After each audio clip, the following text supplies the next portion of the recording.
despair and never lose hope.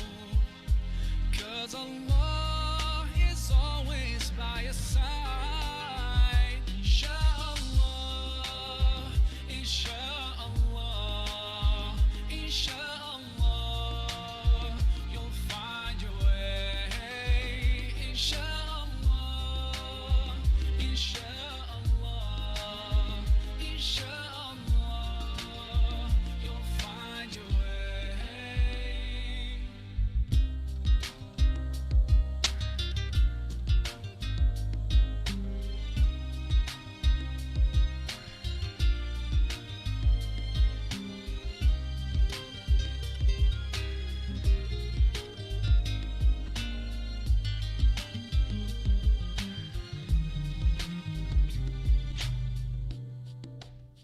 Turn to Allah, He's never far away. Put your trust in Him, raise your hands and pray. Ooh, yeah, Allah, guide my steps, don't let me go astray. You're the only one who can show me the way. Show me the way. Show me the way. Show me the way. Inshallah, inshallah, inshallah, we'll find our way. Inshallah, inshallah, inshallah, we'll find our way. Inshallah, inshallah,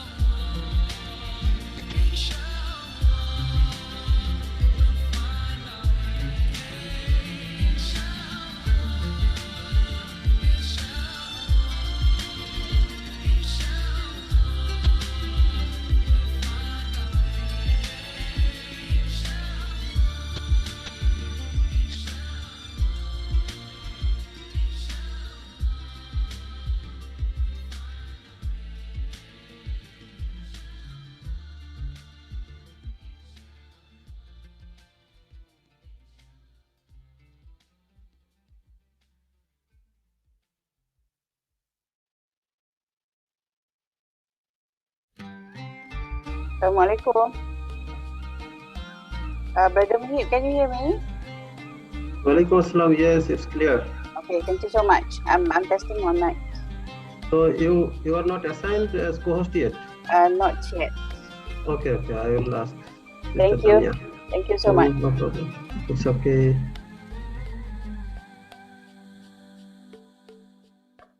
Every time you feel like you cannot go on, you feel so lost and that you're so alone.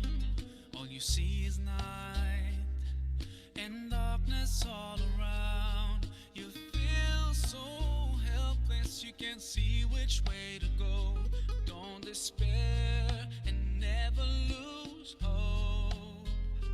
'Cause Allah is always by your side. Inshallah, inshallah, inshallah, you'll find your way.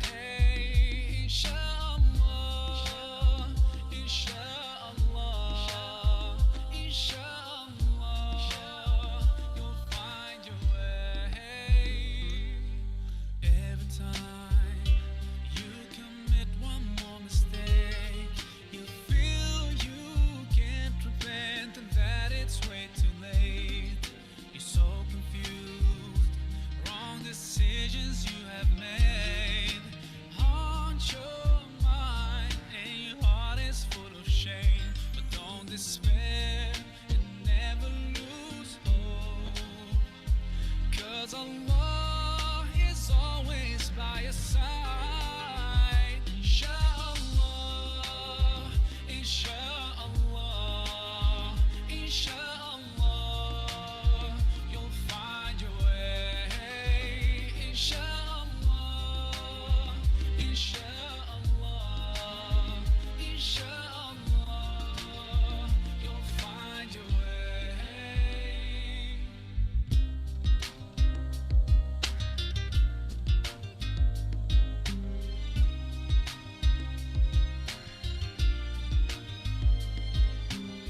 to Allah. He's never far away. Put your trust in Him. Raise your hands and pray. Ooh, yeah, Allah. Guide my steps, don't let me go astray. You're the only one who can show me the way. Show me the way. Show me the way. Show me the way. Inshallah,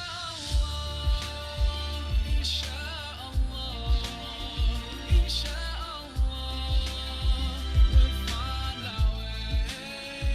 Inshallah, inshallah, inshallah, we'll find our way. Inshallah, inshallah,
أجمل فرحة هي يوم فرحكوا، ده شيء أكيد. ذكريات الليلة دي حضرة مش ممكن تغيب. إحساس اليوم ده مين فيكم ينسى؟ على طول تجمعكوا أحلى حياة. أجمل فرحة في حياة كل ليلة. حلوين والله ما شاء الله. يا سلام يا سلام ما تباركوا يا الله. حلوين والله ما شاء الله. يا سلام يا سلام ما تباركوا يا الله. انتوا على سنة نبينا جيتوا وكتبتوا الكتاب، واحنا طايرة الفرحة بينا. والليلة دي القلب داب.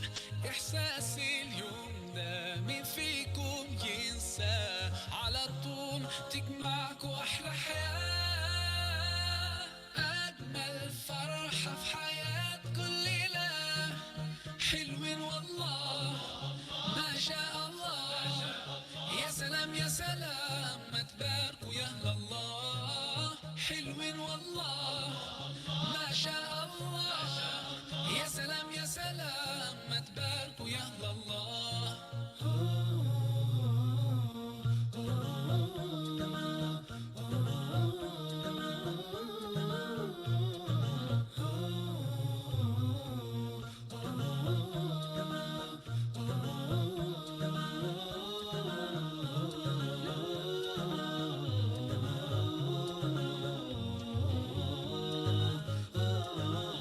قولوا ما شاء الله يا رب تعيشوا أحلى سنين. قولوا ما شاء الله ويا محلى زوجين صالحين. ربنا يجمعكوا ويا بعض في الجنة. ربنا يجعلكوا طول العمر متفاهمين. أجمل فرحة في حياة كل ليلة. حلوين والله ما شاء الله. يا سلام يا سلام ما تباركوا يا الله. حلوين والله ما شاء الله. يا سلام يا سلام ما تباركوا يا الله. أجمل فرحة في حياة كل ليلة. حلوين والله ما شاء الله. يا سلام يا سلام ما تباركوا يا الله. الله ما شاء الله يا سلام يا سلام ما تباركوا يا الله.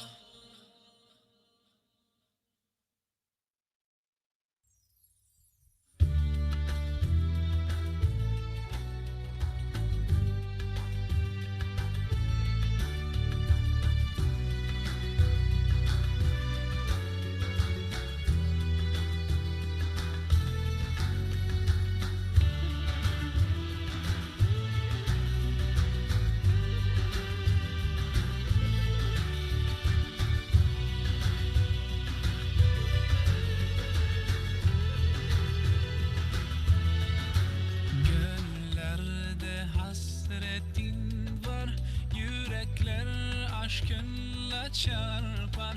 Sensiz dünya bizlere dar. Selam sana ey kutlu yar. With submission, faith and patience, you conveyed the noble message, brought us light through your guidance. Peace be upon you, my beloved. Ya Habibi, Ya Muhammad, Ya Nabi, salam alayka. Ya Rasul, salam alayka. Ya Habib, salam alayka. Salawatullah alayka. Ya Nabi, salam alayka. Ya Rasul, salam alayka. Ya Habib, salam alayka. Salawatullah alayka.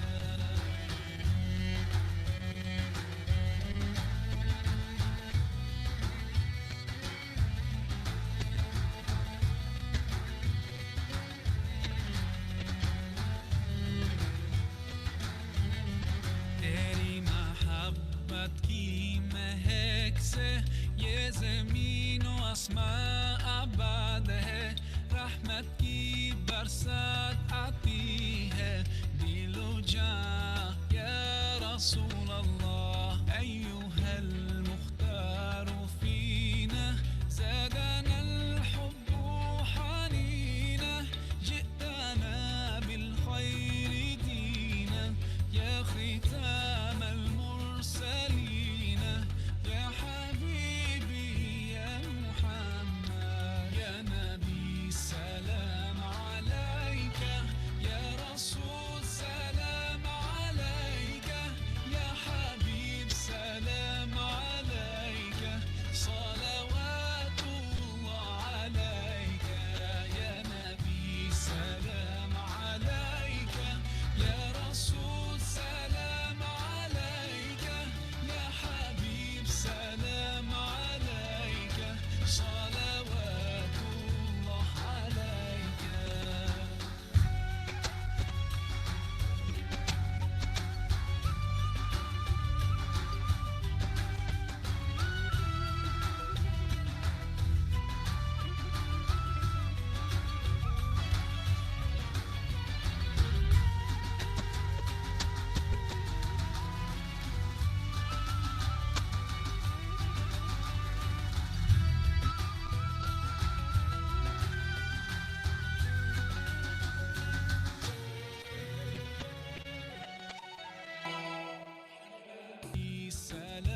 Hasretin var, yürekler aşkınla çarpar. Sensiz dünya bizlere dar. Selam sana ey kutlu yar. With submission, faith and patience, you conveyed the noble message. Brought us light through your guidance. Peace be upon you, my beloved. Ya Habibi, Ya Muhammad, Ya Nabi, salam alayka. Ya Rasul, salam alayka. Ya Habib, salam alayka. Salawatullah alayka. Ya Nabi, salam alayka. Ya Rasul, salam alayka. Ya Habib, salam alayka. Salawatullah alayka.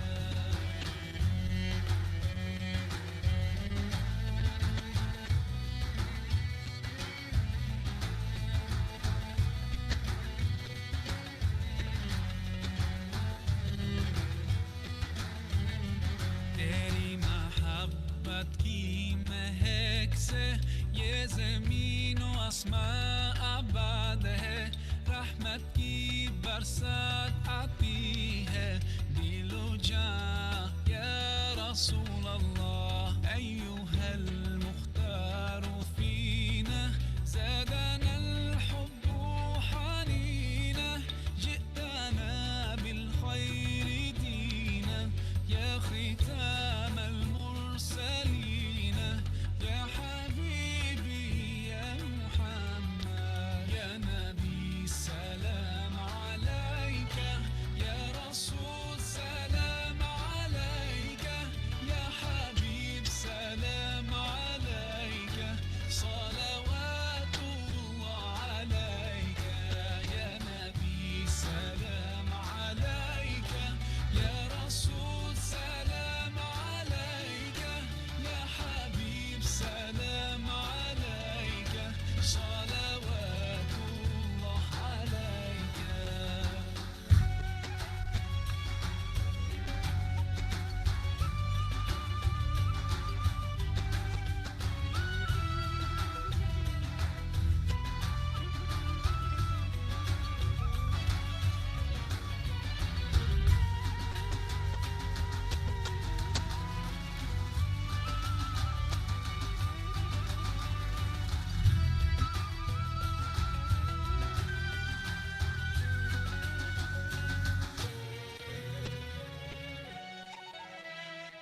يا نبي سلام عليك. يا رسول سلام عليك. يا حبيب سلام عليك. صلوات الله عليك. يا نبي سلام عليك. يا رسول سلام عليك. يا حبيب سلام عليك. صلوات الله عليك. يا نبي سلام عليك. يا رسول سلام عليك. يا حبيب سلام عليك. صلوات الله عليك. يا نبي سلام عليك. يا رسول سلام عليك. يا حبيب سلام عليك. صلوات الله عليك.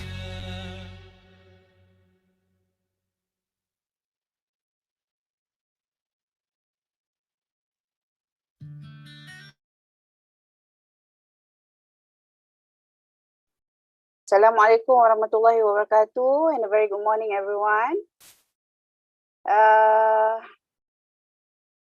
We are about to start in maybe around 5 to 10 minutes. Before we start, may I know, can I have some of the camera on so that I can see the new students here today? Where are you from? You can type in the chat box, where are you currently now? And where are you from? And which kuliah or which program are you in? Brother Rizan from KL. Brother Hasbullah from Samarahan, Sarawak. How is Sarawak today? Hi, Putrina. Sister, we have from Indonesia. We have from Shah Alam. From Cyberjaya. From Indonesia. Which part of Indonesia? Hi, brother from Kedah. I am actually from currently in Perlis, hosting the session today. I see someone from Nagoya, Sarah Totani. Sister Sarah, I believe Sarah Totani is a female student. Ohayou gozaimasu. Watashi wa Shakira desu. I see Brother Muaz from Keramat. Brother Rizan is currently doing Master Protective Security Management. Wow, it's impressive. Sister Rina from Kelantan, from Johor, Kota Damansara. Muzalima from US, which part of US are you? I can see you, Sister Sarah. Sipitang Sabah, how is Sabah doing this morning? Let me go through one by one. Let me see. I have a lot of messages here on the chat box. From Amani from Terengganu. Brother Ariful Islam from Bangladesh will be in heart. Kuliah of Nursing, Sister Nur Hidayah. Hi, Sister Shahzanan from Kelantan, from Trono, Brother Muhibul Hasbullah, from Pahang, from Rawang, Kuala Kangsar from Terengganu, Nilai, Terengganu. Sister Husna will be doing sociology and anthropology. Hi, MJ from Maryland. I believe you are in the US. Brother Faisal from Kelantan. Sister Farah from Johor. Hi, Sister Aina from Melaka. Hi, Sister Amira. You are from Selangor doing finance. Are you doing master? Or you are doing PhD?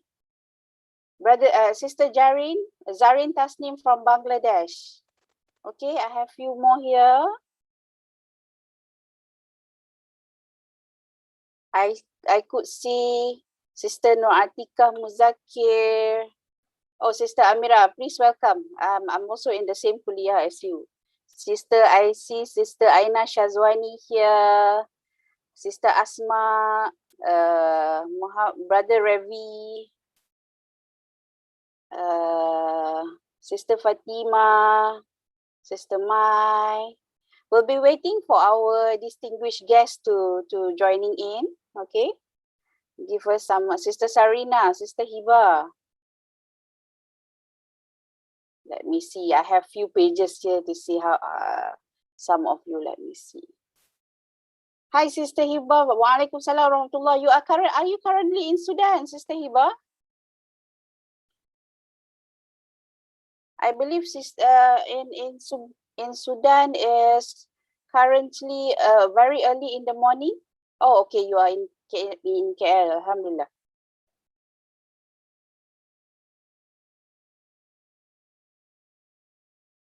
Hi, Sister Sarah, what program are you in? Sarah from Nagoya. I see Brother Ibrahim Omar. Hello everyone, Assalamualaikum. Let's wait for our distinguished guest before that. Oh yeah, brother, our technical team is sharing the Zoom background. If you would like to change, is in the chat box. Okay, if you would like to change this similar background that what I have this morning. Okay.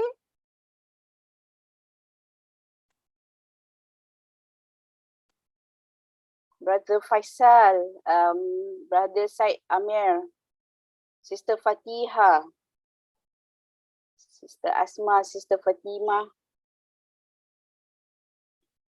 Oh, you are in heart, Sister Sarah. Are you will be coming to IIUM soon? I see our president is here, Datuk Muhammad Daud Bakar, Datuk Dr. Muhammad Daud Bakar. Assalamualaikum, Datuk. I'm just chatting with the new students here while waiting for the guests.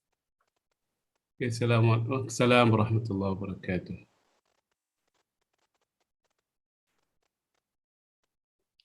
الحمد لله.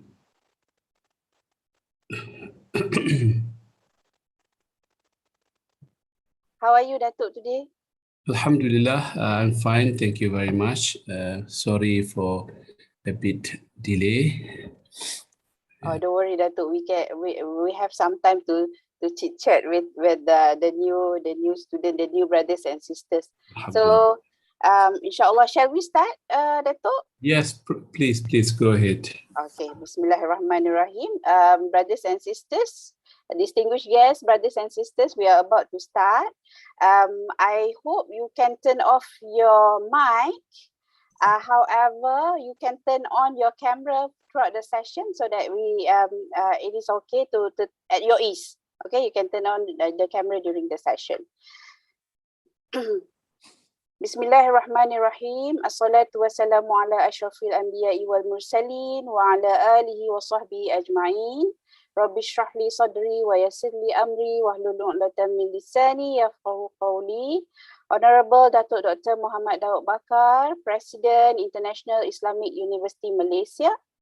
Honorable Distinguished Professor Tan Sri Dr. Muhammad Kamal Hassan, Professor and Honorary Advisor of Center for Islamization, International Islamic University Malaysia. Honorable Professor Dr. Ahmad Faris Ismail, Deputy Rector Academic and Internationalization, International Islamic University Malaysia. Honorable Professor Dr. Ida Madiha Abdul Ghani Azmi, Dean, Center for Postgraduate Studies, International Islamic University Malaysia. The Management of Center for Postgraduate Studies, IIUM, Postgraduate Student Society's executive members, and brothers and sisters, new postgraduate students of International Islamic University Malaysia. Assalamualaikum warahmatullahi wabarakatuh. My name is Shakira Hanim Abdurrahman. I'm the Vice President of Postgraduate Student Society, IIUM Gombak, and I am also a PhD student from Kuliah of Economics and Management Sciences. I will be moderating the session today for the whole day. I will be with you, inshallah. Dear brothers and sisters, I would like to welcome all of you to the International Islamic University Malaysia, the Garden of Knowledge and Virtue. Welcome again. We are gathered here today for the Ta'aruf session for the new postgraduate students intake semester 1, 2021-2022, International Islamic University Malaysia. To bless this event, it is my pleasure to call upon Brother Sheikh Ali Saeed, PhD student from the Kuliah of Engineering, for the recitation of dua. Please welcome Brother Sheikh Ali.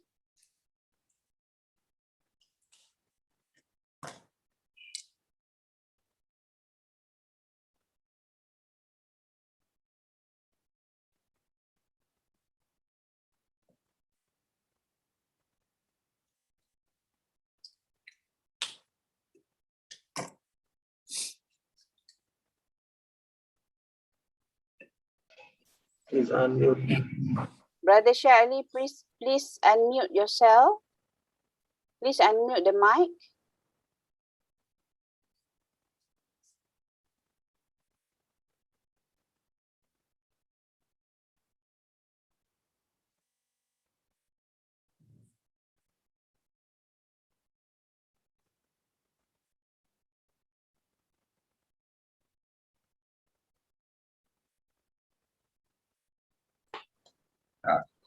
السلام عليكم ورحمة الله وبركاته. ورحمة الله. أعوذ بالله من الشيطان الرجيم. بسم الله الرحمن الرحيم. الحمد لله رب العالمين والصلاة والسلام على رسول الله صلى الله عليه وسلم.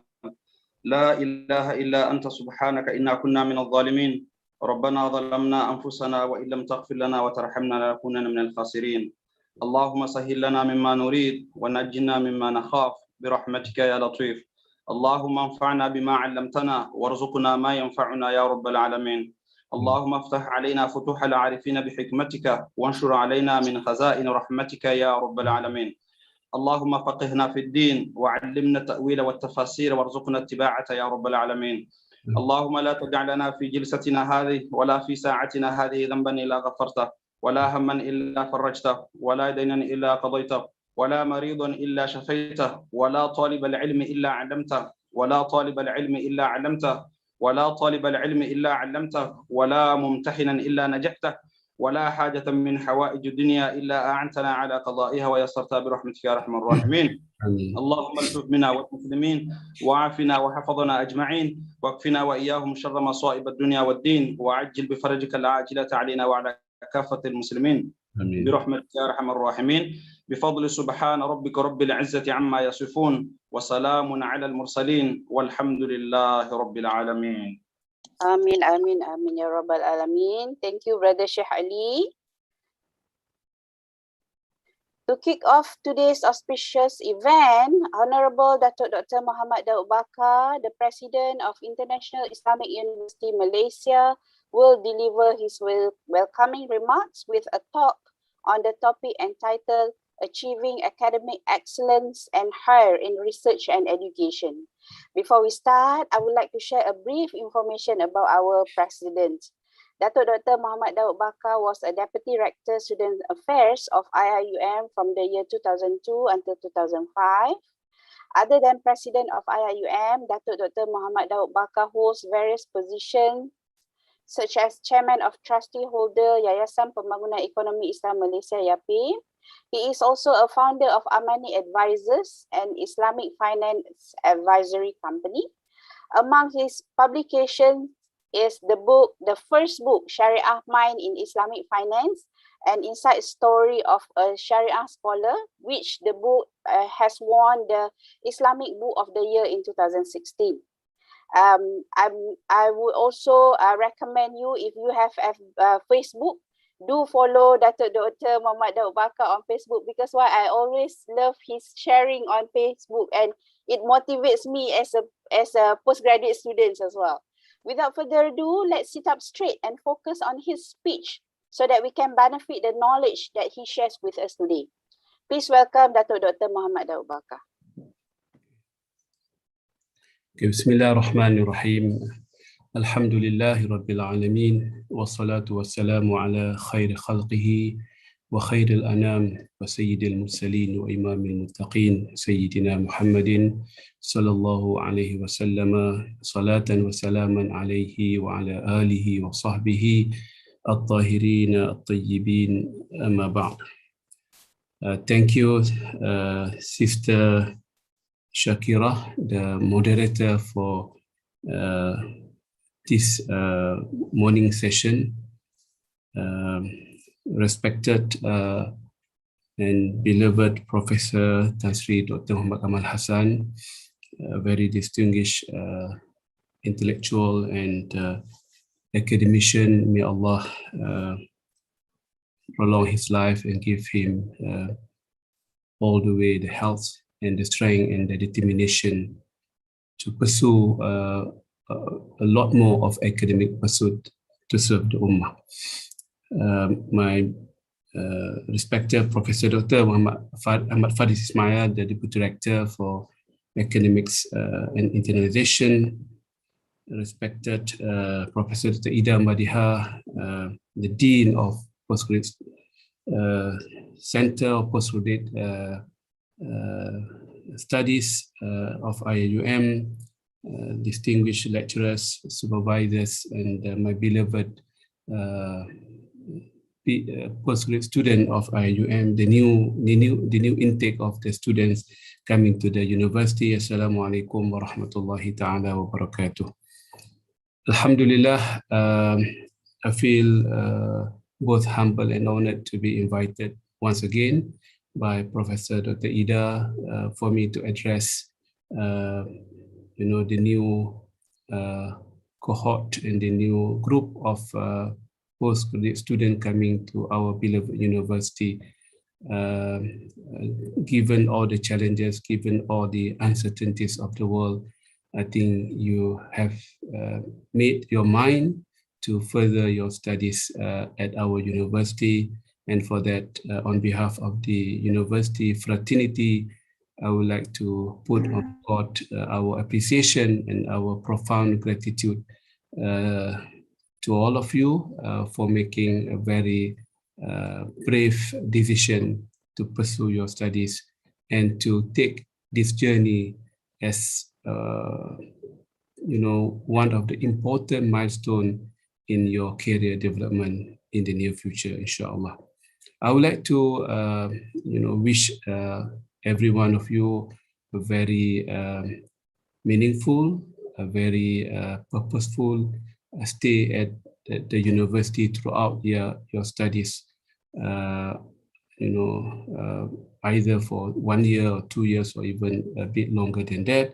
The duration and the tenure is not that important. What is more important is the ability and the awareness to take and to use every single moment of your so-called postgraduate life to enjoy the knowledge and to deal with the knowledge and to be engrossed and entrenched with the knowledge in and out, north and south, and not trying to limit yourself in whatever way.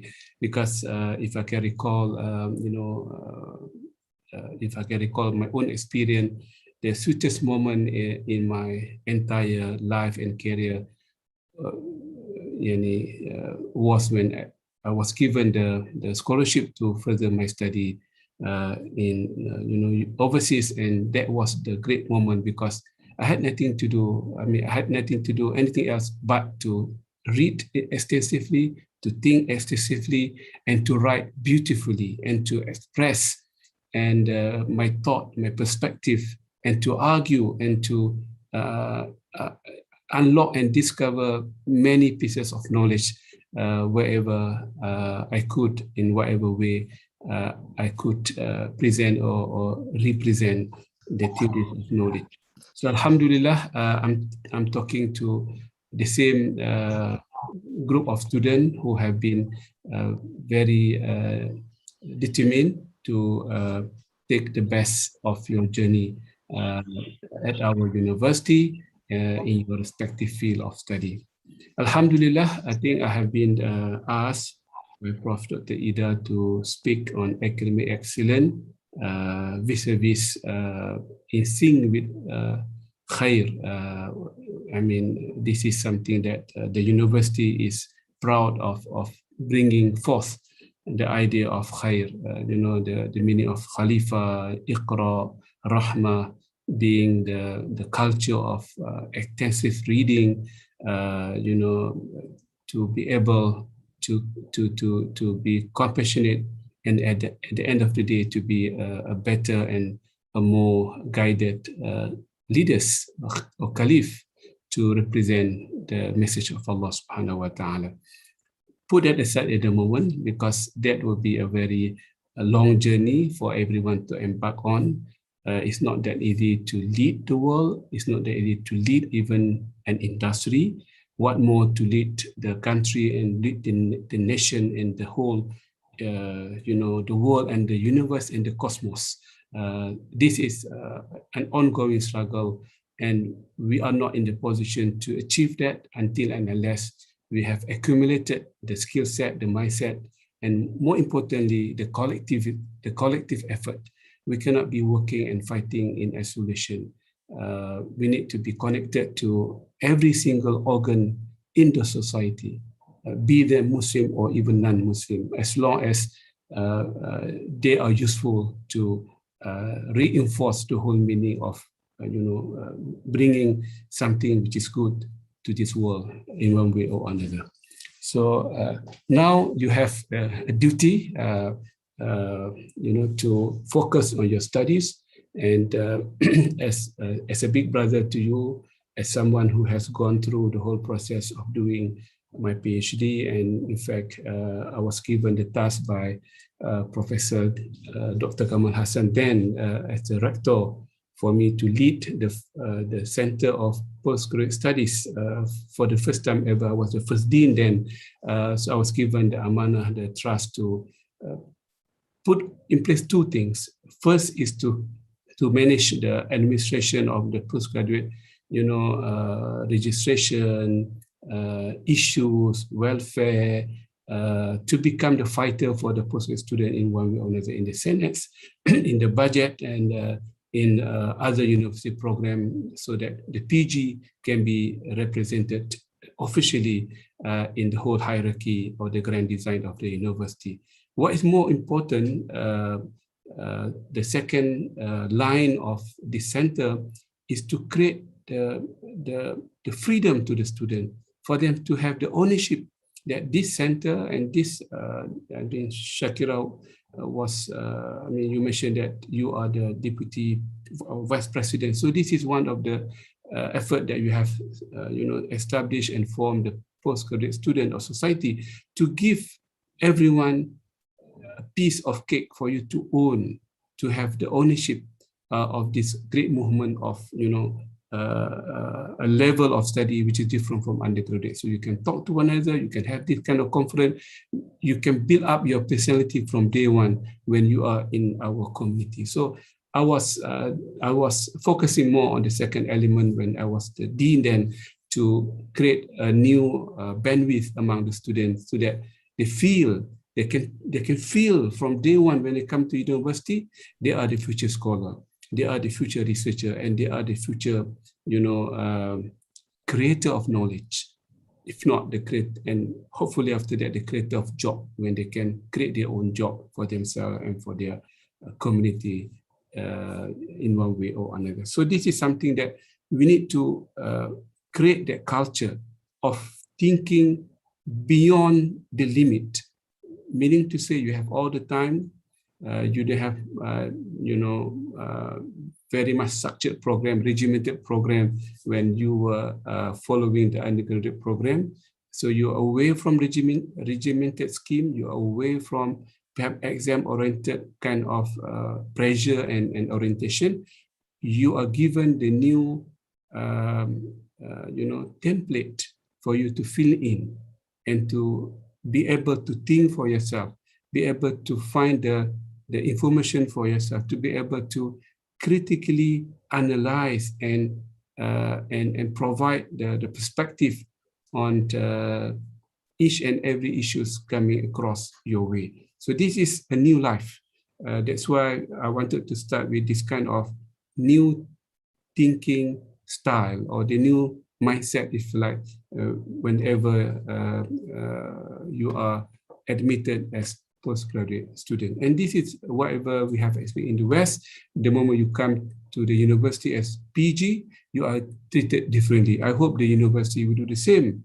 We cannot be treating our PG student as if they are still doing undergraduate. So our narrative, our communication, the way we deal with them will be a bit more different, because they are very much our co-workers, colleagues in doing research for the university and in expanding the frontier of knowledge in one way or another. Because undergraduate is more of transforming and transferring the knowledge. When it comes to postgraduate level of studies, the university commitment and duty is to facilitate the environment for the student, PG student, to have their personality, to build up their personality. At the end of the day, when they are done, when they have finished and they have graduated from this level of studies, they could be on their own. And this is something we need to produce more independent scholar, researcher, thinker, job creator, independent in the fullest meaning and sense of being independent. So what do we need then? I have two points I wanted to share with my beloved PG student. I think the first and foremost is value, value-based kind of mindset or thinking process. We need to find the values between the line. We need to create the values from the darkness world to our world. We need to, if we cannot find the value, we need to create one. We need to initiate one. We need to manufacture and construct a new value in our field of study, be it law, economics, hard sciences, the mathematics, the even Islamic revealed knowledge and whatnot. We need to rejuvenate, and we need to re-examine some of the values which we have been taught and we have been informed, because the values are also dynamics in our society. Everything is dynamic except Allah subhanahu wa ta'ala. Other than that, everything is subject to change, and we need to see the emphasis and the dosage of each and every value in any given society at any point in time. Perhaps, if I may quote, the issue of corruption and bribery was not prevalent in the old time. Perhaps when the Quran was revealed during that time, the issue of disclosure was the issue. Disclosure in terms of measure and weightage, and that's why walul lil mutaffifin, the Quran was referring to the action in the market, in the souk, where people tend to cheat when they come to when they do the transaction of measure and weight, for that matter. But nowadays that is no longer relevant, because technology can capture the exact measurement of anything. But there are new issues coming up nowadays, which are either paperless or paper-based or what have you. The new issues of malpractices in the society. The issue of water, perhaps in the past, was not acute, was not a problem. Water was in abundance. People can afford to have access to water and to have drinkable water at no cost. But nowadays, the water asset has become very scarce, and due to the urbanization and due to the pollution and the environmental issue, the water has become, very much scarce and very much polluted, and the access to clean and drinkable water has been the new challenge. So we need to create a new technology in terms of creating more power, more water supply, moving away from chemical-based water treatment to membrane technology, which is the most productive nowadays, because it can refine the raw water up to 95%. Only 5% will go back to the original river or lake whatsoever. Using the chemical, 30 to 35% of raw water will go back, and this is not efficient in terms of electricity and whatnot. So the research must continue to find ways to achieve the great value in the society. And on this call, I would like to take or to attract your attention. We need to redefine the whole meaning of value. In our Islamic orientation, we tend to focus on very simple-minded meaning of values, being responsible, accountable, amana, discharging your responsibilities, which are good, well and fine. No one is here to discuss and dispute that.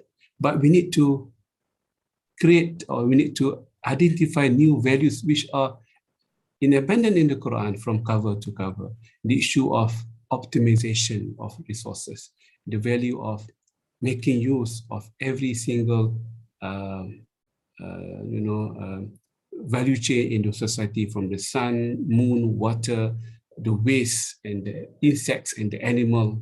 Otherwise, there's no point of the Quran mentioning each and everything which are not that important to our physical eyes, but they're very important in managing the whole value system in the society. So this is something we need to move on a bit from the very simple, classical and textbook definition of values to a more Quranic, progressive value-based to make your research more interesting, of course intimidating and challenging, but at the end of the day will be more useful and interesting to unlock and to solve the problem of the world. The challenge, I think, I have seen many dissertation and thesis in the university, not only at our university, but in other university. Topics and themes are being repeated over and over, and even if they are repeated, they are still within the same value-based parameter, which have no added value at the end of the day. So we need to create a new value that can add additional transformative values in the society. There are plenty of that, and I don't have the time to go through that in detail, but surely we can have a session in the near far future to look into the redefinition of values in our Islamic education, in our Islamic society, and we need to progress and be dynamic as the values of the society are also dynamic and progressing and changing from time to time.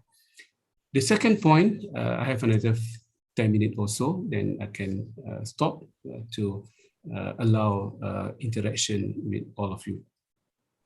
From the value base, we need to move on to another level, which is database. Perhaps in the past, we have been looking into data by the weighting,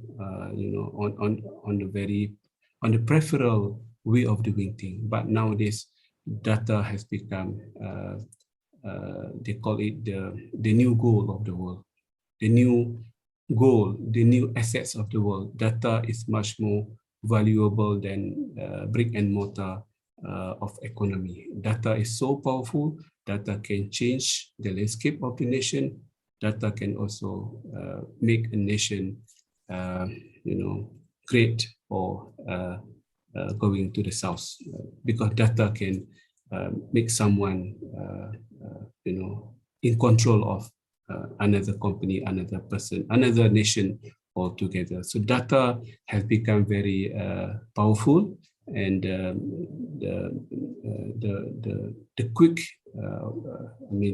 if we can pay our attention as quickly as possible to the very important of data, I think we can do a lot more in our research, in our even teaching at the university.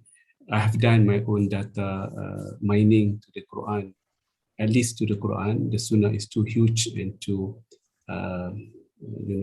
insurmountable for me, but at least to the Quran, I can see the Quran is so data-centric and so heavy with the data that we can create the trend of the future. We can see the message, the tone at the top of the heaven, of Allah subhanahu wa ta'ala, the Almighty. So the data is something I would like to impress on the Dean, the Center of Research, and the student as well, to be familiar with the data, and to have every researcher, every student of PG to be able to come back to the playground of data mining, data analytics, and data insights, because we need to give the meaning and insight to the data.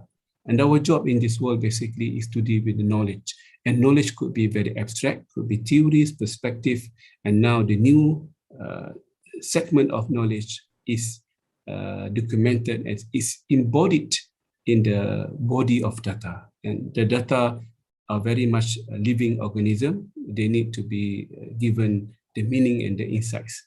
With the meaning and insight given to the data, either in social media or social data or hard data, small or big data, structured and unstructured, then we can see what will be the real knowledge and the real challenges in economics, in legal, in politics, in NGO, in zakat, in wakaf, in everything that we do or plan to do. We are very much guided by data, and of course, not only data, but the ability to give the meaning and insight to the data, to see what is coming or what is not coming in the future.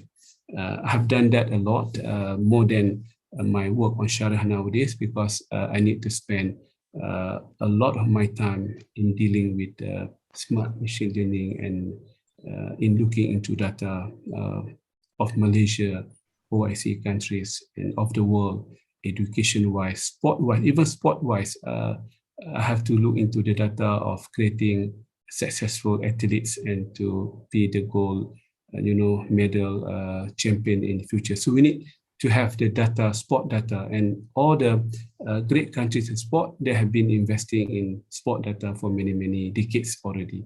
Thailand and Vietnam, good example of doing the sport data. And that will trickle down all the way to education, to our poverty elimination, and the era or the time of slogan, is over by now, because people don't buy easily the statement without looking into the data that can support that statement in one way or another. And the last point, after understanding the importance of value-based and database in our research, in our thinking process, in our production of assignment and dissertation and thesis later on, I would like to appeal to you, my beloved student, to focus a bit on the intensity of mind. Intensity meaning to say, when we read any report, any article, any book, you have to read with an inquisitive mind, full of intensity to understand not only the content, but also the language, the narrative, the construction of the words, the construction of the argument, the construction of the sentences for you to be inspired by, of course, and to emulate in your presentation. So we need to have a good quality of, ideas, perspective, full of value and full of data analytics, but also in terms of presentation, in terms of intensity in the choice of words and construction and in putting the right argument. And you can't do that until you are a man of intensity. So when you read carefully, read everything in front of you, word by word, line by line. Take take an extra effort to jot down and to go through it almost on daily basis, so that you, at the end of 1 or 2 years or 3 years of your whatever studies, you can be internalized with the right narrative, the right presentation style. And this is something I have missed during my PhD time. I only discovered the meaning of intensity when I was working in the corporate world. Then I was introduced for the first time. You need to be a man of intensity in whatever we do. Perhaps it's not too late for me and too late for you as well to start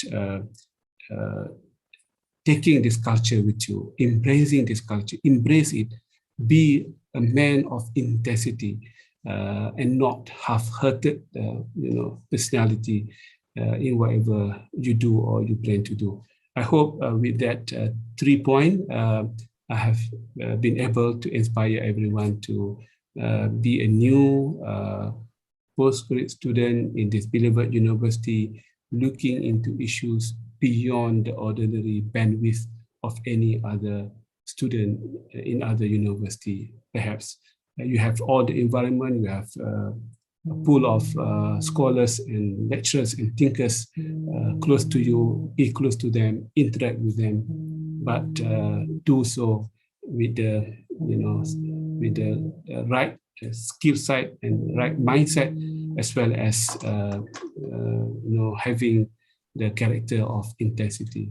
If you are a man of intensity, you can see the result almost on daily basis. Inshallah, we wish you, every one of you, a meaningful, a purposeful, as well as a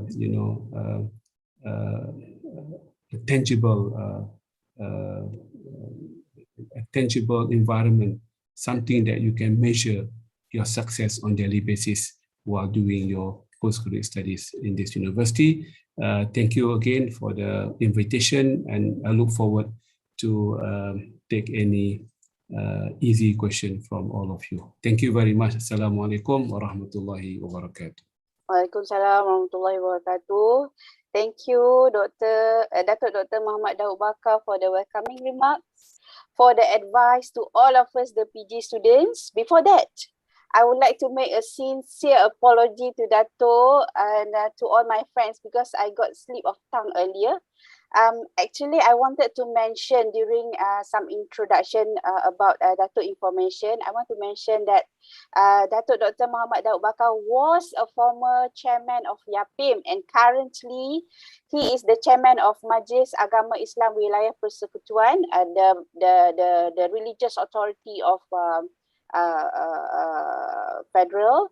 I missed that line because when I saw him this morning, I got excited because it's been a while. I haven't had a session, PG students haven't had a session with Datuk. Last time we had, I couldn't recall when was that. Before the pandemic, we have one session with Datuk and PG students. So I'm so sorry Datuk for that, for the slip of tongue. Okay, I also agree about what Datuk have mentioned earlier. The sweetest moment in life when we are given the opportunity to study. That's why I come back after I completed my master degree. I come back for my PhD. All right, so let's do our studies wholeheartedly, not only for the sake of a certificate, but also the sake of knowledge and for the betterment of ourselves and ummah. With that, I would like to open a Q&A session. So brothers and sisters, if you have any questions to ask, you can turn on your mic and you can ask the question. Oh, I see that 2 participants raised their hands. Who is that? Brother Muhammad Nasrul. Please turn on your mic and introduce yourself and ask your question. Okay, Assalamualaikum Dr. Daud. I am Muhammad Nasrul bin Muhammad Noor from Ipoh Perak. I was a student, I was an alumni before for my undergraduate degree. Okay, my question is, okay, because as we know, sometimes because I was taking my bachelor in sociology and anthropology before, so as we know, social science data sometimes is not really valued that much compared to the statistical data, as we are more going towards qualitative rather than quantitative. And I want to ask your insights on the value of the qualitative data. And also my second question, I kind of interested on the way that you are speaking about how to making value of your data. So if possible, is there any way after this that I can contact you? Okay, that's all from me. Okay, thank you, Shakira, and thank you, Brother Nasrullah, for asking this question. Yeah, basically nowadays, as a data analytic practitioner myself, I don't differentiate between the social data and the hard data, because in fact, companies which are doing very good nowadays, they are using both data, the hard and the soft data, if you like, and both quantitative and qualitative are very important. In fact, if you look into the Quran, they are very much not that much of quantitative. They are qualitative data in the Quran that makes the whole world. That makes the meaning of life basically. So the more I deal and I put my hand on my heart and looking into data, I don't think there's a discrimination between the two levels of data. In fact, I have to admit, I could be biased. I have to admit that in the near future, in the next 2 or 3 years, the qualitative data will be more important than quantitative data. And that is my reading of the case, because human is, very much qualitative in nature. And we are talking about management of human expectation, what to buy, what not to buy, when to buy. And people use it for Amazon, for Alibaba. This is qualitative data, not quantitative. The preference of people, the choice people wanted to make at the end of the day, in life, in school, in what to buy, in getting the loan, not getting the loan, and it's very much preference, not quantitative anymore. It's very much qualitative. So the more I do this kind of analysis, the more I tend to be convinced that qualitative data is the data. Quantitative, very much easy data, very much documented, recorded, but you have to put more effort on qualitative data. So many of my projects nowadays, we don't focus that much on the quantitative because they are readily available. But how can you make your qualitative data synthetic, expandable, and it can be expanded, it can be made elastic enough for you to generate so many insights in this community. So I don't want to go into that detail, but the problem in the university I have raised in the last few other segments as well. The university does not have a good database for both hard and soft data. Even hard data, we don't have anything solid. Even for our university, we need to address that issue sooner the better. And even for the qualitative data, we don't have access. I have the access. We buy the data from everywhere in the world, from China, India. So we have to buy and we have to subscribe to get the sentiment of the world, sentiment of the people, sentiment of young people, sentiment of whatever. I mean, to be honest, we have done research for the last 2 years already for George Soros, a very controversial figure. Put aside his character. He wanted to know from us every single week, on every Thursday of the week, 4 important items. And these are very much quantitative and qualitative. Used to be the Islamophobia in the world, the market potential in Eastern Europe, because he is very much looking into buying into banks and companies in Eastern Europe. The third, the Brexit, UK and versus the European, and the fourth, I think, the issue of US policies and China trade war. So we need to dig all the data, qualitative, and we need to scan the news every single day, 1,000, 10,000 from every languages, and to get the data analytics for him in 1 or 2 pages. So this is something we have done because we have to buy all the data and make our life interesting. I can see the world better from that perspective. I will stop at that.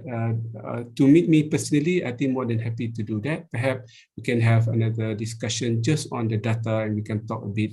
I can bring my expert. I'm not the expert on data, but my co-founder, and he can impress, he can give you the real life of data in and out. So for you to beriman, to believe in the data. Not many people believe in the data. So thank you. Thank you, Dato. Thank you for the very resourceful information. I will get our secretary of PTSS to send you an invitation for the data session soon, inshallah. Brother Alamgir to be working on this. I see Brother Baldi. Brother Baldi, do you have any question? You raised your hands earlier, Brother Baldi. Yes, Assalamu alaikum everyone, and Assalamu alaikum Dato. Thank you for being here with us. We as a PG student, we really appreciate that. So you just mentioned here something that really kept my attention when you mentioned that the university need to take like PG student as their collaborator rather than just normal student. This is very important because I have been mostly closely with student union when most of our request is about being involved in the decision-making process in the university and being not to consider as a customer rather than as a collaborator. I wanted to know so far what IIM have been done to make sure this is really respected and this is going to be like implemented so far, because this is very important for us as a student. Okay, thank you for that valid question. I think for the last 1 or 2 years, the university has engaged with student union. In fact, we are the only university in Malaysia allowing the independency of the student movement. So no longer controlled by the director or even by the dean, even by the president. So the student can form their own student union, and they are represented well in the Senate, in other budget committee and what have you. So this is the early stage of the student involvement, or perhaps the democratization of student involvement in the university. This is for the undergraduate, but let us focus on the PG student. Perhaps the PG society can list down what are the potential areas or plan of action or blueprint, if you like, that you think you are capable and able and keen to contribute to the university. Perhaps out of 10 or 20, the Prof. Ida and the Senate at the end of the day will take 5, for example. What kind of collaboration effort that we can make it happen for this year and perhaps another 5 next year? And we have to be organic a bit, but the starting point is to put the right mindset that PG students are the co-researchers, be it co-inventors, co-researcher, co-thinker, and what have you. So the way we teach our PG would take a slight, it's not slight, a fundamental change of approach, to challenge them, to impress on them, to think for themselves, to read this book or that book, to do the article review for them, to perhaps come back as a co-writer, and perhaps we can co-publish the article, or the assignment can be publishable. I've seen many good quality of assignment during my time when I was teaching master at the Kuliah of Laws. I challenge them, I push them to the wall, and at the end of the day, few of them, if not all, it's not all of them, are able to produce high quality of, a kind of international journal. So this is a form of corroboration.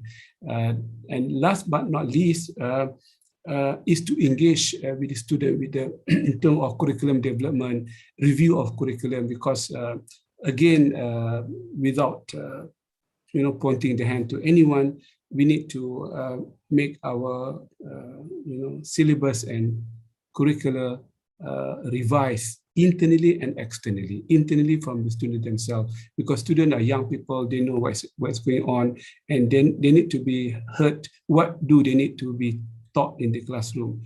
Interestingly, for example, in the, again, I try not to pinpoint to anyone, but many of the,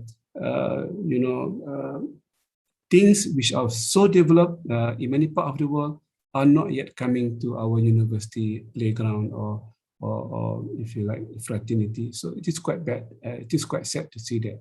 And this is an important tool, to understand and to appreciate, if not to create expert, but to touch base and to give the students some skeleton of it, so that they are aware of and they can do their own, research and assignment on their own. So this is something.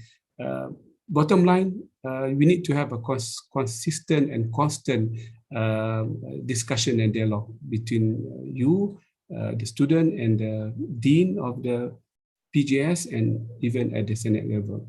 The university is known for 2 things, okay? Research and publication. And PG students are the best stakeholders in supporting the R&D. I cannot emphasize further on that. Okay, thank you.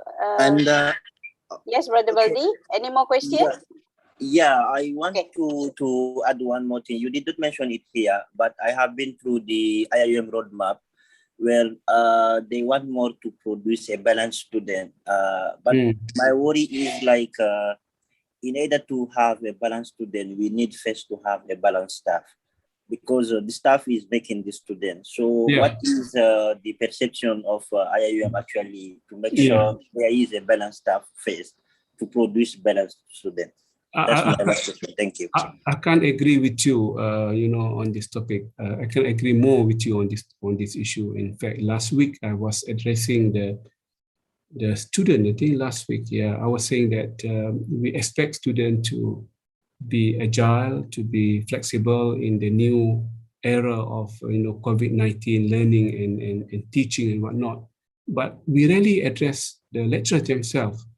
Are they being agile? Have they changed from the normal lecturer as they used to be to become a new version of lecture, teaching the student under tremendous pressure all the time? Are they still expecting the way they used to expect students to perform in the past? So no one can answer me on that point. And I would agree with you, brother. Perhaps we have Prof. Ida, Prof. Dr. Faris as well. This is very, very important. In order to produce balanced students, the lecturers should be the role model, should be taking all the effort, should go externally, should be linked to the relevant center of excellence for them to be able to transform the balanced approach of knowledge and mindset and outlook and everything to our students. And this is something, thank you very much for highlighting, and I have to put on record that the university must do a lot more in producing balanced staff. I think balance is an understatement to produce an excellent lecturers to be able to lead the way and to be the role model for the student in the classroom. Thank you. Thank you, Dato'. I received the information here from Prof. Ida on the chat box. CPS will organize a PG colloquium in January 2022, both oral presentation and poster presentation. There is also publication opportunities, both index and non-index journal. Waits for announcement. So brothers and sisters, we have about 3 months to prepare for our presentation. Inshallah, I think we have time, because my lecturers always says that PG colloquium is a place whereby we enhance our skills and knowledge in research, inshallah. And again, I also agree about sharing knowledge and skills. We PG students, we cannot work in silos. If you are in kuliah or pharmacy, you're only there, you're not mixing around. Let's mix together, let's join together, let's share our knowledge and skills so that we can create an excellent community among us. All right, let's not work in silo. Come and join PGSS, inshallah. And other than that, we also live from YouTube. We have Sister Nurul Azira Abdul Rahim. She put a note here. She is currently working, so she cannot join our Zoom session. However, she's listening from YouTube Live, and she's doing a Master of Pharmacy Practice. Hi, Sister Azira. I hope you can listen to us well here from YouTube channel, inshallah. Any more question from brothers and sisters? I think I can open one more question to the floor. Anybody, any taker? Anybody would like to ask something before we end the session for the next session? Final question.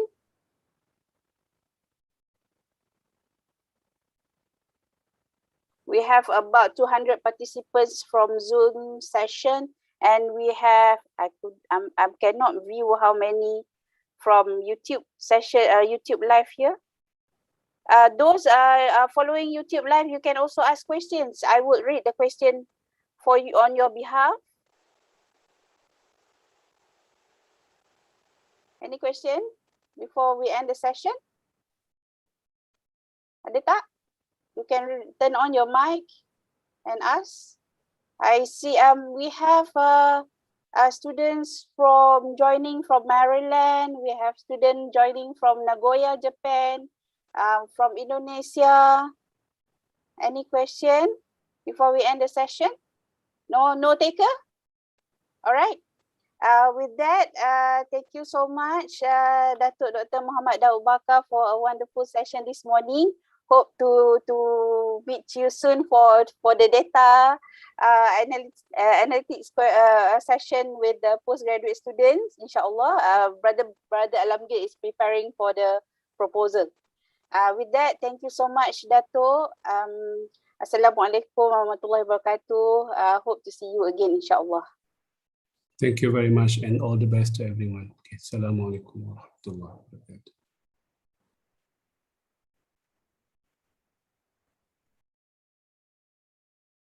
I see Tan Sri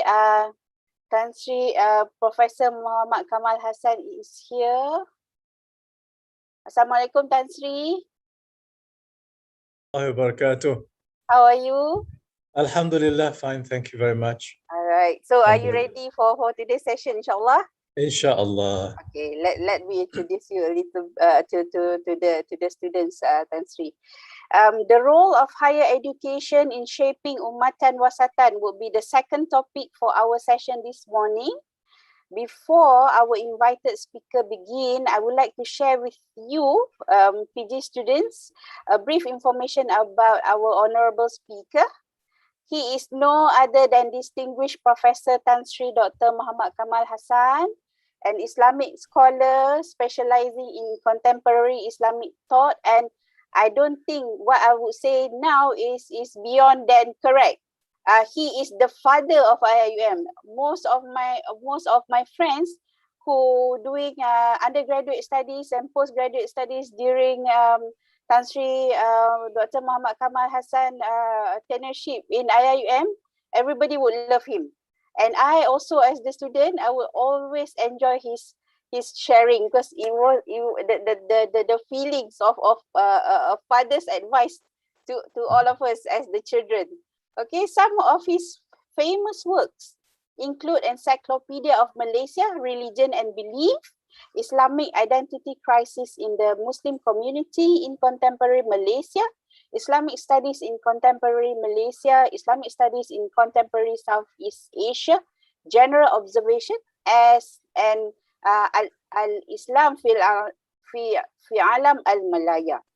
Distinguished Professor Tan Sri Kamal Hassan is the first Dean of the Kuliah of Islamic Real Knowledge and Human Sciences and the third Rector of IIUM, and he holds the chair of the rectory from the year 1998 until 2006. It is utmost pleasure that I now invite Honorable Distinguished Professor Tan Sri Dr. Muhammad Kamal Hassan to deliver his speech. Please welcome Tan Sri.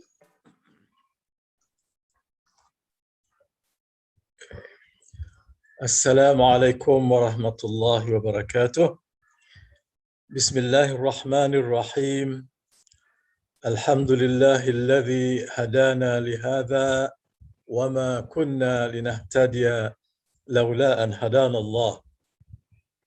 Wassalatu wassalamu ala ashrafil anbiya'i wal mursalin Sayyidina Muhammadin wa ala alihi wa sahbihi ajma'in. سبحانك لا علم لنا إلا ما علمتنا إنك أنت العليم الحكيم ولا حول ولا قوة إلا بالله العلي العظيم. Sister Shakira, Prof. Ida Madiha, the Dean of Postgraduate Studies, members of the organizing committee, the new postgraduate students of IIUM, Alhamdulillah.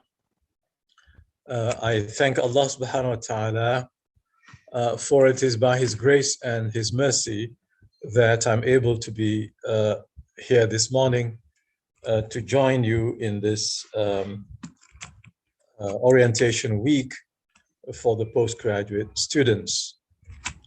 Thank you, Prof. Ida, for inviting me to give a talk on the subject that you have chosen for me, that is the role of higher education in shaping Ummatan Wasata. This is a very important topic. It is not actually confined to the context of IIUM, but I will relate the issue of higher education and the role of shaping Ummatan Wasata mainly to IIUM, because IIUM is unique. It is not in the same category as many universities in the Muslim world, which have actually been following, knowingly or unknowingly, the Western liberal model of higher education. So I will discuss this topic from several angles. First, I will talk about the introduction. Second, I'll discuss crisis in higher education. And the third will be higher education in the Muslim world. And the fourth is IIUM as an exception. Fifth, what is ummatan wasata? And sixth, how the products of Islamized higher education can shape the ummatan wasata. I note the word Islamized higher education. We're not going to talk about higher education in general, because higher education in general is in a very great crisis. Its own existence is at stake, because now it's being challenged by online learning and other forms of learning. Besides, it has its own crisis, and this crisis did not start with just with the pandemic. In fact, it preceded the pandemic by several decades.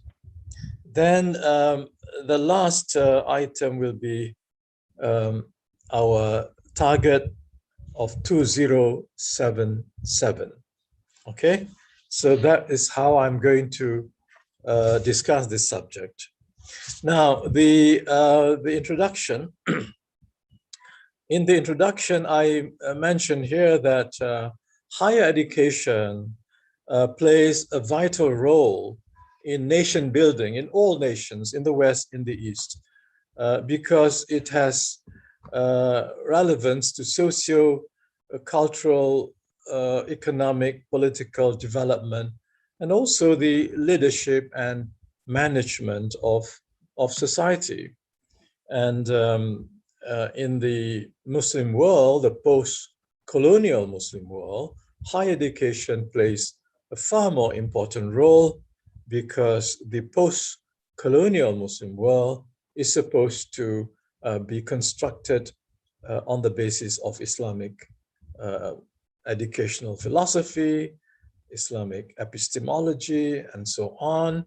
And therefore, the higher education in the Muslim world is supposed to be different. But unfortunately, the reality is higher education model in the Muslim world is, in fact, not too different from the Western model, except in Islamic universities like IIUM, or Islamic universities in Al-Azhar, in Saudi Arabia, in Pakistan, and so on. Okay, and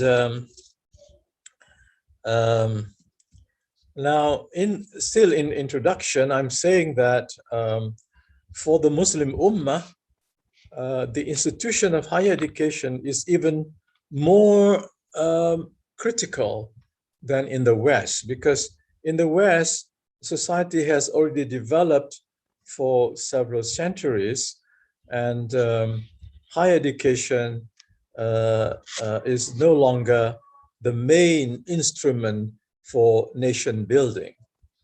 But in the Muslim world, because we just came out from colonialism, say 50, 60, 100 years ago, we need higher education to drive the new society forward with the new human resources, new skills, new knowledge, and so on.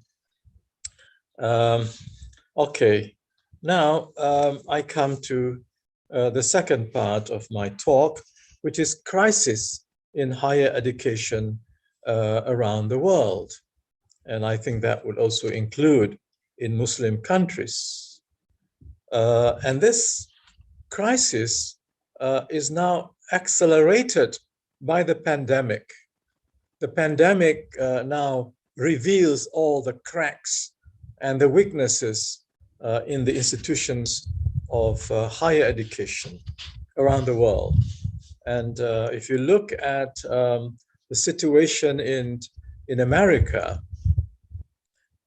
it's in a grave crisis because number one, the cost of higher education, the cost of maintaining higher education has skyrocketed. And the fees have increased 3-4 times. And parents or students who want to join in can't afford to pay for the fees. So you have a severe financial crisis in higher education institutions in America and in the West generally. And then the pandemic makes it worse. Now with the new technologies coming in, people are wondering whether they should revive the institutions or abandon the institutions and just adopt the new technologies which do not require students to be in residence. So that's a new mode of learning which has opened up as a result of the pandemic. Now, UNESCO, as the educational and cultural organization of United Nations, has been following very closely the development of higher education. And before the advent of 21st century, it organized a world conference on the future of higher education, and the scholars who attended were alerting to the needs of the new century, and so therefore they were thinking of what kind of new skills, what kind of new knowledge, and new attitudes to be adopted to face the challenges of the 21st century. But none of them ever envisaged the advent of the pandemic.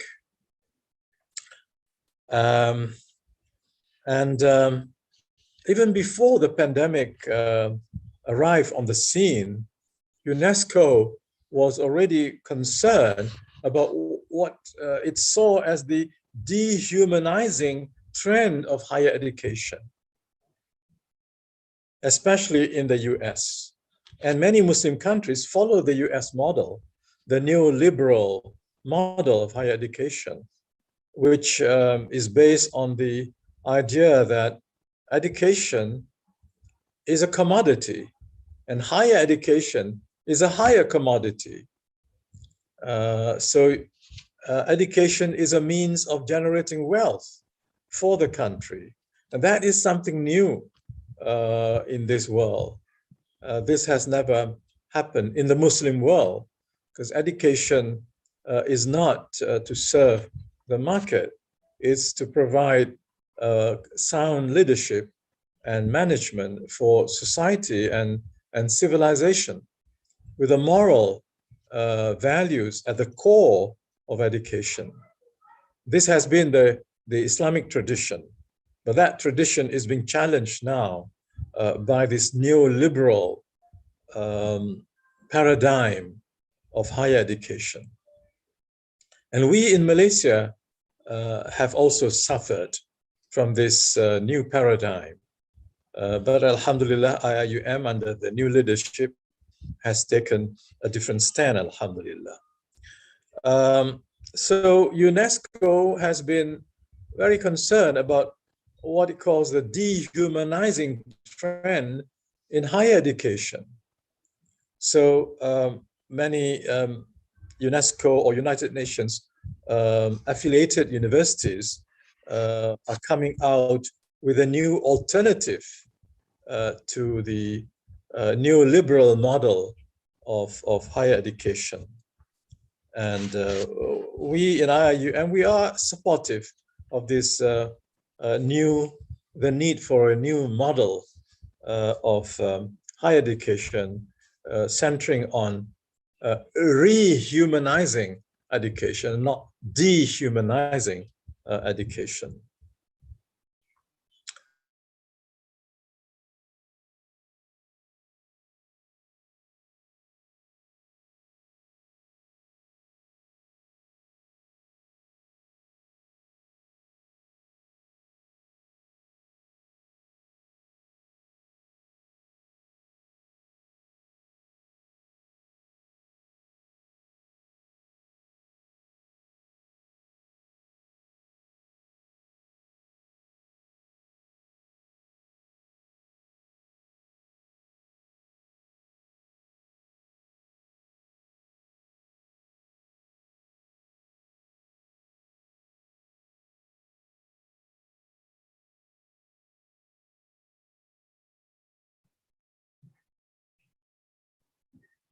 Shakira can check if any problem with Prof.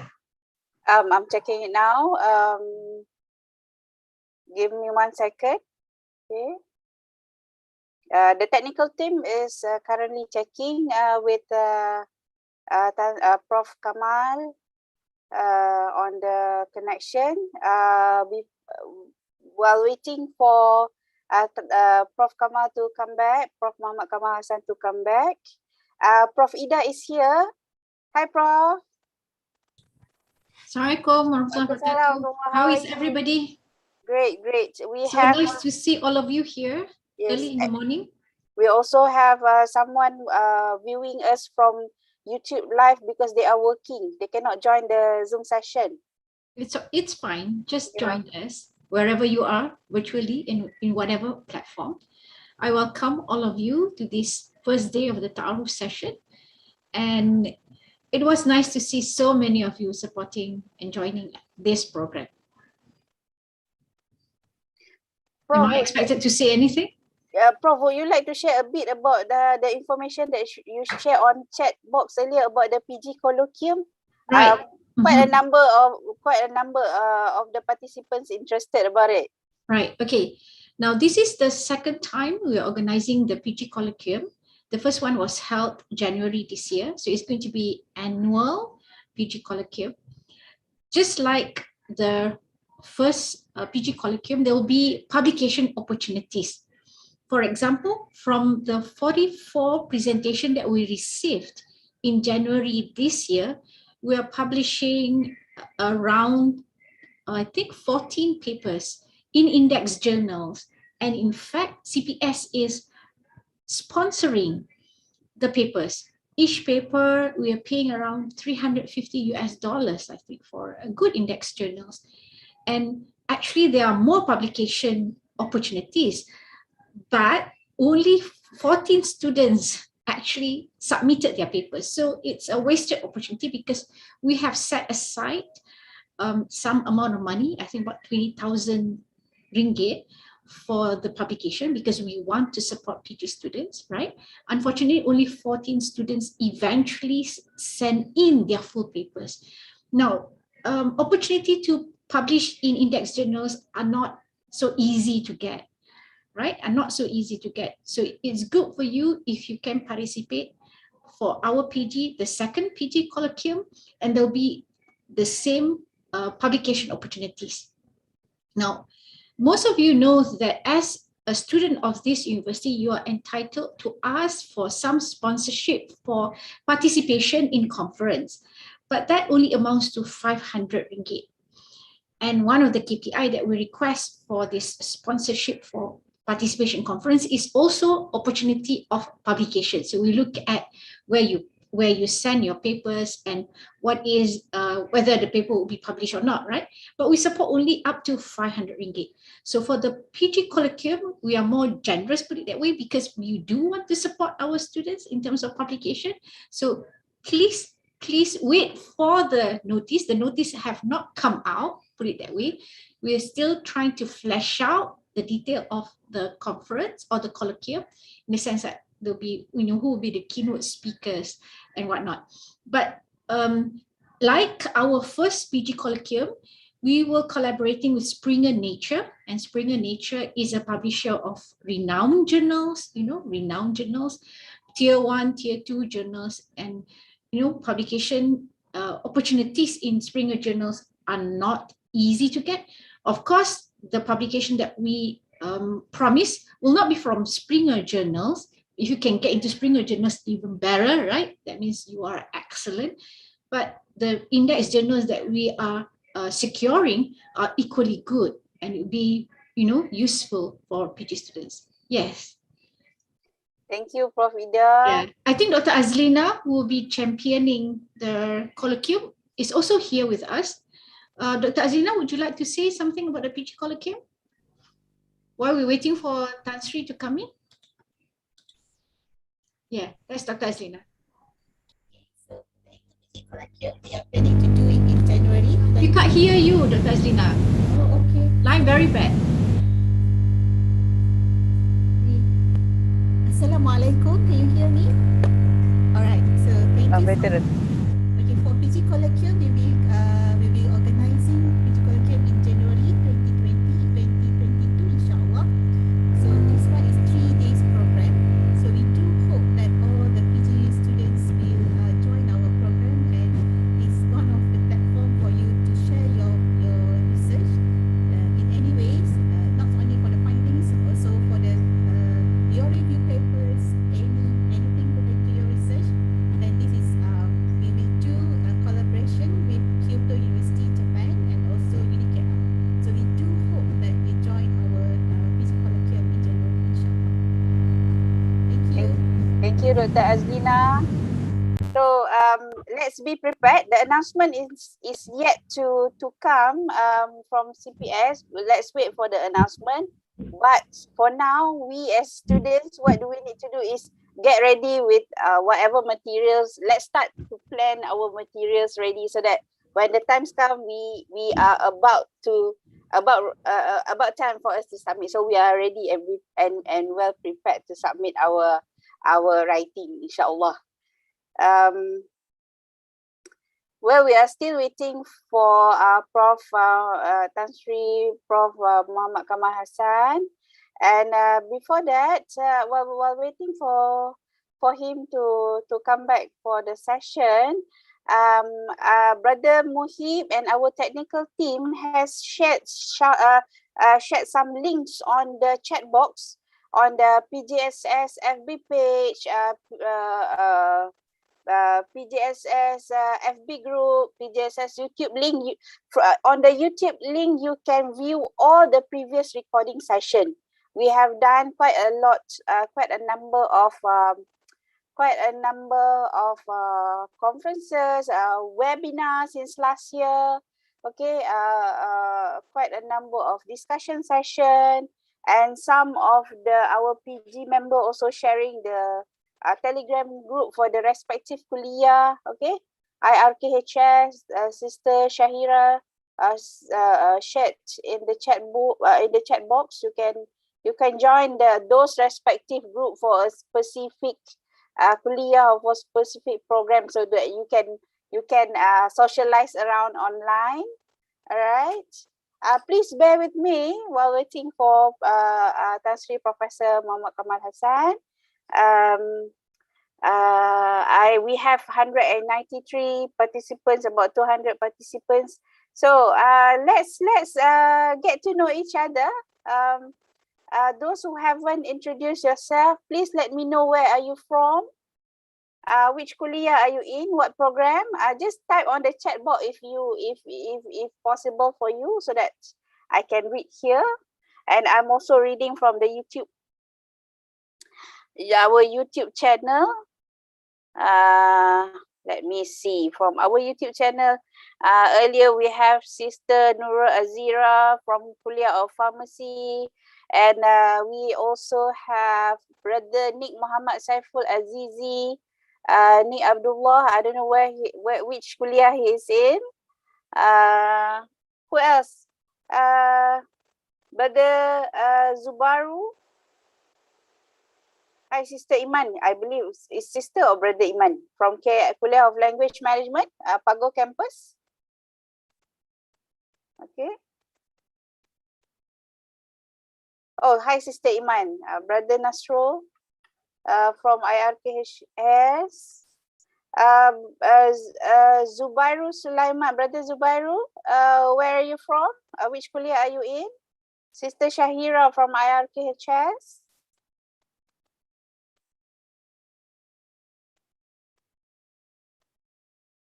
Sister Husna from IRKHS. Sister Amira from Kuliah of Education. Kuliah of Education also quite active for the Postgraduate Student Association. Brother Nasrul, oh okay. Sister Maliana from Kuliah of Economics. Are you doing PhD or Master, Sister Ileana? Sister Maliana, sorry. Brother Haris from Kuliah of Engineering. Hi, Sister Amina from Maldives. So are you currently in Maldives, Sister Amina, or are you currently in Malaysia?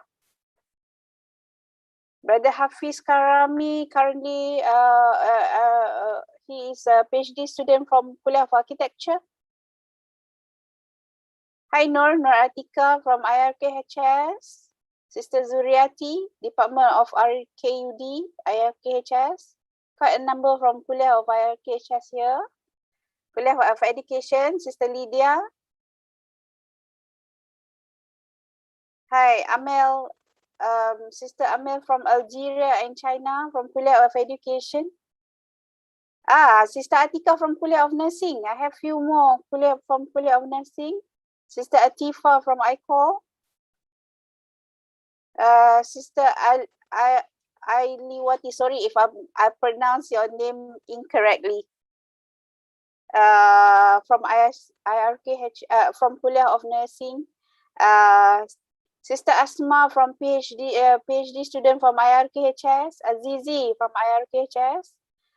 Brother Saim from Afghanistan. Which kuliah are you in? Hi Farah from IRKHS. Brother Hakimi from Kuliah of Education. Brother Zubairu is doing a PhD in Islamic Banking and Finance. Are you in IIBF, Brother Zubairu? From Nigeria. Sister Aisha from Kuliah of Science. Brother Salihin doing KICT. Nurin from ICOL, a few more from ICOL. Hello, Sister Shahida from Kuliah of Science, Master in Kuliah of Science. Brother Saim, Alaikum Salam Warahmatullahi Wabarakatuh. Sister Mawadah from IRKHS. Sister Amira from Allied Health Sciences. Brother Saim from ISTEC. Brother Umar, MSc from Kuliah of Pharmacy, I believe. Brother Umar. Nura Akida, Master of Science in Marketing. Welcome to Kuliah of Economics and Management Sciences. Sister Putrina doing in Kuliah of Nursing. Brother Revi, MSc in IIBF. Welcome to IIUM. Dr. Azlina mentioned here for PG colloquium, for those who join will have opportunity to publish. You know that publication is one of our graduation requirements, so get ready. Okay. Brother Nasir from Singapore. Are you currently in Singapore, Brother Nasir? PhD candidate at ISTEC. Sister Wan Izni from InHeart. Hello. MSc Finance, Sister Nurliana, welcome. Welcome to Kuliah of Economics and IIUM. Master of Developmental Psychology, Sister Afika. Oh, it's quite new for me because I am a social science student. Okay, Brother Nasir currently in KL. Okay. Any more? Let me see. Let me read from YouTube. Sister Nura Ashikin doing IRKHS. Brother Amirul, IRKHS currently in Sabah. How are you doing, Brother Amirul?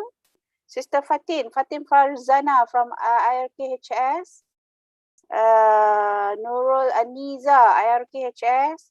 Hi, Brother Firdaus. Which part of Perlis are you in? I'm currently I'm currently live. Okay, now I'm in now.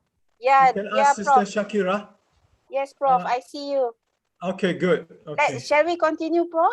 Yeah, please. I'm Okay, so please sorry. do. Please I'm do. so Please do. sorry. It's okay, Prof. It's I normal had for us. problem here. So, yes, can we continue? Yes, please, Prof. All right, I'm so sorry, ladies and gentlemen, brothers and sisters, for that technical disruption, which will reduce my time further. Okay, I was talking about higher education in the Muslim world in general has not fared much better, and particularly under the impact of pandemic, it is also suffering, and that is because our system is actually based on the neoliberal paradigm of the Western world. But IIUM is an exception, and that is where I want to emphasize in this part of my talk. IIUM is an exception because it was established in 1983, not to perpetuate the secular model of higher education or to adopt the neoliberal model of higher education, but to go back to the holistic system of higher education, which is not to produce servants for the marketplace or servants of the state, but actually to produce leaders and managers of society. And IIUM has been doing that for the last 38 years. And it has been for the last, I would say for the last decade, it was also under the pressure of the neoliberal paradigm. And IIUM has been also instructed by the ministry to follow the ranking of universities business, and we were doing that, but alhamdulillah, our current rector is very much against it, and we do not want to be ranked by the neoliberal paradigm or criteria, because our aim is different, our purpose is different from the secular universities. However, in the case of Sustainable Development Goals of the United Nations, our university is supportive of it, but with a condition that that spirituality be made the soul of the SDGs. And for IIUM, spirituality is very, very important. But for many universities in the West, not only spirituality is not relevant, even religion is kicked out of the institution. Although a university like Harvard was in fact produced in the 19th century or so to produce religious experts. Anyway, the model that Harvard is leading is also suffering, and now since 2006 or 2003, the former dean of Harvard, Harry Lewis, wrote a book which exposes the moral crisis of higher education, and the book is entitled "Excellence Without the Soul: How a Great University Forgot Education." So that is the the crisis of higher education represented by excellence without the soul model of Harvard. Now, IIUM has a soul, and the soul is in its vision, philosophy, and mission of the university, which is to restore the spirit of the holistic civilization of Islam. IIUM has 7 mission statements, and the vision is very clear, that it is not to produce a university for economic resources of the nation, but to provide leadership for the nation. And so IIUM has been playing that role for the last 38 years.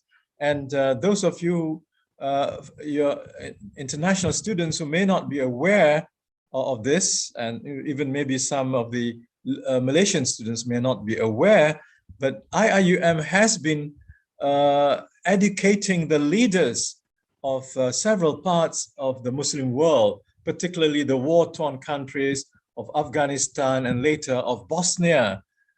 So many of the Bosnian leaders are actually products of IIUM system, not the neoliberal paradigm, but the holistic educational institution paradigm.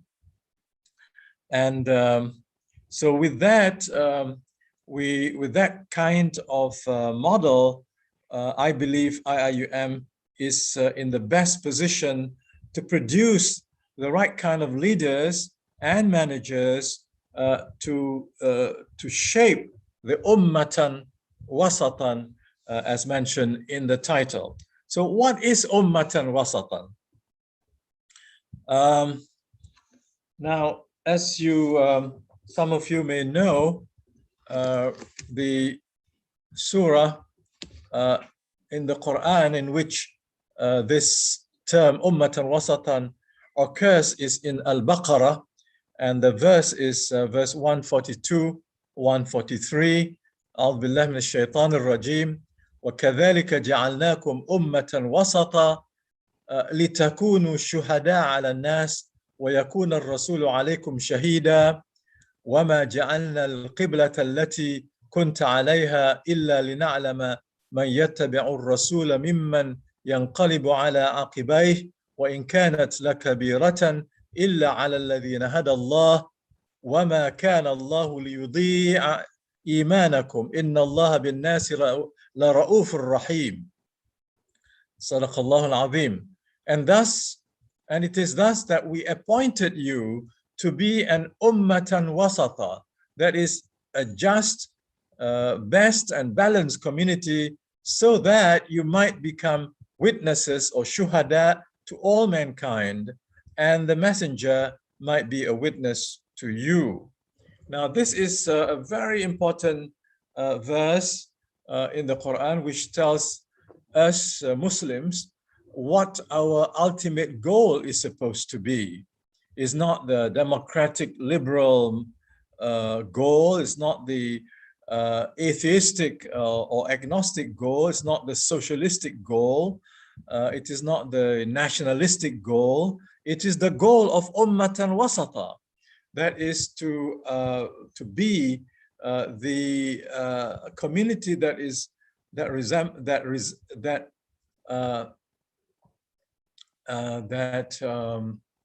resembles or that produces or that defends the principle of justice, excellence, and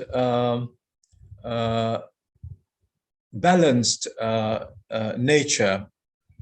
So these are the 3 main features of ummatan wasata.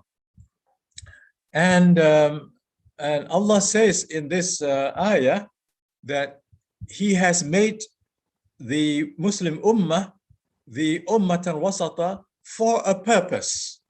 That is the illah. What is the illah? What is the purpose? لِتَكُونُوا شُهَدَاءَ عَلَى النَّاسِ. وَيَكُونَ الرَّسُولُ عَلَيْكُمْ شَهِيدًا, so that we become the witnesses to all mankind, and the messenger might be a witness to you.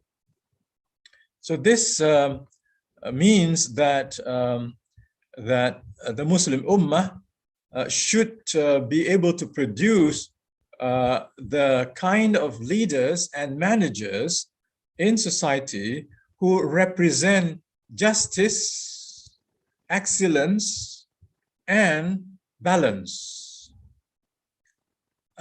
With those qualities, then this ummah, those leaders become shuhada. They become witnesses for justice, excellence, and balance in the world. And that is the role of the Muslim Ummah after Allah took away the leadership role from the Bani Israel, from the Jews, because the Jews were given this role of leading humanity to justice, excellence, and balance in the name of Allah, but for more than 1,000 years, but they fail to carry this divinely prescribed responsibility, and therefore Allah took this leadership role from the Bani Israel and put it on the shoulders of Bani Muhammad sallallahu alaihi wasallam, or Ummah of Muhammad sallallahu alaihi wasallam in the Medinan period. And so we Muslims of today, and including you, students of IIUM, you are all potential leaders for the Ummatan Wasata. You are the potential leaders and managers to lead your societies to become Ummatan Wasata, because that's our role, that's our responsibility in this world. Other nations have failed. I mean, the Bani Israel has failed. Now it is on our shoulders. We cannot fail, because no other nation is going to come to carry that responsibility. No other prophet will come. And then the Prophet ﷺ is going to bear witness against us if we fail to carry this responsibility. So it's a huge moral responsibility on our shoulders.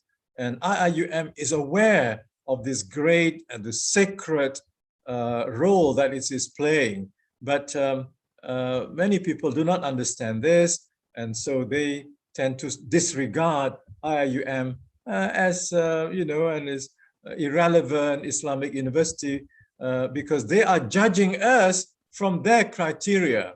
They're not judging us from the criteria of the Islamic goal of Ummatan Wasata.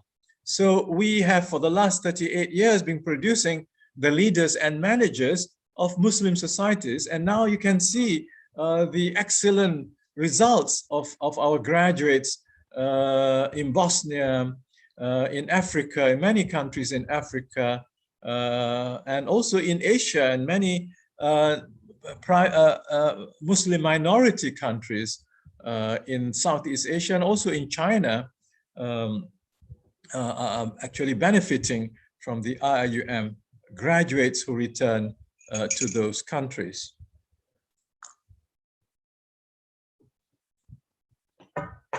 Now, what the Muslim world needs to fulfill this vision of Ummatan Wasata, vision of justice, excellence, and balance, is to have a new breed of leaders and managers. A new breed of leaders and managers. Why a new breed? Well, because the existing breed has failed. That's the simple reason. The old breed has failed to fulfill the mission of Ummatan Wasata. The old breed got caught in the culture of corruption, and Muslim countries are among the most corrupt in the world. So if we want to be leading, maybe leading in corruption becomes our tagline, but not in IIUM. Although we have problems of corruption in Malaysia, although it is not as bad as in some other Muslim countries. But yes, still we have corruption, and therefore we need new leaders in Malaysia and also in the rest of the Muslim. In Africa, we need new leaders. In India, Pakistan, we need new leaders. In Bangladesh, we need new leaders, and so on. So leadership, producing the new breed of leaders, has been our job in IIUM, with all the limitations. And now with the pandemic, we are not getting as many postgraduate students as we used to have, because our goal is to have 30% of our students from the international, from overseas, and only 70% from Malaysia. But now with the pandemic creating all kinds of problems and obstacles, the number has reduced. And this is a problem for us, because our goal is to produce leaders for the whole Muslim world. If the future leaders cannot come, then we are not able to play our role. So but at any rate, whoever comes to IIUM, especially in the postgraduate programs, should realize that you are here not to be trained to become slaves of the market, although you specialize in your areas, and your specialization provides you the skills and the knowledge and attitudes to lead in those areas you are specialized in. But you are part of a larger picture, part of a larger course that is to bring about fundamental change in your societies from the post-colonial country to ummatan wasata, to a country made up of ummatan wasata. So you are here, although you are now still in your countries, but here I mean in IIUM ecosystem, you are now part of the ecosystem wherever you may be in the world. You are to play that role, and you are an exception, you are a minority. Don't look forward to become a majority, because it's not going to happen. The people striving for this kind of goal is going to be a minority, and it is a test to us. But with the help of Allah subhanahu wa ta'ala, and with our sincerity to fulfill that sacred role that Allah has assigned to us, inshallah we will succeed. So I hope you, while you are studying in IIUM for the next 2-3 years or so, please bear this in mind, and not to be distracted by your concentration on your master's or PhD thesis. We don't want you to forget the role of becoming leaders to become shuhada ala nas, witnesses for mankind, for justice, excellence, and balance. Now I come to the last part, that is the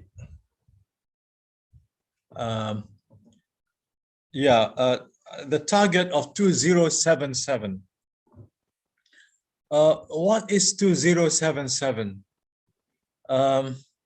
Most of you may not be aware that in 57 years from now, the world will be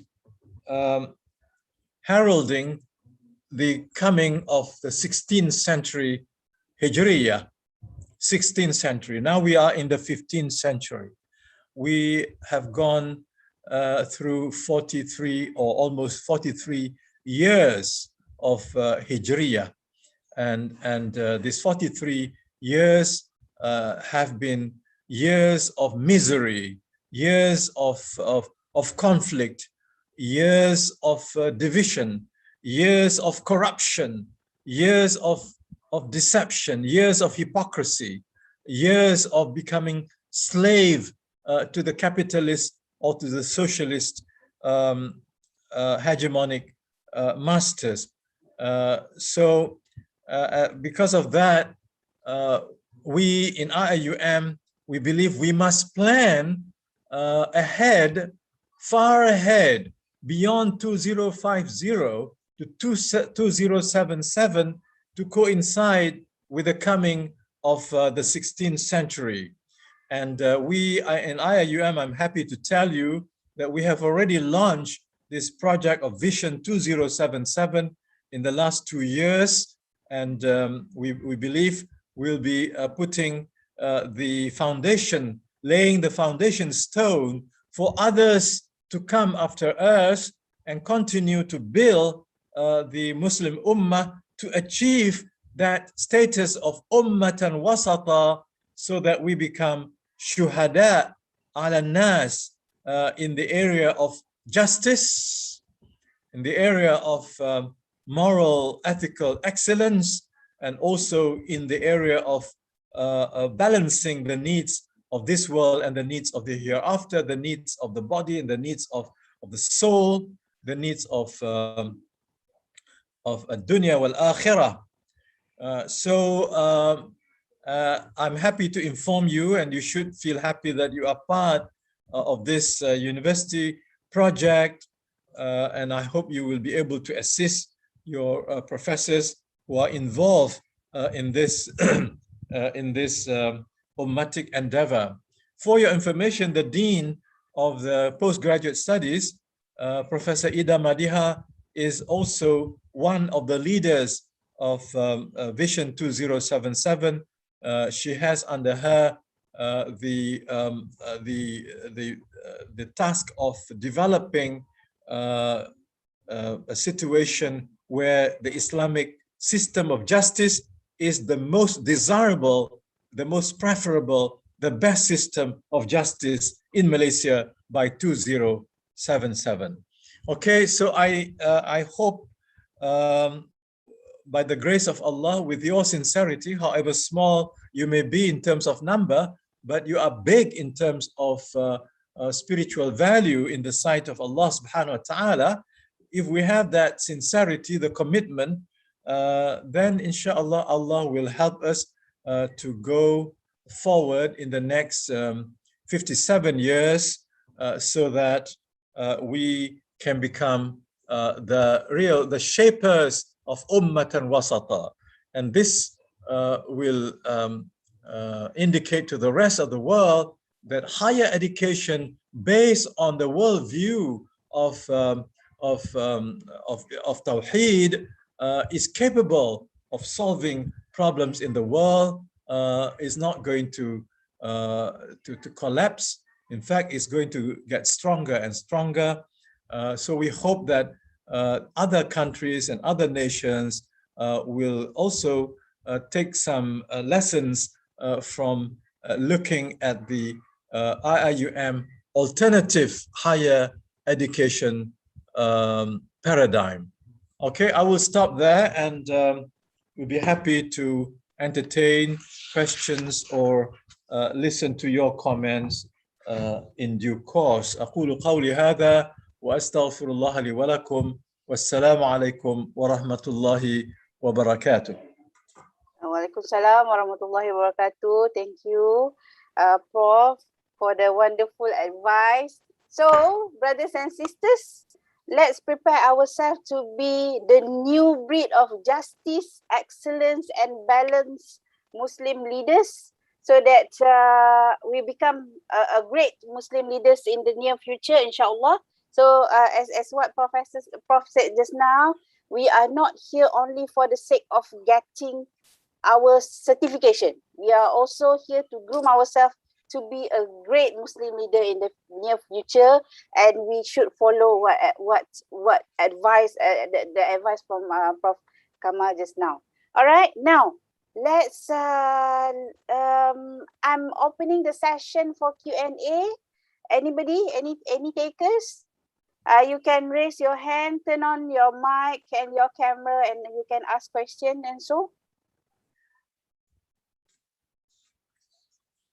I hope the advice from Prof. Muhammad Kamal Hassan here today giving us a very full motivation to motivate us to be not only for the sake of getting our degree, master degree, PhD, and let's change our paradigm because we want to be a better Muslim. Any question from the floor? Yes, Sister Amina. Okay. Would you like to turn on your your mic to ask the question, or you want to type in the question? It's up to you. I can read the question from the chat box.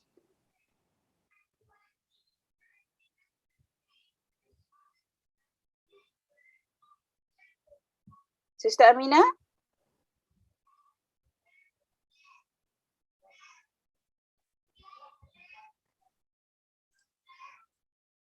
And those streaming, watching live from YouTube channel, you can also type in your question if you want to ask anything. I will read the question in the session, don't worry. Assalamualaikum warahmatullah, everyone. Waalaikumsalam. Prof, I'm very glad I'm here, and I'm very pleased to hear what you were saying just now. I think, yeah, because I'm from UiTM, so I think most of the universities are, busy with, with the world ranking now and everything.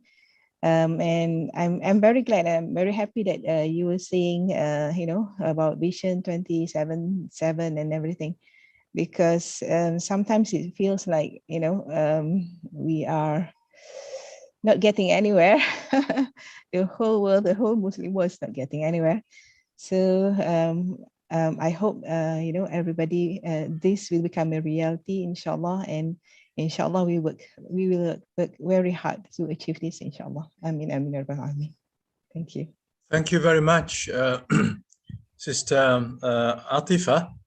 Sister Atifa Uthman, thank you very much for your endorsement, and also talking about Vision 2077, which IIUM has embarked on.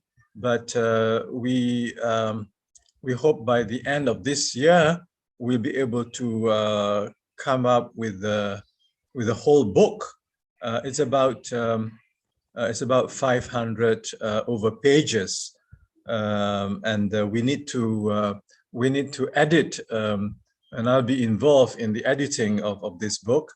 And then we want to translate it into Malay and also hopefully Arabic and other languages, because we hope that other countries in the Muslim world will do the same. If now we have 57 Muslim countries, let's say half of it were to plan for 2077, and not just to 2030, 2040, 2050, but 2077, long-term planning, with the university leading the way, because universities do not have political agenda or political interest. We work for the sake of Allah subhanahu wa ta'ala, because we know that if we are sincere, Allah will help. If we are not sincere, even if we are a strong state with a lot of money, Allah will not make that happen, because we are working for His goal, and therefore we need the ridwan of Allah subhanahu wa ta'ala. So thank you very much, Sister Atifa, for your support. Okay, thank you, Sister Atifa. Okay, I will read this question from Sister Amina. Assalamualaikum. I would like to know how I can contribute to the political science field in maintaining good relation with all nations as a Muslim, specifically in the area of research? Okay, thank you very much, Sister Amina. It's good that you are in political science because the politics of the Muslim world is in a very, very bad shape. And I mentioned that we are among the most corrupt in the world because we have failed to develop good governance in our countries. And political science can help to strengthen good governance in the Muslim world, and also the rest of the world, because politics everywhere is the most problematic, and even among the most corrupt and hypocritical are the so-called champions of liberal democracy. Their system is corrupt, very, very corrupt, and the political science is not able to take them away from the old model, because the model is the model of what do you call it? Anyway, the word doesn't come to my mind now. Expediency, so whatever is expedient, go for it. So then, whereas in Islam there is a model to be revived. That is a prophetic model, the prophetic model. So in your political science study and in your research, I hope you look for the alternatives to the current mainstream secular models of political structures and good governance. The Prophet ﷺ produced good governance in Medina. Of course, it was not known as good governance, but you look at the way the Prophet ﷺ administered the city-state without any corruption, with self-sacrifice, and yet able to exert influence on Byzantium, and later on also on the Iranian world. So you, in your research, hopefully you can go use Arabic texts to see how the legacy of the Prophet, the prophetic legacy, and the legacy of Islamic caliphate and leaders can be revived and adopted as alternatives to the so-called liberal democratic models, because the liberal democratic models have also excluded the moral, spiritual elements of political actors. Okay, so that is my advice to Sister Amina. Thank you very much, Sister Amina. All the best to you. Thank you, Prof. Thank you, Sister Amina, for the question. Brother Baldi raised his hand. Brother Baldi, would you like to turn on your mic and ask your question? Assalamu alaikum, everyone, and I really appreciate what Dr. mentioned. Actually, we really need to humanize our education system, to be honest. But mostly what I'm seeing here most often is that we tend to humanize the education itself rather than humanizing ourselves. So because mostly if we want our education system to be humanized, we as well, we need first to be the image of what we want to achieve. Yes. Is that all? Staff and sorry. Brother Baldi, we are missing you. Brother Baldi. You hear me? Brother Baldi, I think you're having connection issue.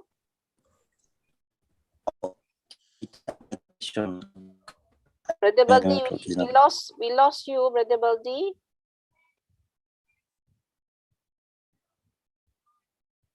let's listen from, let's hear from Brother Farid before we come back to Brother Baldi, yeah, Prof? Okay. Okay, Brother Farid, could you please turn on your mic and ask question? Assalamu alaikum wa rahmatullahi ta'ala wa barakatuh. Alaikum salam. Could you hear me, please? Yes, yes. Yes, excellent. Okay. Where are you from, Brother Farid? Where are you from? Yeah, I'm from Afghanistan. Oh, okay. Yeah, now I'm in on campus in UAE University. Oh, okay. I came here for PhD at IBF.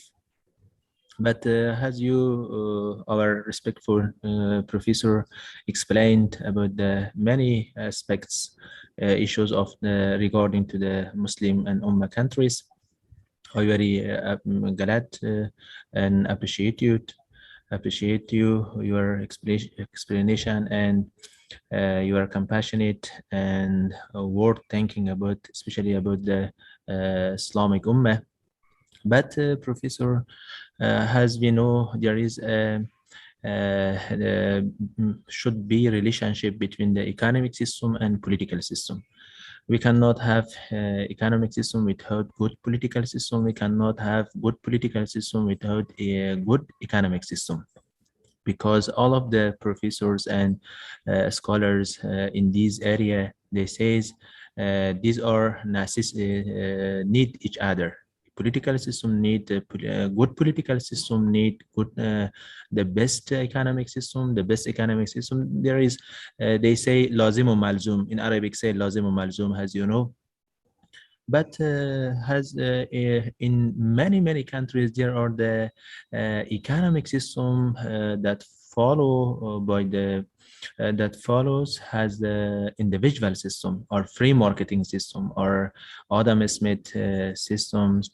In many Islamic countries still didn't spread the Islamic economic system. Therefore, there is a conflict in political issues also. Many problems are emerge in that countries. How we can spread, how we can take this economic system in all over the Islamic countries, which they don't have Islamic economic system. You know, in many countries there are riba usury or riba system. Therefore, there are created many political system issues also. Has the militia. You know, the militia is the first establisher of Islamic economic system. We are proud for militia. Militia is our proudfully country. All of Muslims are proud on militia, and therefore from many far countries, the students, they come here to earn and to achieve the Islamic economic system and take it to their countries. And how you can contribute us, how you can assist us to build our economic system on the base of Islamic economic system. And then we should create, or we should build our good political system. And I think this is a big problem in these Islamic countries. Conflict. There is a conflict between the political system and economic system. They say our government is Islamic, but their economic is not Islamic. Their economic is, as you know, conventional. They are conventional banking and riba. All of these non-permissible issues, economic issues, are spreaded in that countries. Our professor, in short, and I want to conclude it, how you can assist and contribute our Muslim countries to build Islamic economic system in our country, because you are our we follow you. You are the first people. The Islamic Malaysia is the first Islamic country which established faculty and kulliyas independent, especially regarding Islamic banking. Thank you so much. Thank you, Professor. Okay, thank you, Brother Farid. for a wonderful question. It is a complex issue because you bring in two very important factors, economic and political. In many Muslim countries, the political system is actually not based on the Islamic model, and the economic system is also not based on the Islamic model, with the exception of some countries.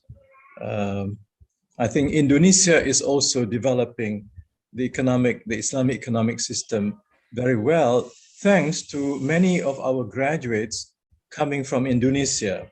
When they came here, they studied the system, they went back, they established the Islamic economic system, which they call in Indonesia the system Sharia. They don't say Islamic system, but they call it the Sharia system of banking, the Sharia system of this and that. So I am hopeful that if we produce more of these leaders of the country, and you are, Brother Farid, you are a leader of Afghanistan. When you go back, you can,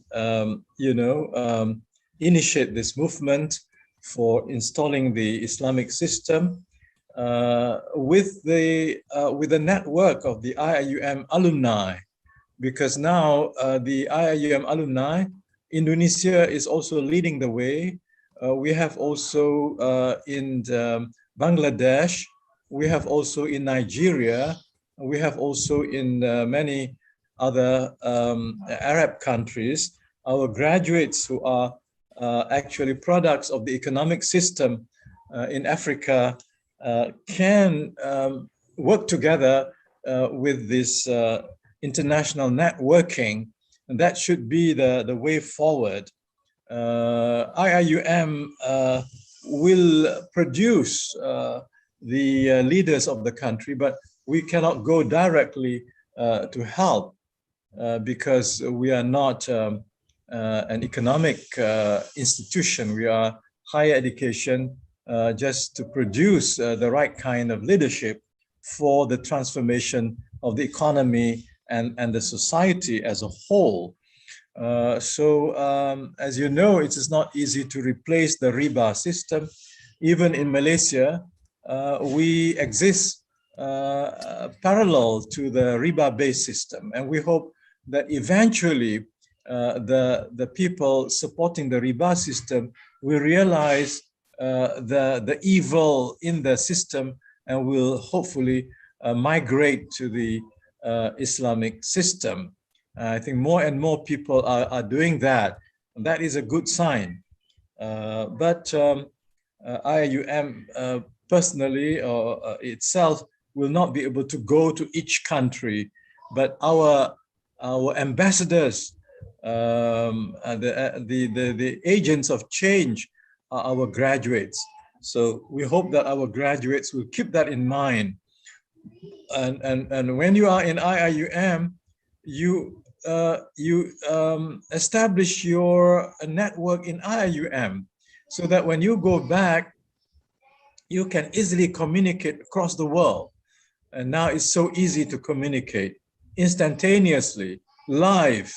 And as IIUM products, you know that you have the responsibility to become shuhada ala nas, to create the ummatan wasata in your own country. Although you may not want, although the country may not like the term ummatan wasata, it doesn't matter because the name is not important. The substance is important. Have justice, have excellence, have balance. You have ummatan wasata, based, of course, in the belief in Allah subhanahu wa ta'ala, belief in Yawm al-Akhirah, and so on.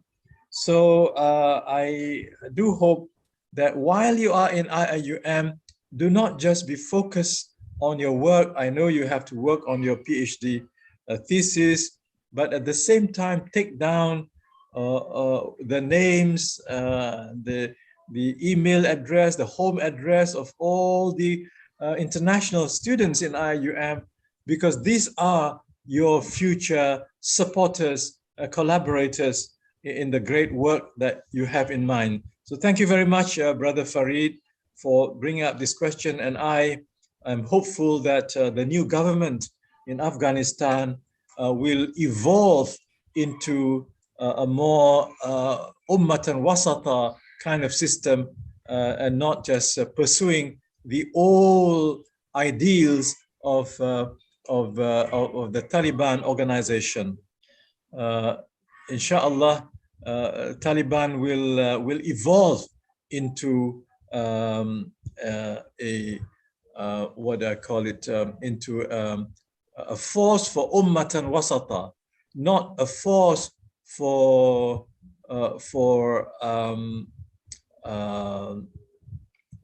physical or military strength, but a force for moral and spiritual strength, inshallah.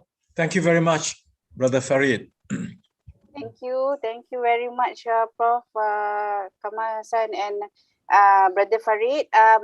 Just a short announcement. This is the information from Dr. Habibullah Zakaria from IIBF. IIBF is going to conduct the Kuliah briefing and Ta'aruf for this semester on the 11th of October at 2:30 p.m.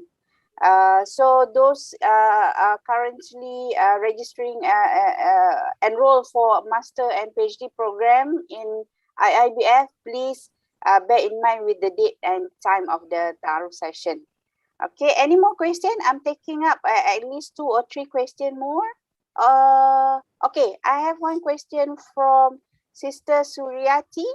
Salam, Prof. Tan Sri Muhammad Kamal Hassan. For instance, the mission of IQOL is to work towards just laws and legal system through the harmonization of Sharia and law.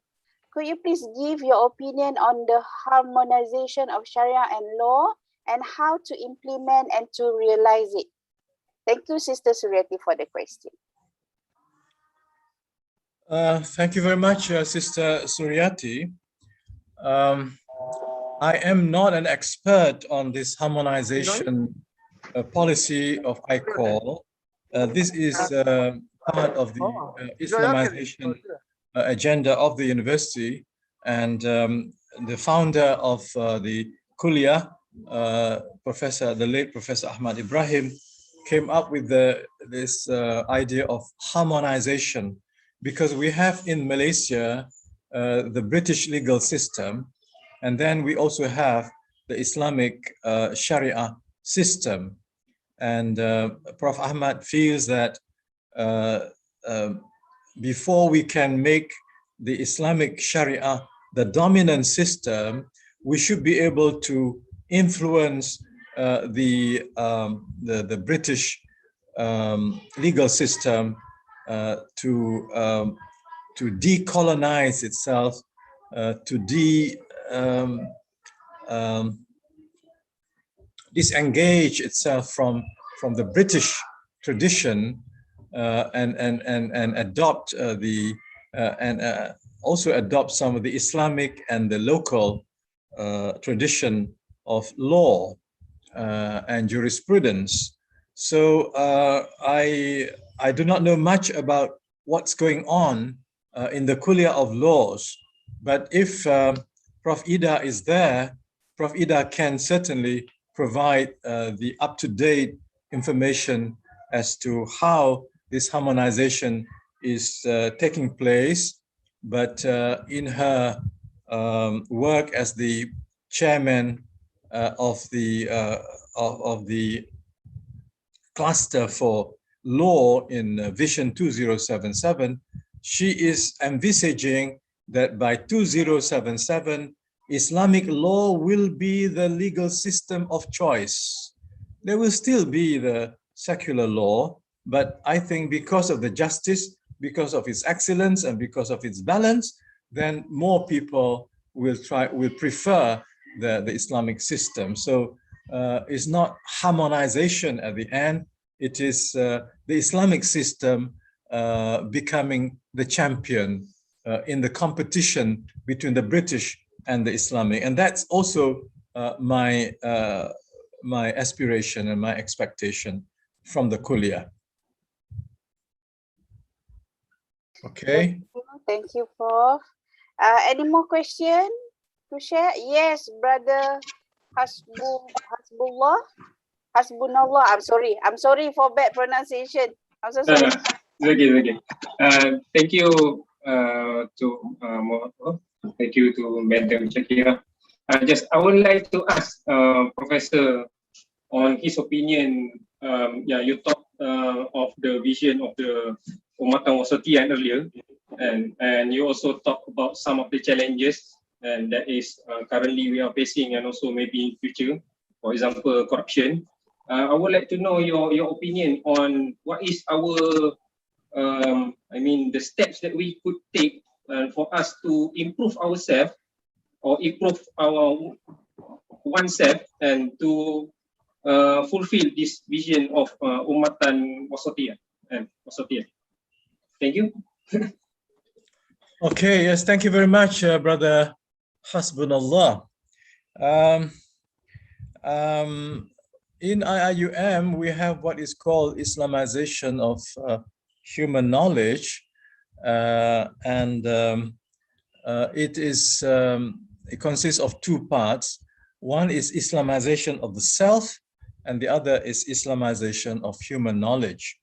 So Islamization of the self is very important, yeah, Brother Hasbunallah, and this is the basic step. As also Brother Balde was mentioning, we have to Islamize ourselves first, and this is what we have in Islamization of the self. We have to Islamize ourselves. We have to understand the worldview of the Quran. We have to understand what is the goal of our life. We have to understand that we have problems of the nafs within us. We have problems of pride, of ego, of jealousy, of discord, disagreement, and so on within ourselves. And these are moral, spiritual diseases. Okay? So we have to get rid of these diseases within ourselves. And that means we have to follow what the Quran tells us to do. That is tazkiyah an-nafs, purification of the self. Yeah, purification of the self. So we have to purify ourselves, get rid of all those sifat madhmuma. Yeah, sifat madhmuma are qualities which are blameworthy qualities within us, like working just for ourselves, that's egoism, or jealousy, prejudice, aspiring to become leaders and to be praised by people, hatred of others, and so on. So many diseases affect us. So we have to become healthy spiritually and morally through the process of tazkiyah an-nafs. And this, one of the ways is, of course, to follow, take the ibadah very seriously, because one of the important pillars of ibadah is as-salah. So we hope the postgraduate students take the salah seriously, because we have been told that there are some students who don't pray, although they are in Islamic university, although they are postgraduate, but they don't pray. And some pray only on Fridays, not 5 times a day. So prayer is one way to overcome the disease of the heart. because inna salata tanha anil fahsha'i wal munkar. So the munkar within us can be removed through the performance of prayer as we get close to Allah subhanahu wa ta'ala. We have also to practice qiyamul layl. Of course, postgraduate students stay late at night, stay up late at night to work, but you can also use part of the late nights for prayer. Get closer to Allah, ask for forgiveness, ask for direction, ask for help, ask for support from Allah Ta'ala, ask Allah to protect you from the whisperings of shaitan, and also your nafs, your evil self, through in the nightly prayers. Okay, so these are ways of overcoming some of the diseases. You can also fast the voluntary fast on Mondays and Thursdays. One way to kill also the urges of the stomach and the flesh. So you know that I mentioned that corruption is a very big problem in Muslim countries, and part of the problems of corruption come from the self that is corrupt. It's corrupted by desire. So we have to understand that this world is not a permanent abode. This world is a temporary abode, and we are going to go back to meet Allah subhanahu wa ta'ala after our death and when we are raised up again. So we have to be conscious of our death. We have to be conscious of Yawm al-Din, Yawm al-Hisab. We have to be conscious of the fact we're going to meet Allah subhanahu wa ta'ala, and you are going to be asked, what is your purpose of higher education? Why do you want to get the PhD? Is it just for yourself or for the sake of improving the society? So these are just some of the few recommendations I can share with you, Brother Hasbunallah. May Allah bless you. May Allah guide you to take the steps to improve yourself in the spirit of Islamization of the self, or aslamatun nafs. Thank you very much, Brother Hasbunallah. Thank you, Prof, and thank you, Brother Hasbunallah. I'm taking one more final question before we end this session. From Sister Muzamila. Assalamualaikum, Prof. Having done undergraduate and masters in Canada, I felt an absence of Muslim presence in most of the literature, while a lot of other cultures and races are represented, Jewish literature among other literatures. What are your thoughts on bringing Muslim voices into Western literature and institutions? Yes, thank you very much, Sister Nur Zalila. Yeah, that's good that you make this observation. The lack of Islamic representation in the academic and scholarly works. Of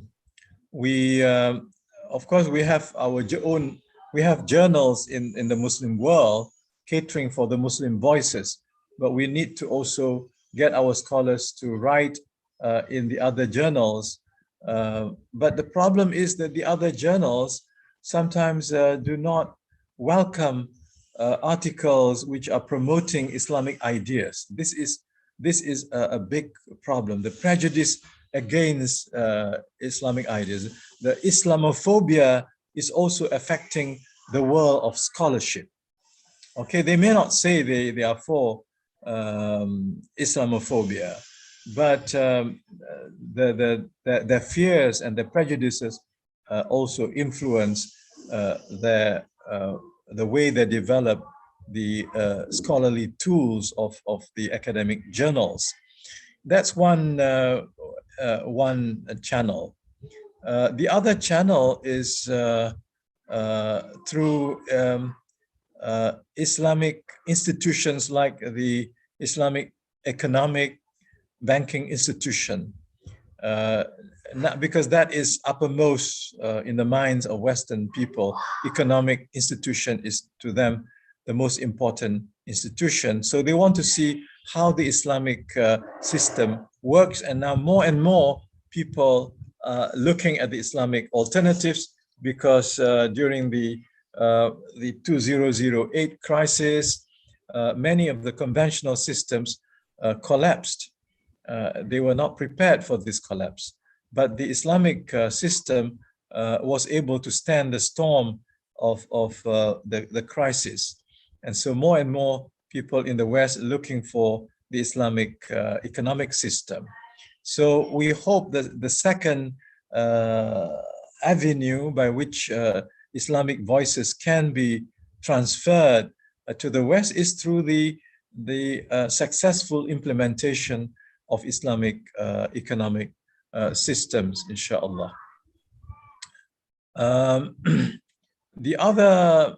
The last channel is, I would think, the cultural channel that is represented in the Muslim world by ISESCO, Islamic Educational and Social Cultural Organization, which is based in Morocco. They have published many good writings by Muslim scholars on various cultural and civilizational issues, and they have also they also write in French and also in Arabic and English. So these are channels by which the Islamic voice can be represented. Of course, IIUM, I would say, is another channel. I hope that also working with IIIT, International Institute of Islamic Thought, is an international organization which promotes scholarly Islamic works in all areas, and they have a journal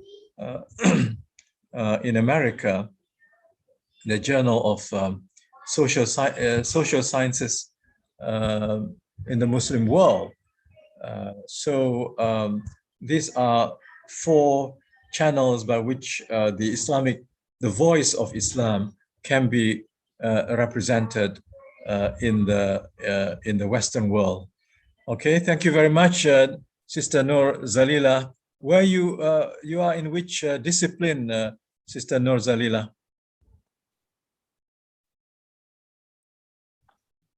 Oh, she's in ISTAC, Prof. Oh, okay, from ISTAC. Okay, yeah. So ISTAC is also organizing international webinars by prominent scholars, and now ISTAC has launched the professorial lecture series.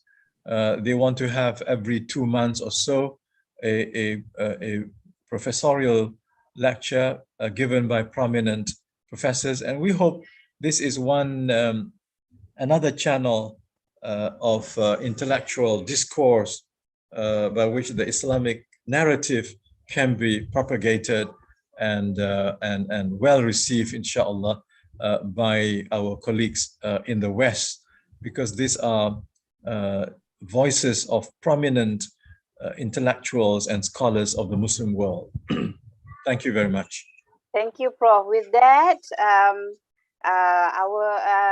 our session with Prof today ended. And there are 3 takes that I have with me today from Prof advice, among others.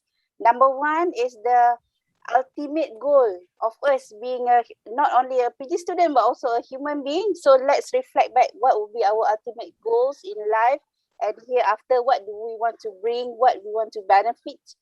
And to be a balanced Muslim leader, we need to have prepare ourselves to have everything, and the most important thing is solat. As I always mention to my daughter, when we take care of our solat, we take care of our relationship with Allah Subhanahu wa Taala, Allah will take care of us, inshallah. So Inshallah. thank you so much, Prof, for the wonderful advice and wonderful sharing today. Thank you so much. I hope to see you again, Prof, soon for PG student session. Inshallah. Inshallah. Okay. Okay. Thank you so much. Assalamualaikum warahmatullahi wabarakatuh. Wa alaikum assalam wa rahmatullahi wa barakatuh. Distinguished guests, brothers and sisters, the third topic today for today's session is Sejahtera Academic Framework as the Landscape of Teaching, Learning and Research in IIUM. The talk will be delivered by Professor Dr. Ahmad Faris Ismail, Deputy Rector Academic and Internationalization. I believe Prof. Faris is here. Yes. Assalamualaikum. Waalaikumsalam warahmatullahi Prof. Faris. Are you ready? Yeah. Okay. Please welcome Prof. Faris to deliver his speech. Okay, Bismillahirrahmanirrahim. Let me first try to share this slide. Okay, can somebody allow me to share slide? Technical team, please allow Prof. Okay, now it is okay now.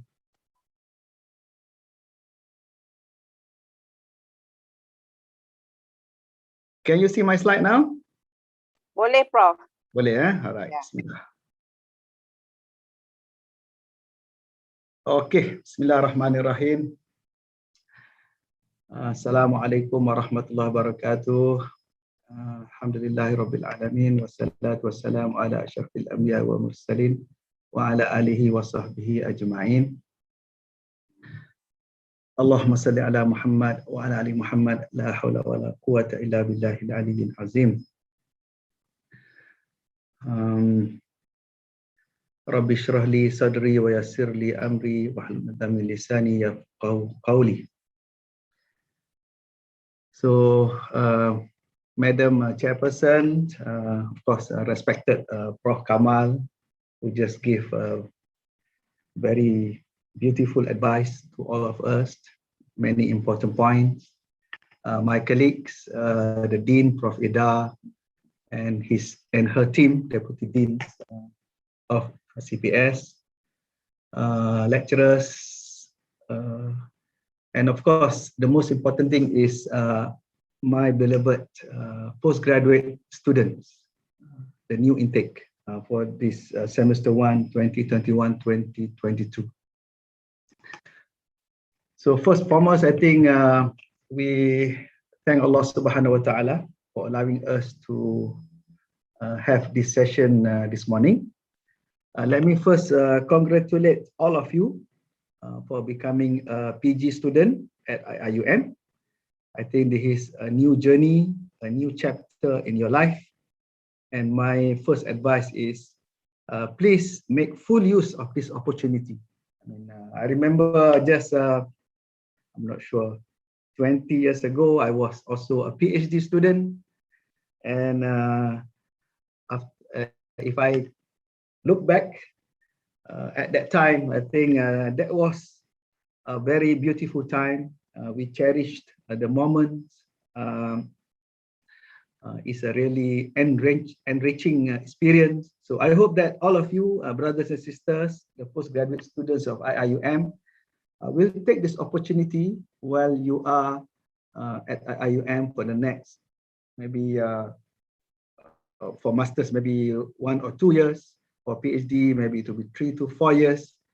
Take this opportunity, while you are at IIUM, to develop yourself, to become a better person, better leader for the future. And as you can see, Alhamdulillah, I think we are blessed with so many world-renowned scholars like Professor Kamal, and also we have others. Our rector, Professor Zulkifli, Tansri, and of course we have in ISTAC, just now you mentioned, we have so many well-renowned professors, and also at all the kuliahs. And we are championing in many of the areas that are affecting the world, especially now that we are faced with this COVID-19 pandemic. So brothers and sisters,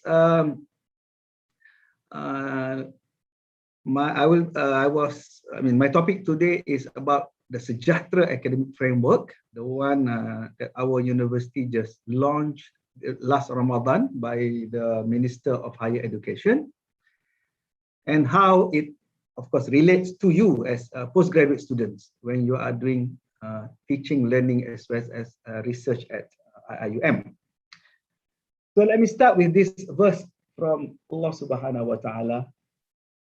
When Allah Subhanahu wa Ta'ala talk about A'udzu billahi minasyaitonir rajim, wa ta'awanu 'alal birri wat taqwa wa la ta'awanu 'alal itsmi wal 'udwan wattaqullaha innallaha syadidul iqab. That Allah Subhanahu wa Ta'ala asks us cooperate in righteousness and piety, but do not cooperate in sin and aggression, and fear Allah. Wattaqullah, indeed Allah is severe in penalty. I think this is first, as a reminder for me and for all of you. I think this is the spirit. I mean, as you will see when we are going to talk about the Sejahtera academic framework, we are talking about working together. We are talking about cooperating, helping each other, supporting each other. And as a matter of fact, to share with you, I mean, Alhamdulillah, I think I have been supervising many PG students as well as undergraduate students, as well as teaching, of course, many courses for the past 25 or so years. Is always an enriching experience. I mean, when we engage with our students, especially the PG students. I think we would like to learn. PG postgraduate education is very much different from undergraduate education. Postgraduate education is you are now, I mean, you got your degree already, you are now a very mature student, you are now qualified to be a PG student, you have many ideas. So here is where I, as a lecturer, always learn every semester from my students. So this is in the concept of cooperation in the good things. Okay, and like Prof. Kamal mentioned, I think let's talk about how can we identify the problems, how can we come up with the solutions, how we can do effective, impactful research for the betterment of the society. And this is very much related to the vision of our university. Okay, when we talk about, I think by now, I think you are very fully aware about the vision. Okay, I just want to highlight 1 or 2 points from this vision, that the university, our university, aims at becoming a leading international center of excellence in education, research, and innovation. So I guess since all of you are PG students, it is a very important element and component in our vision to do excellence research and innovation, which is part of the total education ecosystem that we are talking about, with the purpose to restore the dynamic and progressive role of the Ummah in all branches of knowledge.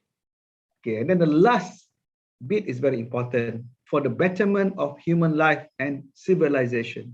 I think this vision, and it was there since maybe 20 years ago. I mean, we have been talking about how can we provide a solution for the humanity, okay, or for the Ummah. Okay, so that's why it always rings in my ear the advice or the statement by the second rector of IIUM, Professor Abdul Hamid Abu Sulaiman, who just passed away. Allah yarhamhu, may Allah bless his soul. He, I mean, in my interaction with him when I was the dean, he always put emphasis on education, holistic education, for the betterment of human life and civilization, for the next civilization. Okay, he always, I remember, he always mentioned that, he said always to us, he called us brothers and sisters, brothers, I mean, forget about my generation, okay, let's bring a new generation for the future of the ummah, of the humanity. Okay, and then after that, he always quote the story of Prophet Musa alayhi salam. He said that, brother, why in the Quran Allah subhanahu wa ta'ala mentioned that when the people of Musa refused to go with Musa to enter Palestine, then Allah subhanahu wa ta'ala made them lost in about 40 years in that place. 40 years, they were wandering around for 40 years. So he said that because we need to build, or they need to build a new generation, a new spirit, a new people with a right mindset to carry the mission. So I think that is very important, I think, as you become our student at IUM. So with that vision, I think I remember, I mean, this Prof. Kamal also crafted this mission for the university. We had 7 missions, okay, 7 missions.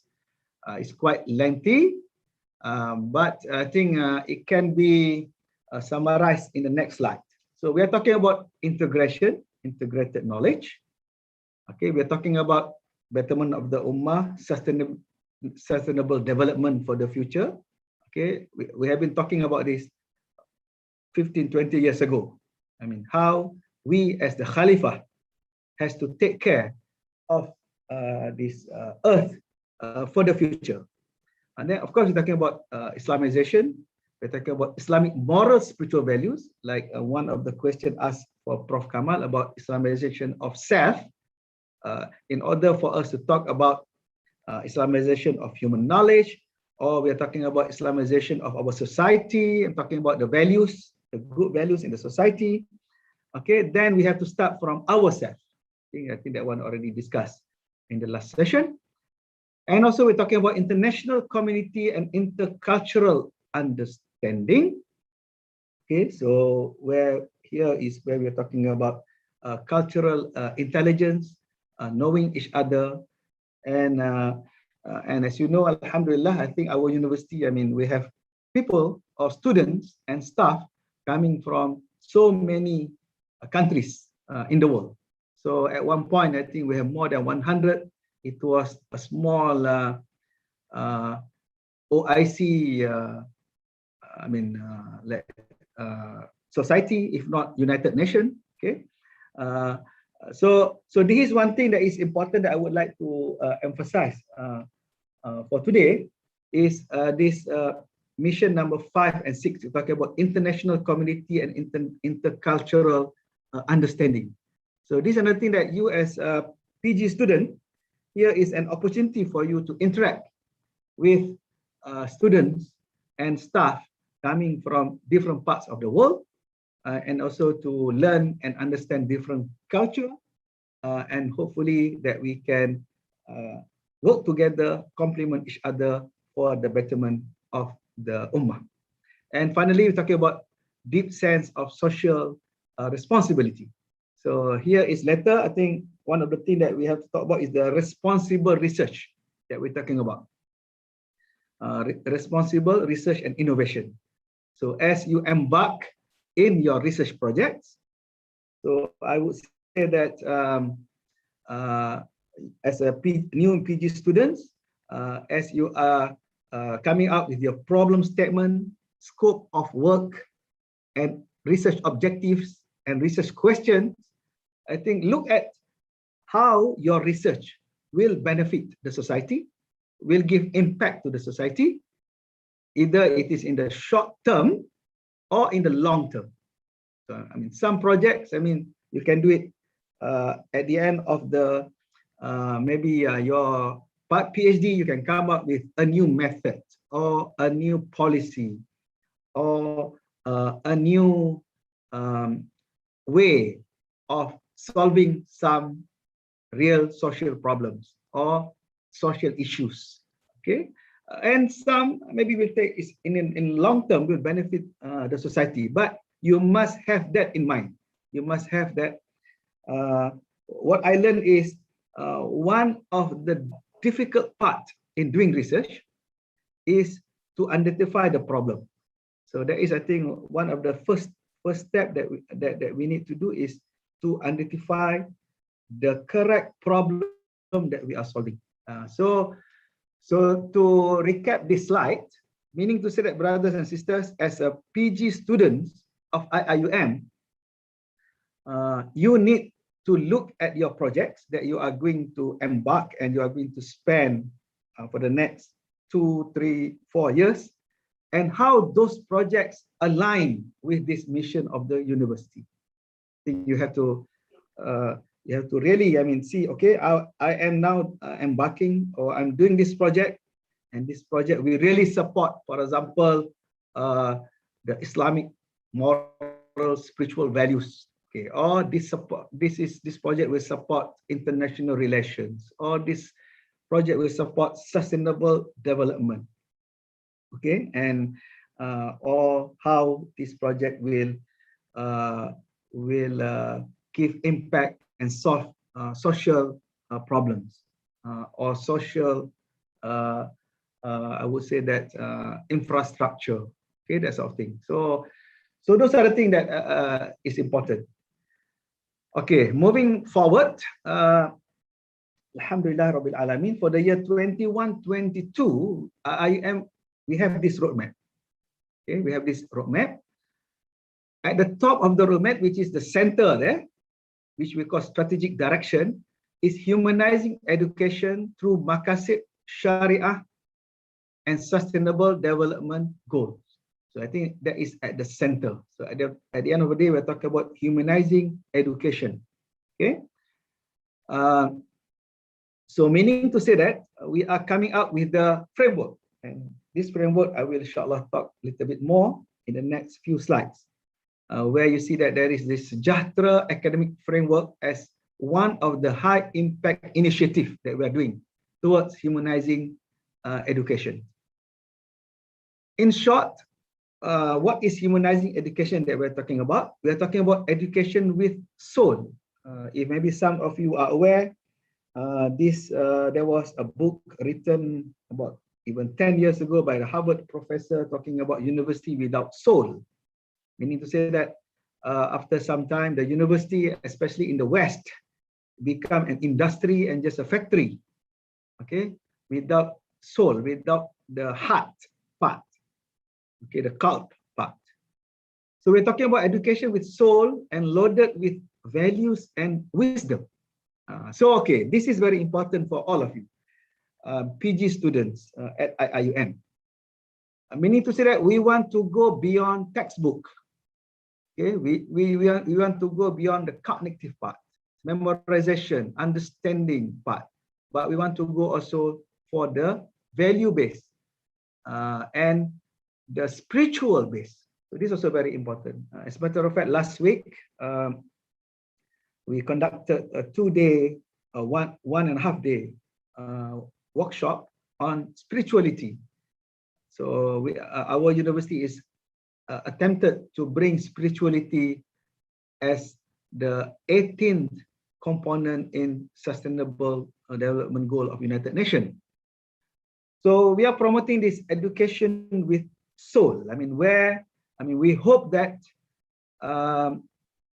students and staff at IIUM, through the various academic activities that we are doing, okay, will also have these values, and more important thing is wisdom. Okay, and this wisdom part, I find out that normally you cannot find it in the textbook. This wisdom part is where you really have to interact with your supervisor, with the scholars around you, and sometimes with your colleagues and friends. And after some time, you will develop the wisdom, the hikmah. And of course, going back to Prof. Kamal's advice is, many times I think we have to make dua that Allah subhanahu wa ta'ala will show us the correct path. So that's why in Islam, I think sometimes if you want to make decision, we are encouraged or we are asked to do Salatul Istikharah, for example. So that is to get the correct wisdom, the correct bless barakah, I mean, in our decision. Okay, so it is about nurturing a person first, a professional second, meaning that we are realizing that our staff, our students, our visitors, our neighbors, we are talking about people, and people have, I mean, the holistic component, not only the cognitive, the mind, okay, not only the physical part that we eat breakfast, lunch, and dinner, and do exercise, okay, but it also has this heart, spirituality, okay, person, a complete person, and of course, especially during this pandemic, we are talking a lot about mental health. Okay, meaning mental health. I mean, people, we can see that everything is looks very good outside, but they are not fit mentally. Okay. Okay, due to the time, I think I'm just going to go quickly on this. As you know that with the humanizing education as our strategic direction, we have the various strategic focus areas like international, cultural, and experiential learning. Okay, and then we're talking about high touch community engagement, where we talk about community transformation. And to that effect, we have various flagships. I advise you to be active in the various flagships. For example, I mean, if you are passionate about the environment, we have River of Life, for example. If you are passionate about helping the poor with food, or then we have the kitchen, Kitchen, Masjid Kitchen project. And of course, we have other many, I mean, we have almost 20 flagships that we are talking about in our various campuses.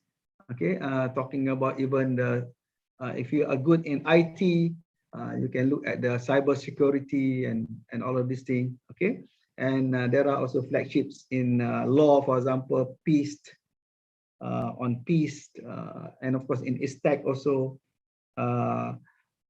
Okay, so one is when talking about this community transformation, I think work with the flagship. And then on the left side there is talking about responsible research and innovation. Okay, here is where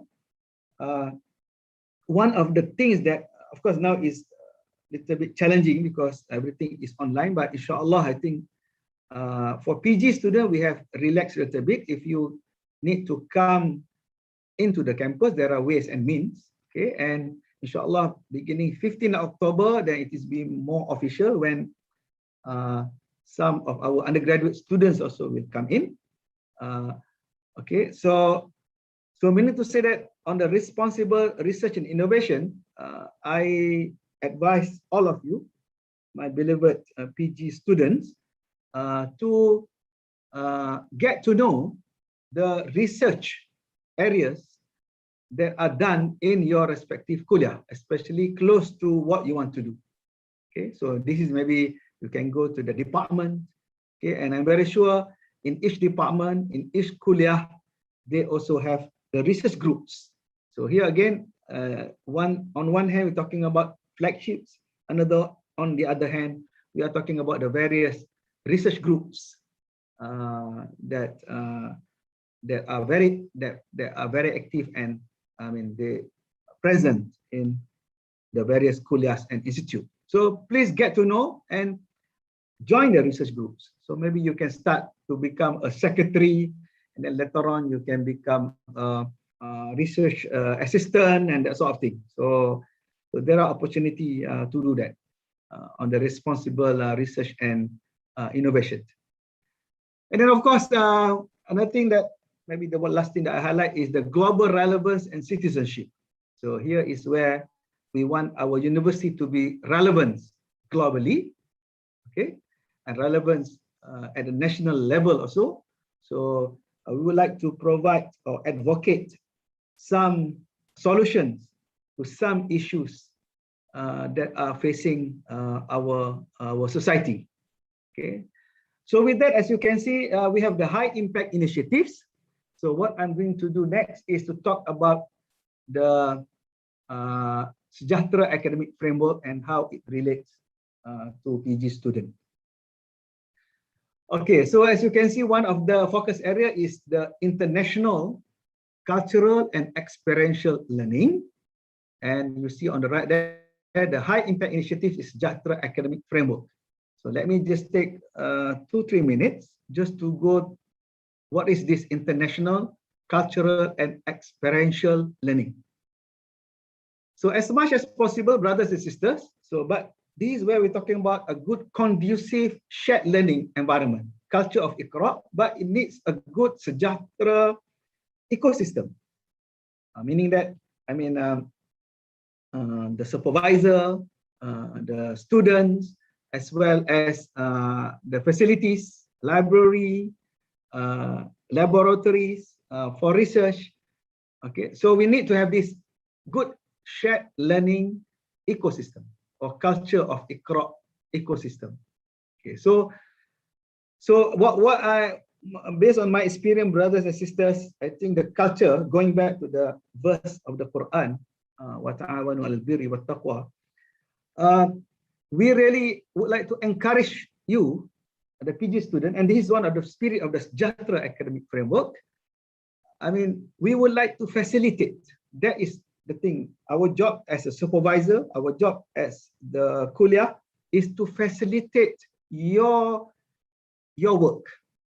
Okay, so I think by now you know that in this next chapter of your life, becoming the postgraduate students is different from the undergraduate life. So postgraduate students, we assume that they are more matured, they can work independently, they can work good in team, all right, and they can come up with new ideas. So that's why identifying the problem, coming up with the research methodology, carry out the experiment, analyzing the data, that sort of thing. So our job is to facilitate. So meaning to say that if you have good, excellent ideas, what you would like to achieve, what you like to contribute, okay, to the body of knowledge and for the betterment of the humanity, then we would like to facilitate what you are trying to do. So I think if you have good idea, inshallah, you will manage to convince your supervisor and your kuliah, to assist you in whatever that you plan to do. So that is the ecosystem part. Okay, but we're talking about convergence of knowledge founded on the Tawheed. I'm very sure Prof. Kamal spoke about the Tawheed. And at the end, I think we want to produce a well-balanced, sejahtera personality, person, a better leader in the future. So that's why we have the high impact initiatives called the Sejahtera academic framework. In short, there will be 2 or 3 more slides after this, but in short, the Sejahtera academic framework is a framework to provide the students with a sense of empowerment, meaning that empowerment and flexibility, and you can also be innovative, okay, so that you can bring your research and your work to the next level. That's why I think after you have done your literature review, after you have identified your scope of work, after the problem statement, then this framework should enable you, should support you to bring the work, the project to the next level. Okay, so that is the spirit of it. So in an international, we're talking about, again, values-based and experiential education. So I would like to underline here experiential learning. Okay, why? Because when you are at the university, you should take this opportunity to learn from the well-known scholars.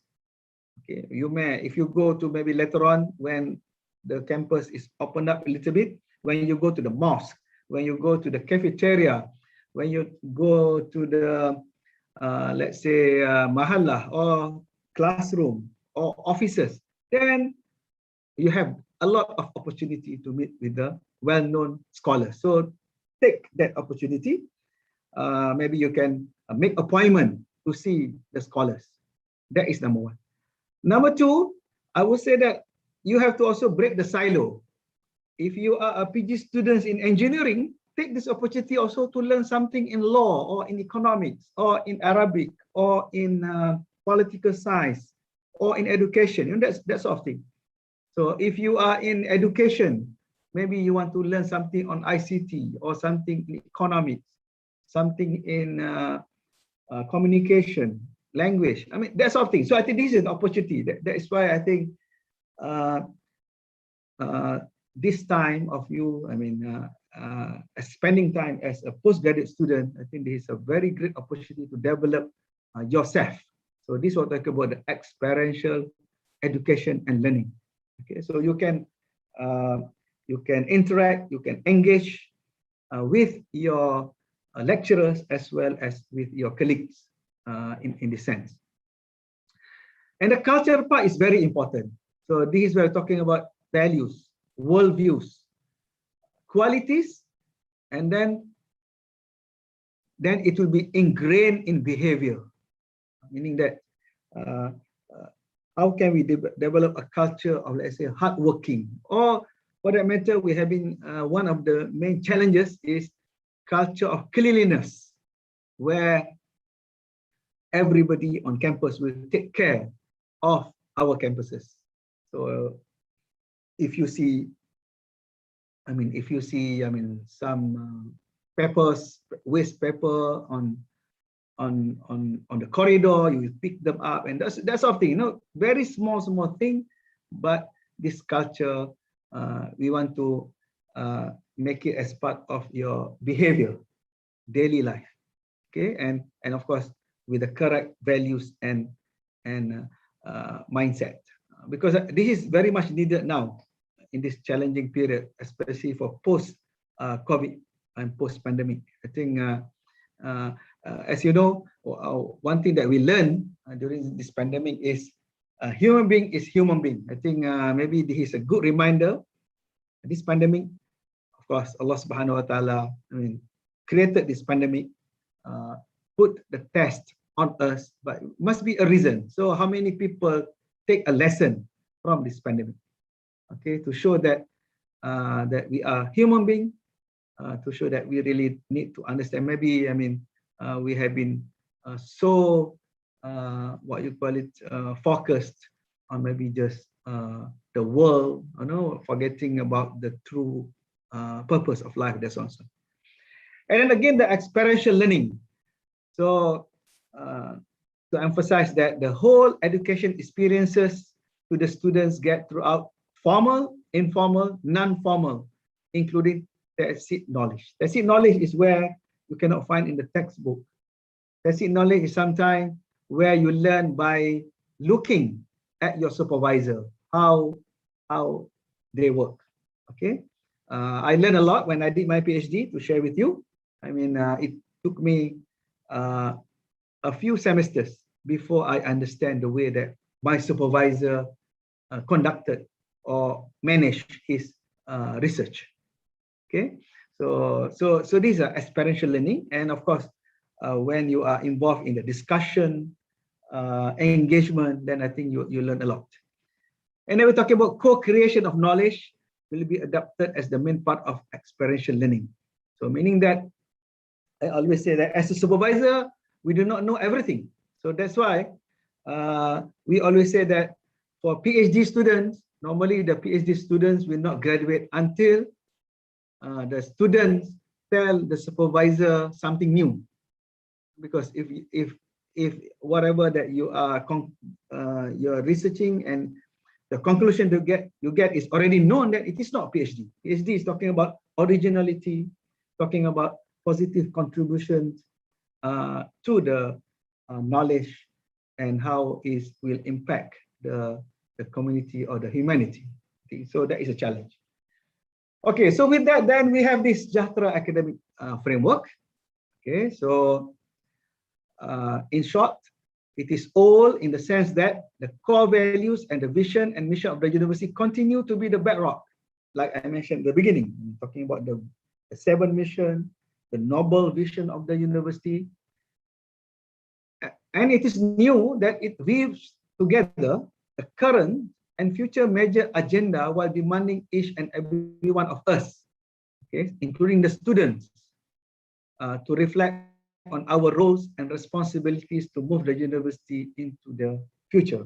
So that's why maybe if you have time, you should, download this. This Jatra academic framework, you can always Google and download it from our website, and you can quickly go through the important components. But in short, this is the framework overall.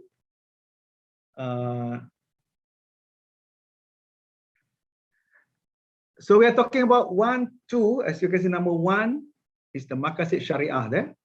Okay, this is the, remember we say humanizing education through Maqasid Syariah, okay, and SDG.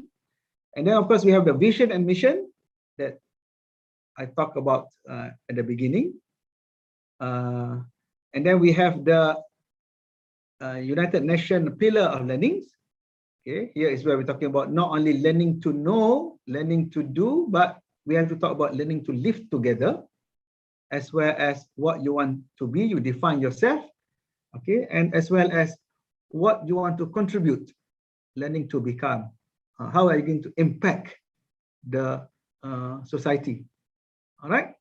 And then of course, number 4, we have the formal academic structure, and then the non-formal student life, and then the ecosystem, BR, environment, which includes the pedagogy, the social, the facilities, the support system, grounded on the falsafah pendidikan kebangsaan, national education philosophy, okay, where we talk about holistic graduates, and then we're talking about khair, our leading, the tagline for IUM, Khalifah, Amanah, Iqra, and Rahmatan lil Alamin. So this is in general, but I think I'll put one that is specific for postgraduate.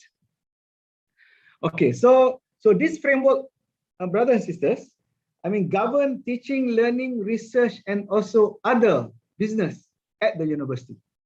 So this is this framework, for not only for the academic staff, but also for the administrative staff, as well as the students, PG and UG of IUM. Okay, so for postgraduate, I think I go direct to number 4 there. There will be some KCDIM, kuliah or center or institute requirement.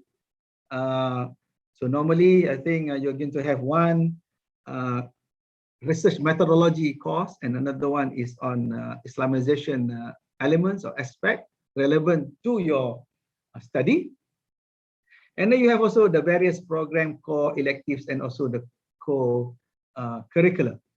Okay, so in short, as you can see, it is a framework that we're talking about transformative education to produce holistic graduates, okay, and based on the humanizing education with soul and values and wisdom.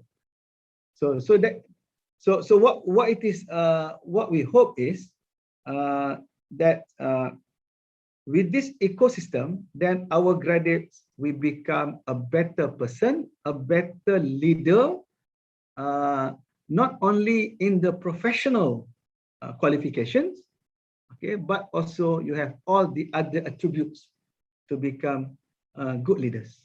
All right.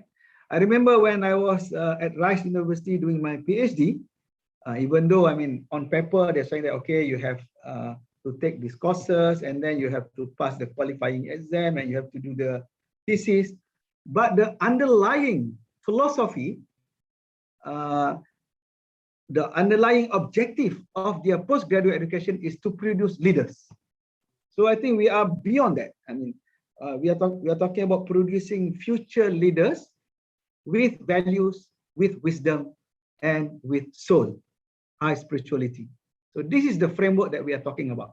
So that's why we need to have this good sejahtera ecosystem. So what is your role here, brothers and sisters? Okay, I think by now you know that the PG education is different from UG education. So number one is the engagement and interaction between the PG student and the supervisor is very, very important.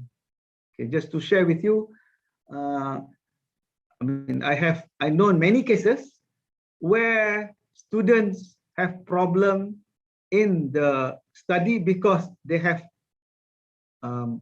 do not work well with the supervisor. So I think that is my important advice as you embark in this PG postgraduate journey. Please make sure that your communication, your interaction, your engagement with supervisor are very smooth, transparent, professional, as well as, okay, and later towards the end you become friends. Towards the end, I think you can share many things. But in terms of relationship with the supervisor is very, very important. You must have, I mean, meaning to say that always when at the end there's problem, then when we interview the supervisor, then the supervisor start blaming the student. They say that student did not come to me, student did not tell me this, did not report to me. And then when we ask the student say, no, the supervisor was not there. The supervisor did not give any advice, that sort of thing. So we want to avoid this. So I think this is a very important parameter for your success as a postgraduate student is supervisor. But how that come into picture of this Jatra academic framework? The environment, meaning to say that how here you need to learn from your supervisor, both the knowledge, the cognitive, the research methodology, but as well as I think you have to also talk about the wisdom and the values. All right, this is very, very important. And I already mentioned that if you want to sustain your stamina in doing PG student in this BR, we are talking about the Murabi, but also we are talking about a support system. See, we have a support system here. For you will be your colleagues. You must, that's why I think you must be in the research group, in the flagship, you must know other PG students so that you can support each other. You can share ideas. Maybe you can have a weekly meeting, that sort of thing. No, so this is very, very important, and this framework is very, very important for the success of PG students. Okay, so you have to put in mind this. So meaning to say that you are not only a student at IUM, but of course you have this amanah, and you also have to play your role and responsibility as the Khalifah. And then of course the culture of Iqra, and at the end of the day is Rahmatan lil Alamin. I think we want to make our impact to the mercy to the all to the whole world. Okay, so on top there, I think maybe the faith, the life, intellect, wealth, and lineage here is talking about maqasid sharia. Okay, so meaning to say that this is the macro level understanding that whatever that we are doing, I mean, we need to maqasid sharia is the objective of the sharia. Okay, what is actually like when you say when you see Allah Subhanahu wa Taala message in the Quran, there are some message, and a lot of things is maqasid sharia, talking about justice, adil, talking about protecting the life, okay, talking about protecting the wealth.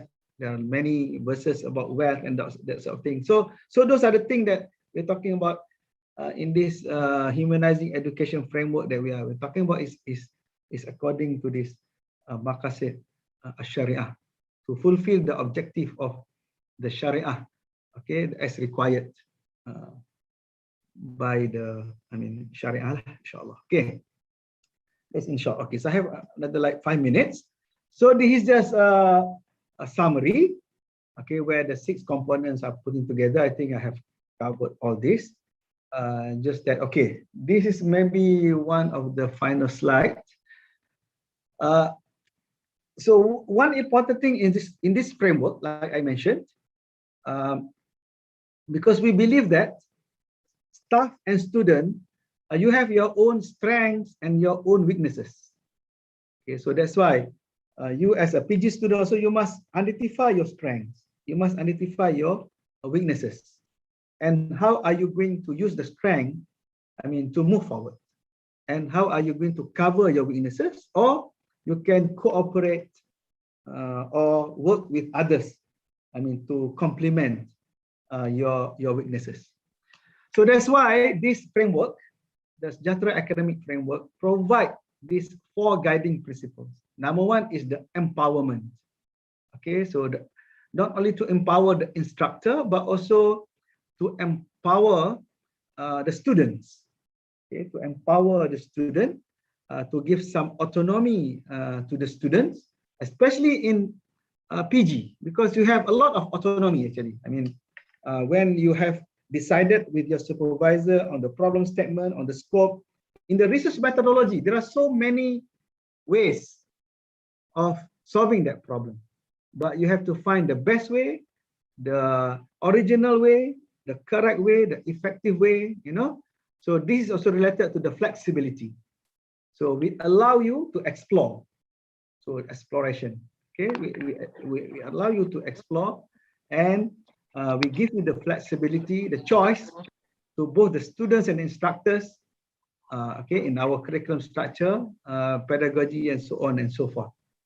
So those are the things that is very important. I mean, and then of course, innovation part, new ways or new solutions. Meaning to say that, especially for PG students, we want you to challenge the system. We want you to challenge the current knowledge. We want you to challenge the current methods.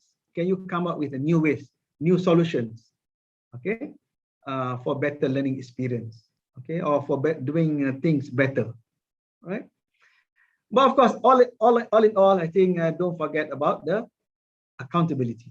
I think the accountability, at the end of the day, where we empower the students and the staff, they must be accountable. I mean, does not mean that when we give you flexibility, then you do not need to reach the requirement. Of course, there is a requirement for you to attain before you can get your master's. There is a requirement for you to achieve before you can get your PhD. All right. So that's why I always advise my students, don't just talk about the basic requirement, but you must go beyond the requirement. Okay, so that when your thesis, your work is sent to the assessors, especially the external assessor, then you are beyond the requirement. I mean, you have met the target, you have achieved the target. So here is where we believe that if all staff and students know the system well, know the target, know the expectation, then you on your own can, I mean, plan and manage your research. Okay, there are a few cases where the expectations, I mean, due to miscommunication or due to misunderstanding, then there is few instances where we have problem where students say, no, I have done enough, but the supervisor say, no, you have not done, or you do not follow my instructions. See, these are the things that communication is very important, and knowing the expectation also is very important. So that's why I always advise that go beyond the expectation. Okay, if the kuliah require you to do whatever 3 experiments, why don't you do 4 experiments? I mean, do more. Okay, if the kuliah require you to publish 2 papers, aim for 4 papers, and that sort of thing. So that there is no gray area and no what you call it, argument about the requirement. Okay, so to end, of course, we're trying to do this. Yeah, we also would like to encourage, I think, as you embark in your PG journey, look at transdisciplinary. Look at, don't just look at your what you call study. Okay, for example, I can share with you one of our student which I co-supervise. He's a professor already. He did his second PhD with us. His background is engineering, but now he's doing education. He just got completed his viva in PhD in education, but the topic is engineering education. So this is what I'm talking about, because nobody else can do that for in-depth study on engineering education unless you have good sound engineering background. So this is what they call about transdisciplinary. Okay, I already spoke about innovative and conducive environment, and then of cultural, talking about good governance, flexibility, equality. Okay, yeah, I think I just cover most of this thing. Okay, so in conclusion, the Sejahtera academic framework puts together the various elements that are major parts of a higher education institution to create a coherent Jamiah Insaniyah system. So humanity, talk about humanizing education, Jamiah Insaniyah. Okay, the SAF views the entire student experience in addition to the formal curriculum as core towards the students becoming and embodying Insan Sejahtera. So to become a Sejahtera, holistic, better person, better leader for the future. And the SAF highlights the roles that each element plays in nurturing holistic human beings. And the university refuses to be a degree mill intent only on simply producing employable graduates. So SAF, the Sejahtera Academic Framework, is a testament of the university commitment to the true nature of education, that of discovering and propagating knowledge that will bring about change and advancement to the self and society. So this will involve everybody, the community, to engage in activities that are well aligned to the right path and to be united and stronger together for becoming an excellent academic institution in obligation of an university bearing the term Islamic measure. And we have started, I think, this few months ago, and it's an ongoing process. So I welcome all of you to the university and to be part of this Sejahtera academic framework. So thank you very much. Look forward to some questions. Thank you very much. Thank you, Prof. Haris, for full information about this Sejahtera academic framework. Now, before we proceed to Q&A, I would like to share some important information to because some of the students are viewing from YouTube live. Okay, this information sharing from the chat box from Prof. Ida. Okay, for those having physical classes, actually some of the kuliah are having physical classes. You are allowed to enter the campus. However, you must have complete vaccination. You need to bring in your class schedule to present it to the security officers at the main gate. And library is also open for PG students with complete vaccination. Without the vaccination record, you are not allowed to enter. Okay, and most classes for this semesters we are having online classes, exception to certain classes specified by the kuliah. Okay, so please refer to your own respective kuliah and your PG coordinator to get the information whether you are having classes, physical classes or online classes. But for Kuliah of Economics and Management Sciences, we are having online classes this semester. This already being announced on the Kuliah website. So you can refer to Kuliah website for KENMS student, Kuliah of Economic and Management Sciences. So please, for everybody, refer to your own respective Kuliah and your PG coordinator to get further information. Thank you. All right, now I would like to open the session. Q&A session to Prof. Faris. Any question from the floor? You can turn on your mic or raise your hand and I will call your name in. Any question before we go for a break, a Zohor break, and then we are having another session in the afternoon? Please ask questions. Any question about Sejahtera Academic Framework? And remember, when we do proposal defense, when we do Viva, it should be, I believe this would be appear in our thesis. So ask questions. For those having technicality, please refer to the respective kuliah and CPS website for information. Any question? Let me check on the YouTube if there's any question. No question. Any question from the participant? Yes, please do ask. Assalamualaikum. Waalaikumsalam warahmatullah. I'm Asma from Inhat. I would like to know if Inhat has only client online classes only, or have to attend the class physical. Sister Asma, you may want to refer to Inhat for further information about this. Thank you. Okay, thank you for that. Thank you. So now I open the question Q&A session for Prof. Faris' presentation. Any question from the floor? I think it's clear. I think they are ready to do research.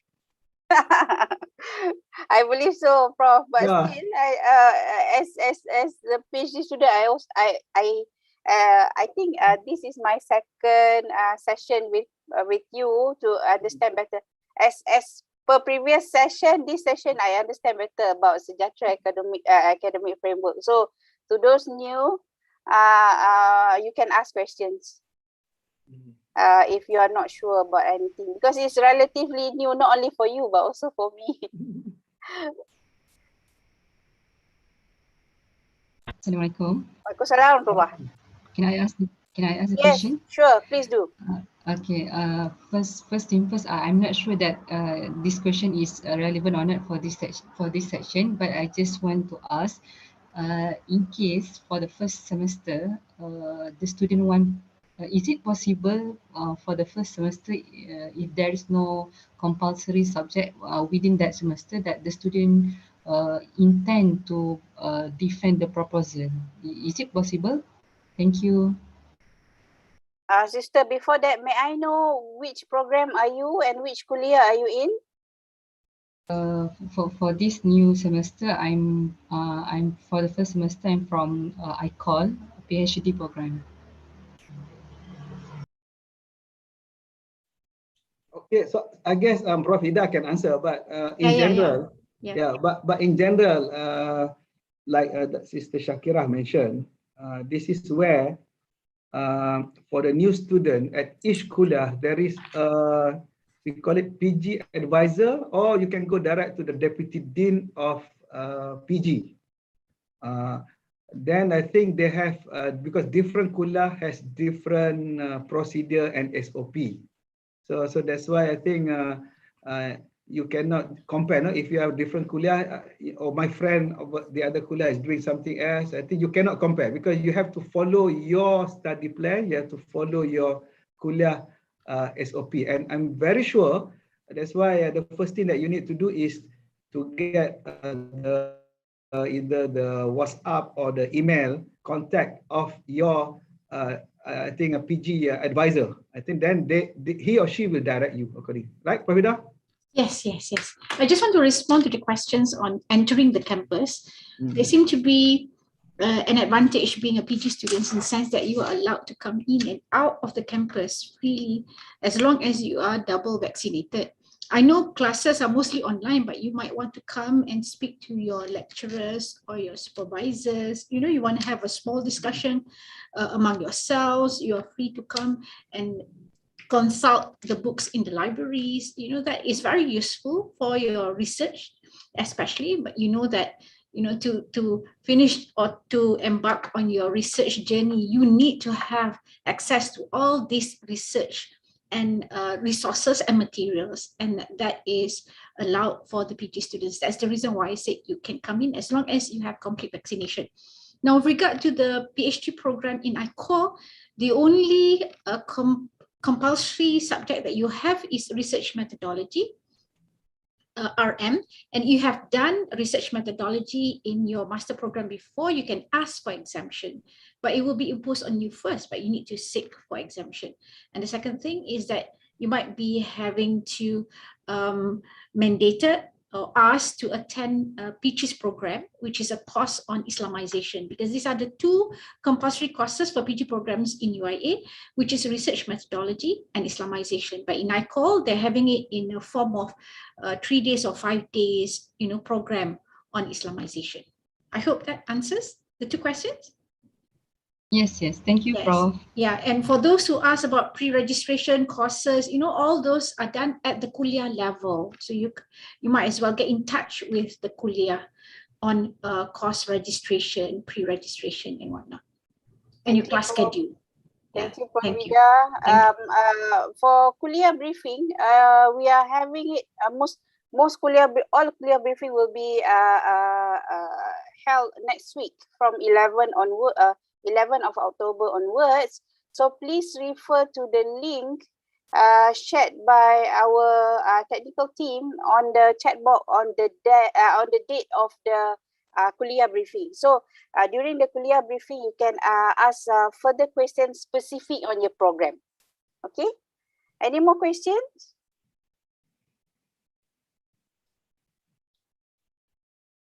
Any concern on Sejahtera academic framework?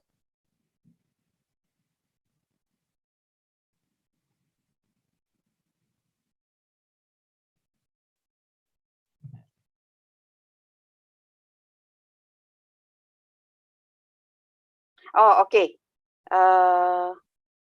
There's one question on the YouTube channel about Sejahtera academic framework.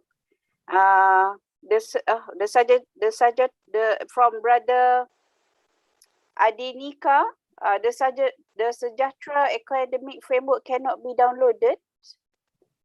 I hope. I don't think you are having issue, because last time, Brother Adinika, last time I managed to download from the website. You may I will refer to Prof. I will refer to the respective office and ask this on your behalf, Brother Adinika, and we will get back to you on that.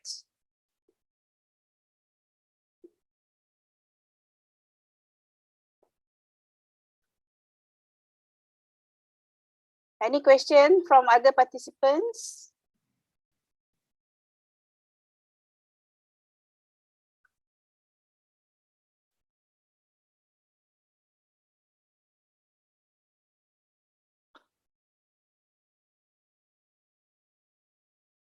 No question?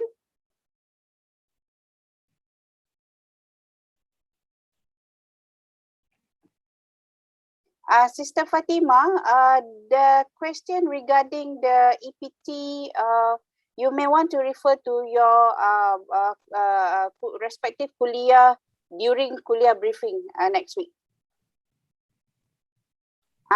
There's another question, Prof, from the participant, from Sister Muzamila.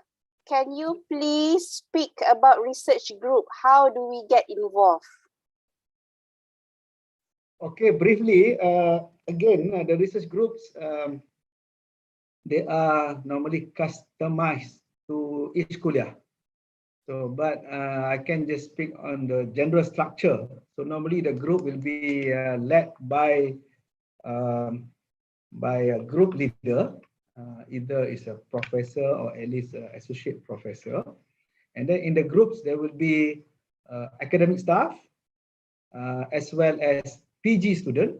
Okay, I mean, you can imagine, for example, if I can take example in engineering, because I'm from the kuliah of engineering. So let's say in that group, we have a professor as a leader, and then there are like 3 other associate professor, assistant professors, and their students, their PG students will be in the group normally. So their student will be in the group. And then, of course, they will have regular activities, training, discussion, seminar, and so on and so forth. But to know what are the groups, then you have to go in to the kuliah, I see, because different kuliahs have different research groups and title. I think, but it's good to know because at the end of the day, when you are going to do research, I think it's better to have your support, in the team rather than doing it alone. So good luck. Thank you. Thank you, Prof. Prof, if I may add, to some information to Sister Muzamila and the rest. This is my personal experience joining a research project with a few lecturers, a few research projects. The first thing that you must do is make yourself visible in the kuliah, so that you know the respective lecturers who are involved in research and what know that okay, this student exists in the kuliah. If you work in silos, you don't come to the kuliah, you don't having the you never join the session, like most kuliah they are having workshop sessions for the PG student. The research team wouldn't know you. So make yourself visible. Don't work in silos. Join your PG members for some workshops and so that is from my personal experience and I managed to join some research project and get some skills in order for me to do my thesis. Any other question? Any other information? Let me see more comments here. All right. Any other questions?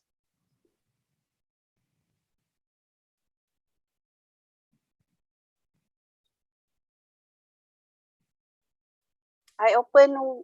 Okay. Okay, there is one question there. How about for coursework mode PG student? I guess when you are taking the courses, of course you just attend the course, but still there is a project work that maybe you are interested to do. All right. So that is number one. Maybe you are interested to be in the research group, and also from time to time, I should add that the research group member can get, some research grants. If they have some research grants, normally they are willing to support the PG student. So those are the things that you need to be alert. They're willing to support the PG student, and maybe your coursework mode that requires some project, you can do project related to that research group. So those are the things that you can, like Sister Shakira mentioned, I think if you get to know many people, supervisors and other students, I think there are many opportunities and way that will facilitate your study. And I guess one of my experience is the support is very important, where you are supporting each other, so that, because PG education is not like UG. Based on my experience, there are some time where everything is working well, but there are some other period of time where you are down and you need support and you need people to discuss. So especially if you're doing PhD is a very long journey, 3 to 4 years. So that's why you need to stay focused, and you need to have a very good support system. So all of these are part of the Sejahtera academic framework that we are talking about. We are going to provide this conducive environment, the good mentor-mentee, good system of supporting each other, and coming out with new ways and means on solving problems. Okay, thank you, Shakira. Thank you, Prof. Any other? I'm taking out one last question or comment before we end our session. One last question on Sejahtera academic framework. Ada tak? Any question? There's no question from YouTube. Any question from the participants here in Zoom?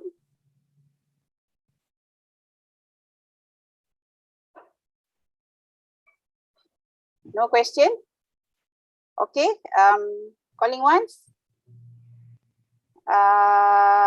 Calling twice. Oh, there's one question but non-related to Sejahtera framework. Session with RSD or Residential Service Division. Let me check. I will get for the question from Sister Husna, we will answer this after lunch break for the next session. Okay, I will refer to CPS management and see the information. All right, I will share the information later with you, Sister Husna. Thank you. With that, before we end our session today, could for Zohor break and lunch break, and we are having another second session of the day. Another question. Like, you are lucky before I close the session. If we are already under research grant, do we have to join other research group, Prof? I suppose that if you are already under research grant, then of course you have your supervisor, you also have your group, I mean, doing that research, I suppose. So, and of course, I mean, you can talk to your supervisor and what is the advice of the supervisor. I'm very sure that if the supervisor also has a group that they are working with, then I think you can join, okay? Okay, maybe last point. One thing that I think I would like to advise all students here, you should take the opportunity not just to be silo and work on your work only, but look at other people's work, you know. So this can be done through, number one is there are various series of seminar, and now during COVID there are a lot of webinars. So meaning even though you are maybe in one field, but there are also interesting webinar in other field that this is an opportunity for you to learn. All right, that is number one. Number two, from time to time we also have this research exhibition, and sometime in the research exhibition is where you discover what your other friends are doing or what other professors are doing. So this is another opportunity. I mean, so when there are this opportunity of there is some research exhibition, or where there is a research a webinar or research seminar, it's good to attend. Not only for the knowledge, but it's good for the networking, because you never know. Okay, because there are many projects that normally I think you can do it. I mean, interdisciplinary and with people from other expertise. Thank you. Thank you, Prof. And don't forget to join PG Colloquium in January, because why, that is the most important event for us to learn about our research. We learn from our friends. So it's a way to learn from our friends on presentation, on the research, and so. All right. We'll be here again at 2:30 p.m. Today for another session on the Ta'aruf group activity. Before that, can all of us turn on the camera so that we can have a photo session, group photos for first session of the day. Brother Muhib, are you ready? Brother Muhib will help us to take the photo. Yeah, I'm ready. Okay. Smile everyone, because we have how many pages, Brother Muhib? I don't know, 6, 7 pages. We have five Yeah. pages in my textbook. Okay. So get ready. I will take one by one. The first page, I don't know who are there. Yeah. So just ready? smile throughout the session. Ready? 1, 2, 3. Okay, one for one page. Second page. Okay, again, ready? 1, 2, 3.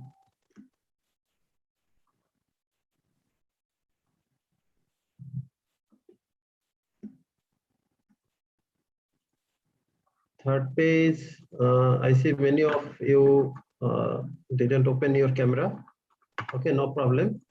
So ready? 1, 2, 3.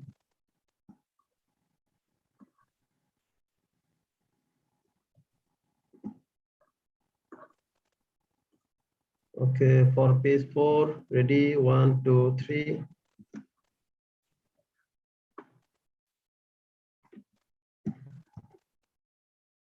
And the last one, ready, 1, 2, 3.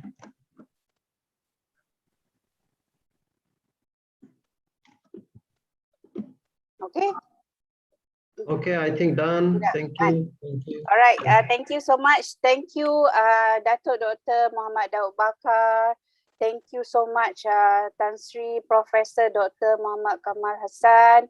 Thank you, Prof. Haris, for a wonderful session today. Thank you also, Prof. Ida, for joining in our session. Give some brief information about PG Colloquium. And with that, we end our first session today with Tasbih, Kifara, and Surah Al-As. I'll be seeing you again 2:30. Don't forget 2:30. I'll be seeing you again. All right. Let's recite the Tasbih, Kifara, and Surah Al-As.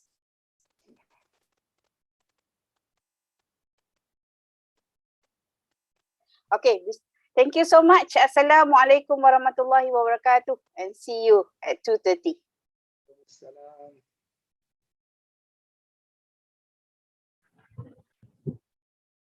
Assalamu alaikum. Yes, sister. Waalaikumsalam warahmatullah. I'm Amber Firdaus from Pakistan. Yes. Actually, I was not able to join the meeting earlier because I had some problems with the link. Okay. You might have answered the questions, but as I joined the late, I apologize for that, first of all. And secondly, I just wanted to ask that when the classes will be starting formally, because I have sent emails to my supervisors, but I did not receive. They said that they will inform me, but I did not receive any link or something else. Okay, which program and which kuliah are you in, Sister Amber? Yes, it's Kuliah of Islamic Revealed Knowledge and Department of Political Science. Oh, Department of Political Science. I will get back to. I think you may want to contact your PG coordinator. I will try to get the information, but I think Kuliah of IRKHS, they have one Telegram group. Someone shared earlier. Let me see. I will reshare with you again on the. Yeah, I'm sharing that one. Brother Muhib is sharing again the link to the Kuliah IRKHS telegroup. You can ask your friends there to assist you. All right, thank you so much. Okay. So the next session is 2:30 Malaysian time. Yes, so Malaysian time in the next 2.5 hours. In 2.5 hours. All right. Yeah. All right. Now it's almost 1 o'clock. Okay. So actually, I'm in Pakistan, so I have to just calculate that when it's we are GMT plus 8. We are GMT plus 8. We are now at 1 o'clock. So in 1.5 hours.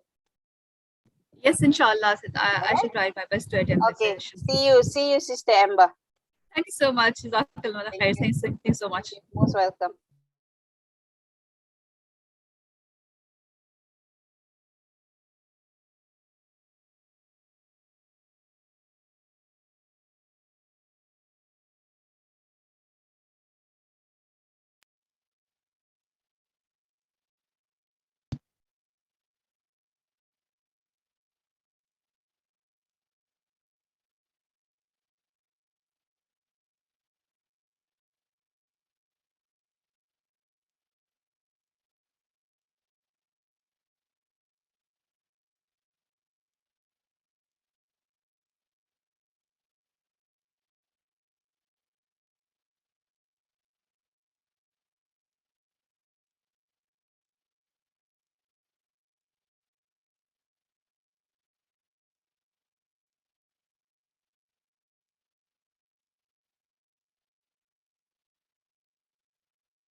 Excuse me, respected participants.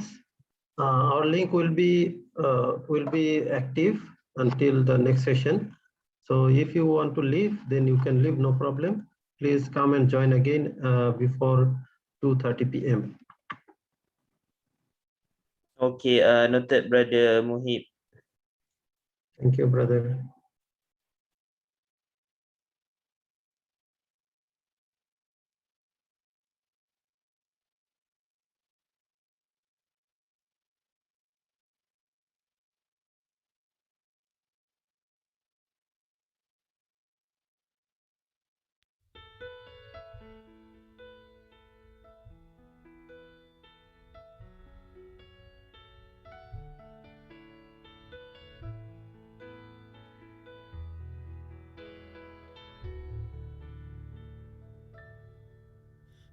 there's faith in my world, it comes back to your teachings and all your words.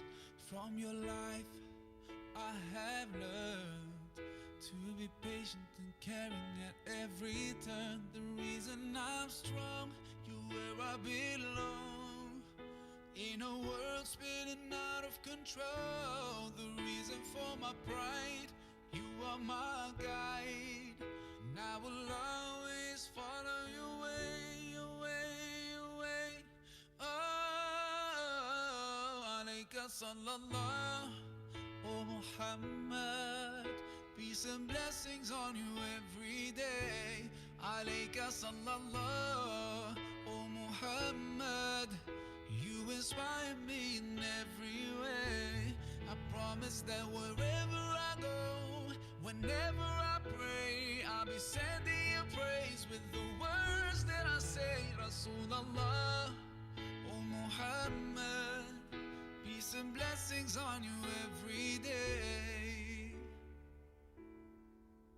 There's light in my heart, helps me find my way back when I've gone too far.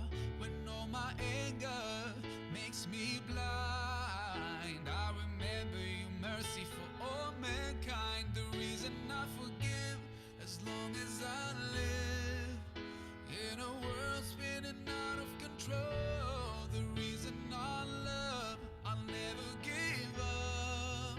And I will always follow your way, your way, your way. Oh, alayka sallallahu, oh Muhammad. Peace and blessings on you every day. Alayka sallallahu, oh Muhammad. You inspire me in every way. I promise that wherever I go, whenever I pray, I'll be sending you praise with the words that I say. Rasulallah, oh Muhammad. Peace and blessings on you every day.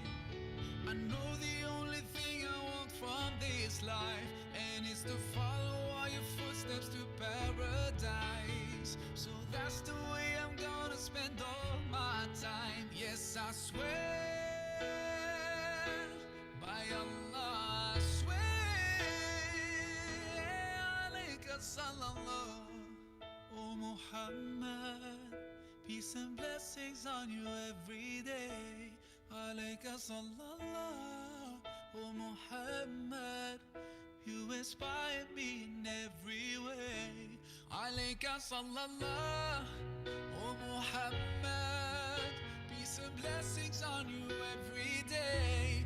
Alayka sallallahu, oh Muhammad. You inspire me in every way. I promise that wherever I go, whenever I pray, I'll be sending you praise with the words that I say. Rasulallah, oh Muhammad. Peace and blessings on you every day.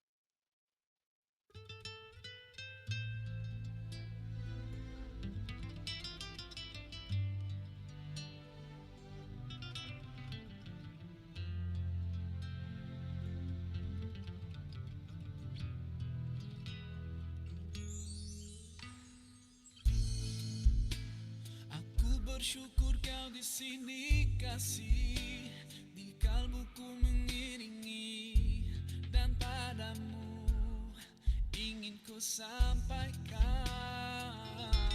Kau cahaya hati, dulu ku palingkan diri dari cinta, hingga kau hadir rubah segalanya. Oh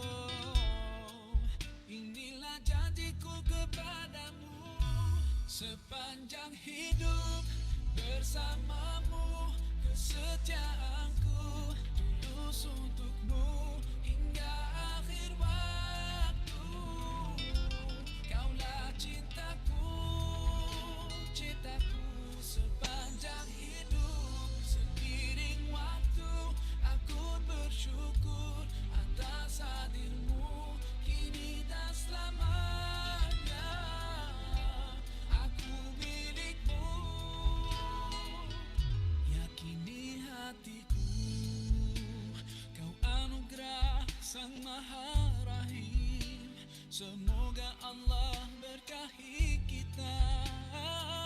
Kekasih penguat jiwaku, berdoa kau dan aku di jannah. Temukan kekuatanku di sisimu. Kau hadir sempurnakan seluruh hidupku. Oh, inilah janjiku kepadamu. Sepanjang hidup bersamamu, kesetiaanku tulus untukmu hingga akhir waktu. Kaulah cintaku, cintaku sepanjang hidup. Seiring waktu aku bersyukur atas hadirmu kini dan selamanya.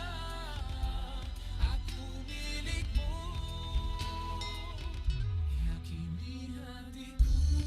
Bersamamu ku sadari inilah cinta.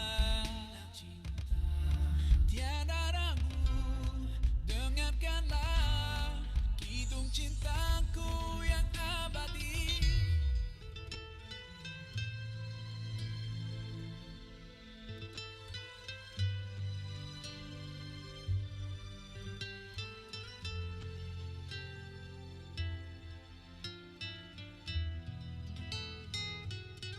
Sepanjang hidup bersamamu, kesetiaanku tulus untukmu hingga akhir waktu.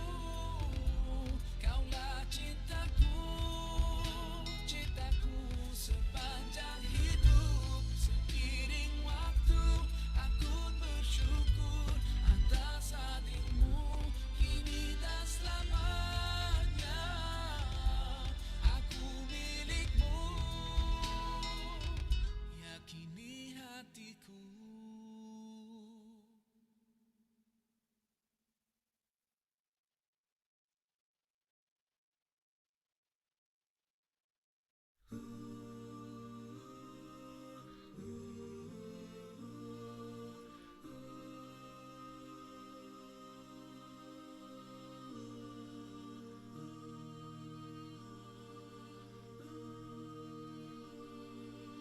अल्लाह ही अल्लाह किया करो, दुगना किसी को दिया करो. जो दुनिया का मालिक है, नाम उसी का लिया करो. अल्लाह ही अल्लाह, अल्लाह ही अल्लाह, अल्लाह ही अल्लाह किया करो, दुगना किसी को दिया करो. जो दुनिया का मालिक है, नाम उसी का लिया करो. अल्लाह ही अल्लाह, अल्लाह ही अल्लाह. Just like a sunrise can't be denied, no. Just like the river will find the sea. Oh Allah, you're here and you're always near. And I know without a doubt that you always hear my prayer. सच की राह पे चला करो, दुगना किसी को दिया करो. जो दुनिया का मालिक है, नाम उसी का लिया करो. अल्लाह ही अल्लाह, अल्लाह ही अल्लाह, अल्लाह ही अल्लाह किया करो, दुगना किसी को दिया करो. जो दुनिया का मालिक है, नाम उसी का लिया करो. अल्लाह ही अल्लाह, अल्लाह ही अल्लाह. So many bright stars like diamonds in the sky. Oh, in makes me wonder how anyone can be blind to all the signs so clear. Just open your eyes, and I know without a doubt you will surely see the light. तेरी ही दुनिया तेरी ज़मीन ये कहकर शाहे तू है करीम मेरे मौला सुन ले दुआ हम बेबस हैं तेरे बिना रोशन कर जहां ऐसा जुल्म न किया करो दुख न किसी को दिया करो जो दुनिया का मालिक है नाम उसी का लिया करो अल्लाह ही अल्लाह अल्लाह ही अल्लाह अल्लाह ही अल्लाह किया करो दुख न किसी को दिया करो जो दुनिया का मालिक है नाम उसी का लिया करो अल्लाह ही अल्लाह अल्लाह ही अल्लाह अल्लाह ही अल्लाह किया करो दुख न किसी को दिया करो जो दुनिया का मालिक है नाम उसी का लिया करो अल्लाह ही अल्लाह अल्लाह ही अल्लाह अल्लाह ही अल्लाह किया करो दुख न किसी को दिया करो जो दुनिया का मालिक है नाम उसी का लिया करो अल्लाह ही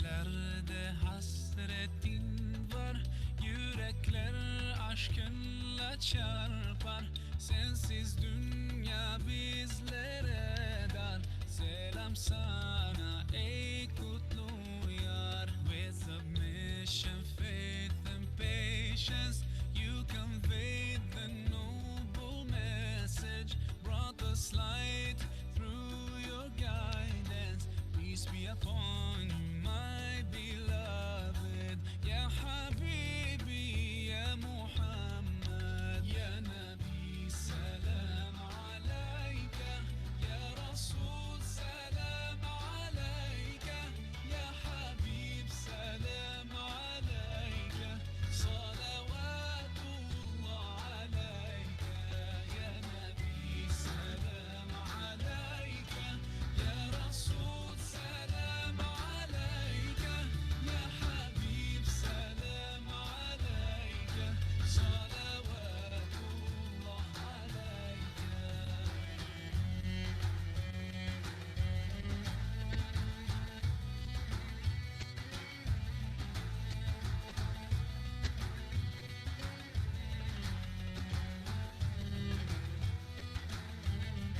तेरी मोहब्बत की महक से ये ज़मीन व आसमां आबाद है रहमत की बरसात आती है दिलो जां या रसूल अल्लाह अय्युहल Mukhtar फीना ज़ादना الحب حنينا جئتنا بالخير دينا يا ختام المرسلين يا حبيبي يا محمد يا نبي سلام عليك يا رسول سلام عليك يا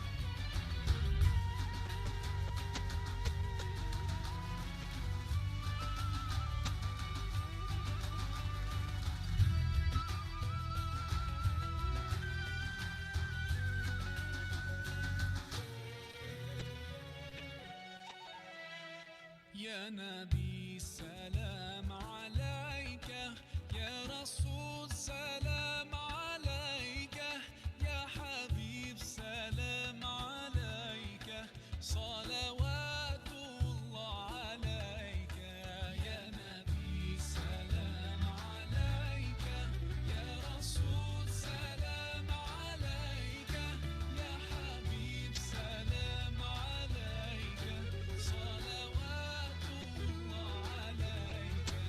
يا نبي سلام عليك، يا رسول سلام عليك، يا حبيب سلام عليك، صلوات الله عليك.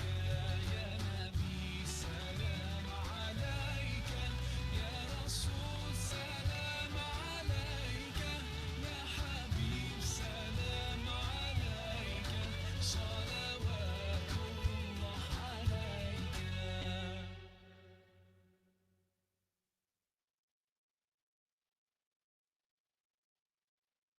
رضيت بالله ربا وبالإسلام دينا، رضيت بالله ربا وبالإسلام دينا، وبمحمد صلى الله عليه وسلم سلم نبيا ورسولا.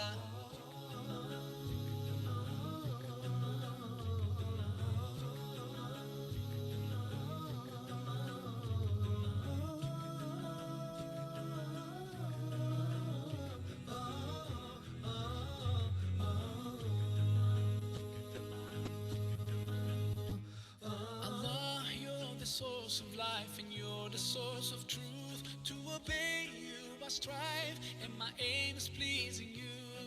Allah, you are the only one, your promise is always true. You don't need anyone, but we're all in need of you. And I sincerely pray to be among the ones you love. And until my final day, I'll say in all my prayers, Raditu billahi rabba wa bil islam dina. Raditu billahi rabba wa bil islam dina, wa bi Muhammadin sallallahu alayhi wa sallam sallam nabiyyan wa rasula.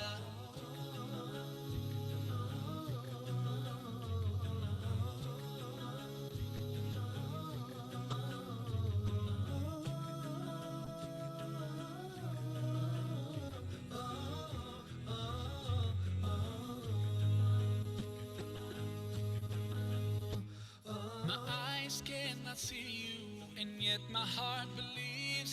Your miracles surround me, so clear and easy to see. Allah, you are the greatest, and I submit to you. You know my deepest thoughts, you know everything I do.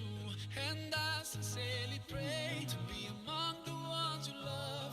And until my final day, I'll say in all my prayers, Raditu billahi rabba wa bil islam dina. Raditu billahi rabba wa bil islam dina, wa bi Muhammadin sallallahu alayhi wa sallam sallam nabiyyan wa rasula. Sallu ala nabi, sallu ala nabi, sallu ala nabi, sallu ala nabi, sallu ala nabi, sallu ala nabi, sallu ala nabi, sallu ala nabi, sallu ala nabi. Raditu billahi rabba wa bil islam dina. Raditu billahi rabba wa bil islam dina, wa bi Muhammadin sallallahu alayhi wa sallam sallam nabiyyan wa rasula. Raditu billahi rabba wa bil islam وبالإسلام دينا رضيت بالله ربا وبالإسلام دينا وبمحمد صلى الله عليه وسلم سلم نبيا ورسولا.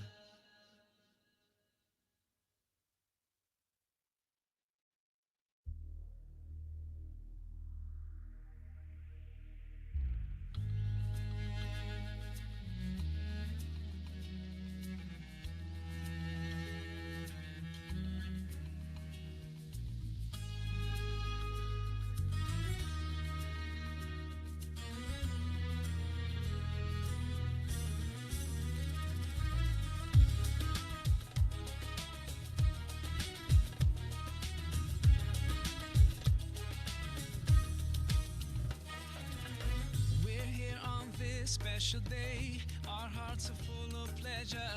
A day that brings the two of you close together.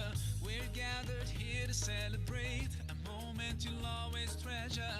We ask Allah to make your love last forever. Let's raise our hands and make dua like the Prophet taught us. And with one voice, let's all say, say, say.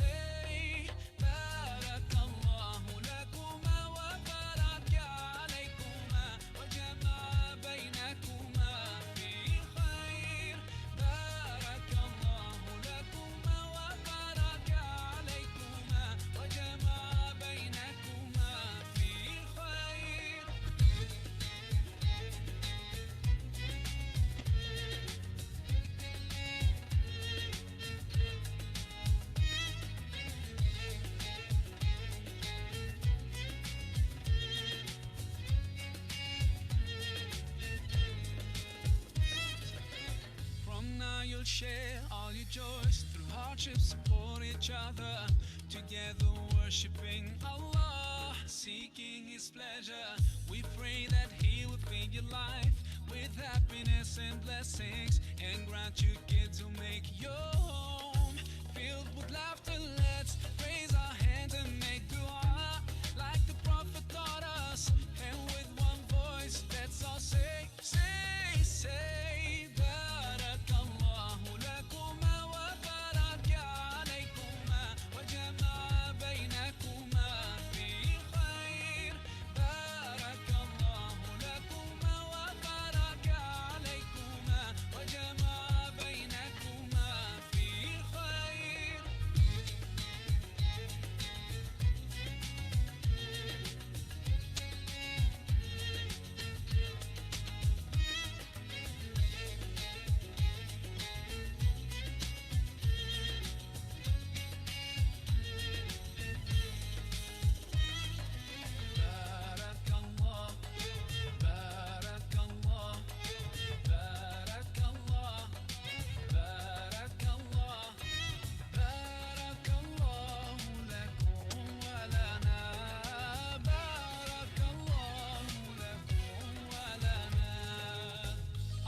songs in the world, and every melody and rhyme, if they were combined, they would still be unable to express what I want to define when I try to describe my love for you.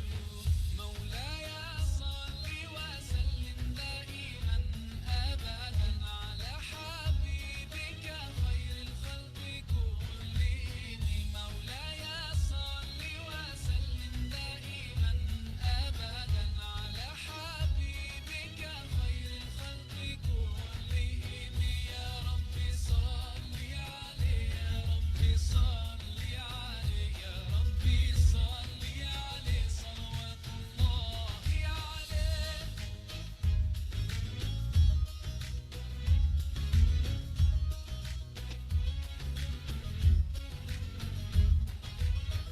Every sound and every voice in every language ever heard, each drop of ink that has been used to write every single word, they could never portray everything I feel in my heart and wanna say. And it's hard to explain why I could never describe my love for you. مولاي صل وسلم دائما أبدا على حبيبك خير الخلق كلهم. مولاي صل وسلم دائما أبدا على حبيبك خير الخلق كلهم. يا ربي صل عليه، يا ربي صل عليه، يا ربي صل عليه صلوات الله عليه.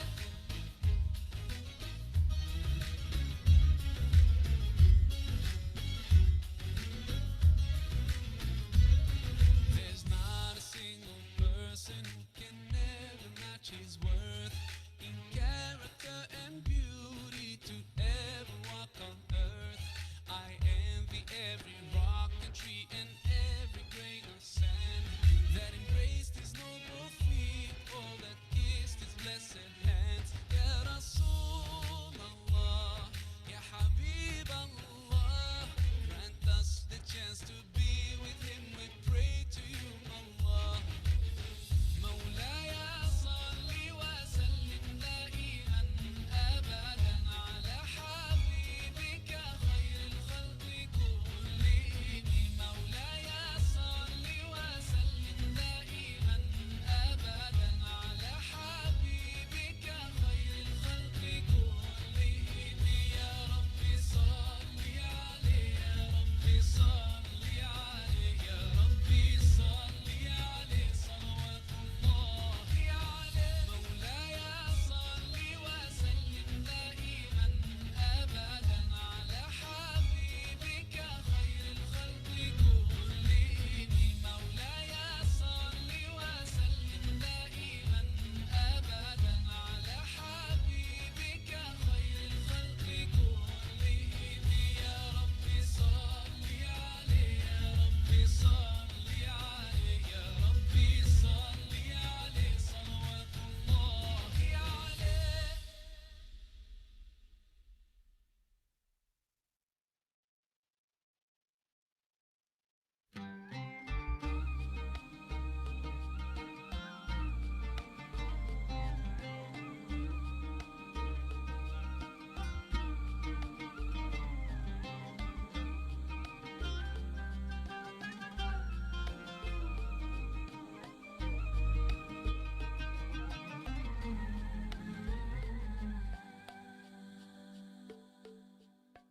Every time you feel like you cannot go on, you feel so lost and that you're so alone.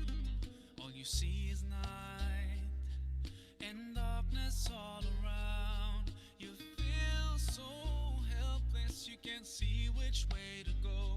Don't despair and never lose hope, 'cause Allah is always by your side. Insha'Allah, Insha'Allah, Insha'Allah, you'll find your way. Insha'Allah, Insha'Allah,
Turn to Allah, He's never far away. Put your trust in Him, raise your hands and pray. Ooh, yeah, Allah, guide my steps, don't let me go astray. You're the only one who can show me the way. Show me the way. Show me the way. Show me the way. Inshallah, inshallah, inshallah, we'll find our way. Inshallah, inshallah, inshallah, we'll find our way. Inshallah, inshallah,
رقت عيناي شوقا ولطيبة ذرفت عشقا فأتيت إلى حبيبي فاهدأ يا قلب ورفقا صلي على محمد السلام عليك يا رسول الله السلام عليك يا حبيبي يا نبي الله السلام عليك يا رسول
was changed when you came along.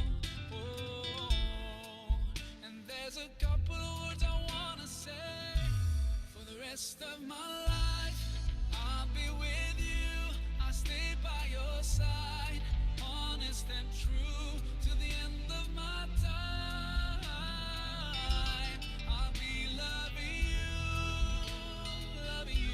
for the rest of my life, through days and nights. I'll thank Allah for opening my eyes, now and forever. I'll be there for you. I know it deep in my heart. I feel so blessed when I think of you, and I ask Allah to bless all we do. You're my wife and my friend and my strength, and I pray we're together in Jannah. Oh, now I found myself, I feel so strong. Yes, everything was changed when you came along. Oh, and there's a couple of words I wanna say. For the rest of my life, I'll be with you. I'll stay by your side, honest and true to the end of my time. I'll be loving you for the rest of my life, through days and nights. I'll thank Allah for opening my eyes, now and forever. I'll be there for you. I know it deep in my heart. Now that you're here in front of me, I strongly feel love, and I have no doubt, and I sing it loud, that I will love you eternally.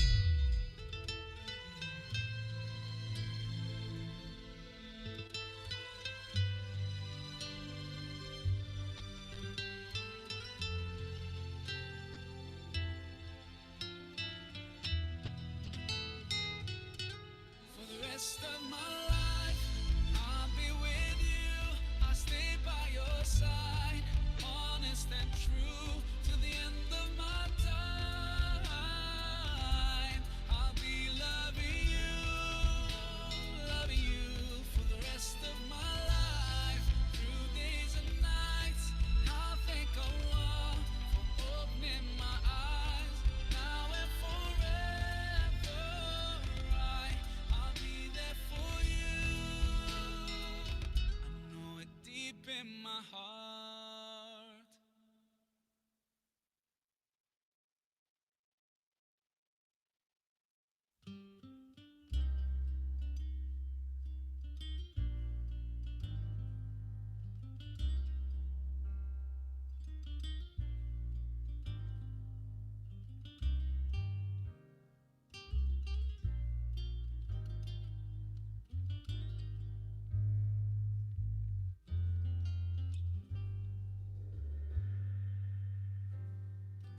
Every time you feel like you cannot go on, you feel so lost that you're so alone.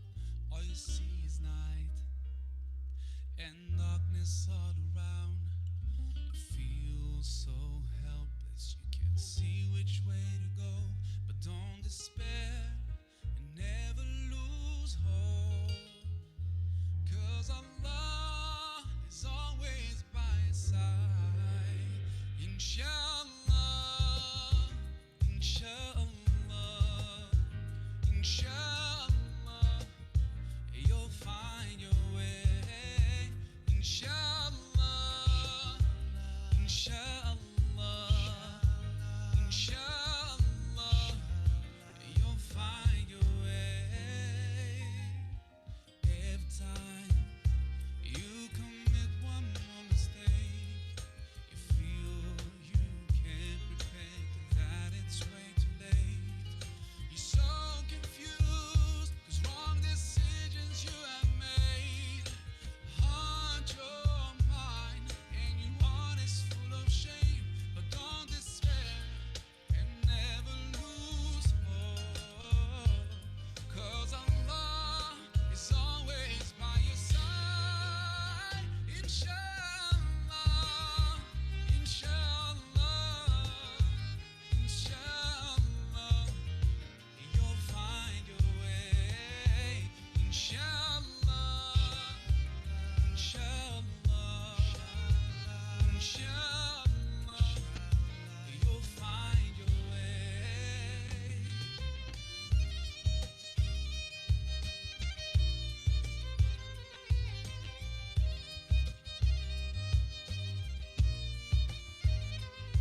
Turn to Allah, He's never far away.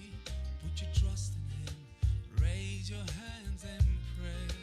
Oh yeah, Allah, guide my steps, don't let me go astray. You're the only one who can show me the way. Show me the way. Show me the way. Show me the way. Inshallah, inshallah, inshallah, we'll find our way. Inshallah, inshallah, inshallah, we'll find our way. Inshallah, inshallah, inshallah, we'll find our way. Inshallah, inshallah, we'll find our way. Inshallah, inshallah, inshallah, we'll find our way. Inshallah, inshallah, inshallah, we'll find our way.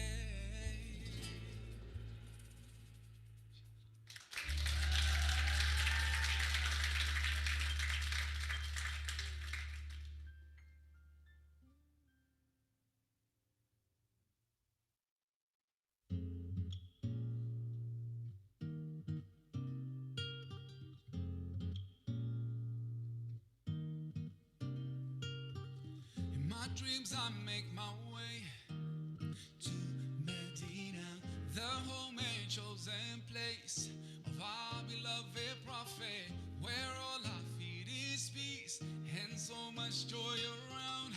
No better place for me. Yeah. Medina, Medina, Medina to Nabi, Medina, Medina. That's where I wanna be. Medina, Medina, Medina to Nabi, Medina, Medina. That's where I wanna be. Oh, oh, Medina, Medina. Oh, oh,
see the similarities between us. Take a minute and see yourself in the mirror.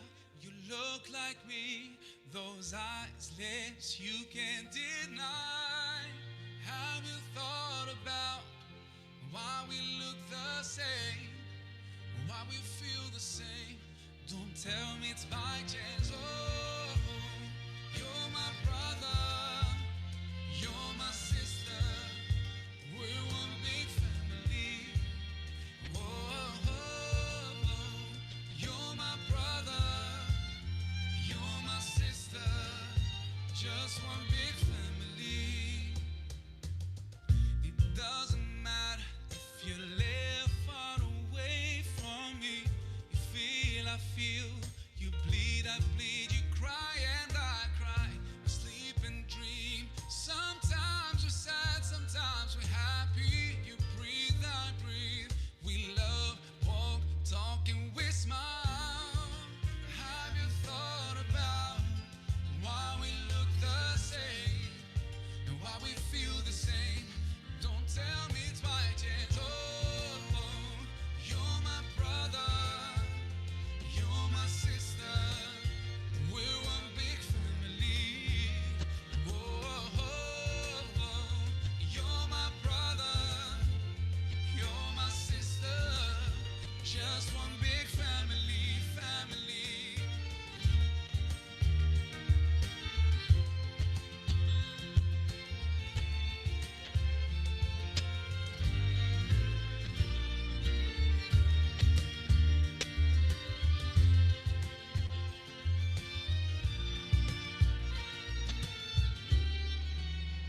I care about you, and I wish you could realize there's no difference between us two. We're part of one family, no matter how far you are, and even if we don't know each other. Oh, you and me and you, we are one. Oh, you're my brother, you're my sister, we're one big family. Oh, you're my brother, you're my sister, just one big family. Oh, just one big family. You're my brother, my sister, we're one big family. Oh, just one big family. You're my brother, you're my sister. Oh, just one big family. Oh, you're my brother, you're my sister, just one big family, just one big family.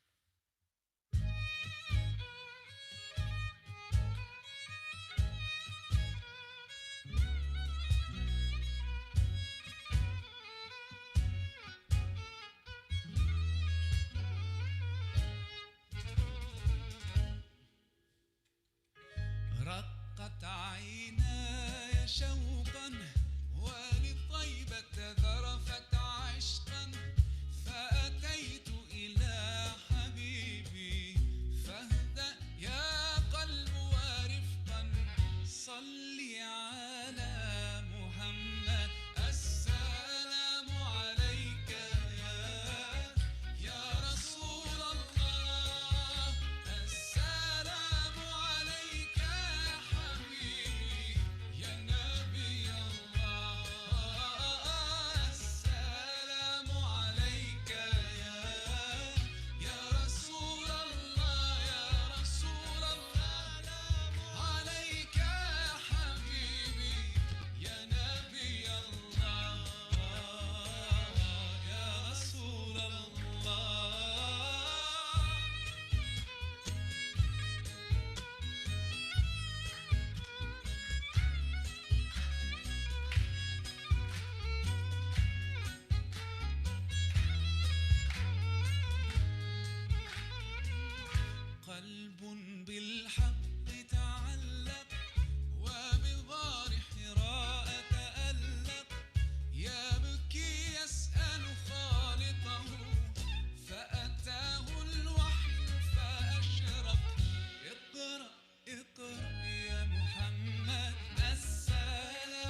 up high, you spread my wings and fly me to the sky. I feel so alive, it's like my soul thrives in your light. But how I wish you'd be here with me all year around. Ramadan, Ramadan, Ramadan, ya Habib. Ramadan, Ramadan, ليتك دوما قريب.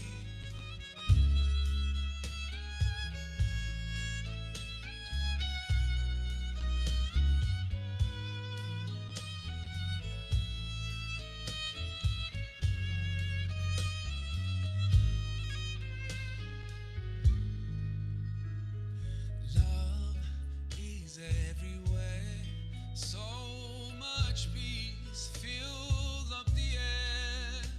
Ramadan, month of the Quran, I feel it inside of me, strengthening my iman. But how I wish you'd be here with me all year around. Ramadan, Ramadan, Ramadan, ya Habib. Ramadan, Ramadan, ليتك دوما قريب.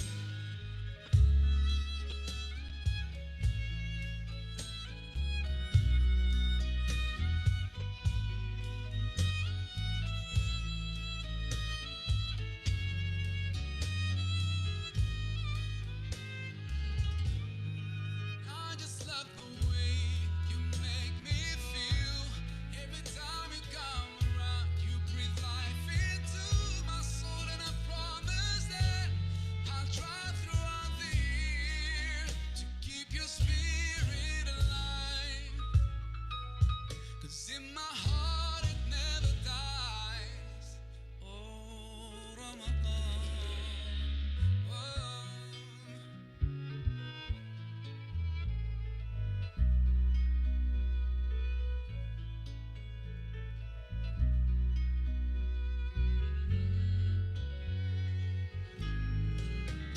Ramadan, Ramadan, Ramadan, ya Habib. Ramadan, Ramadan, ليتك دوما قريب. رمضان، رمضان، رمضان، يا حبيب. رمضان، رمضان، ليتك دوما قريب. ليتك دوما قريب. ليتك دوما قريب.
Praise Allah for sending me you, my love. You found your home, it's here with me, and I'm here with you. Now let me let you know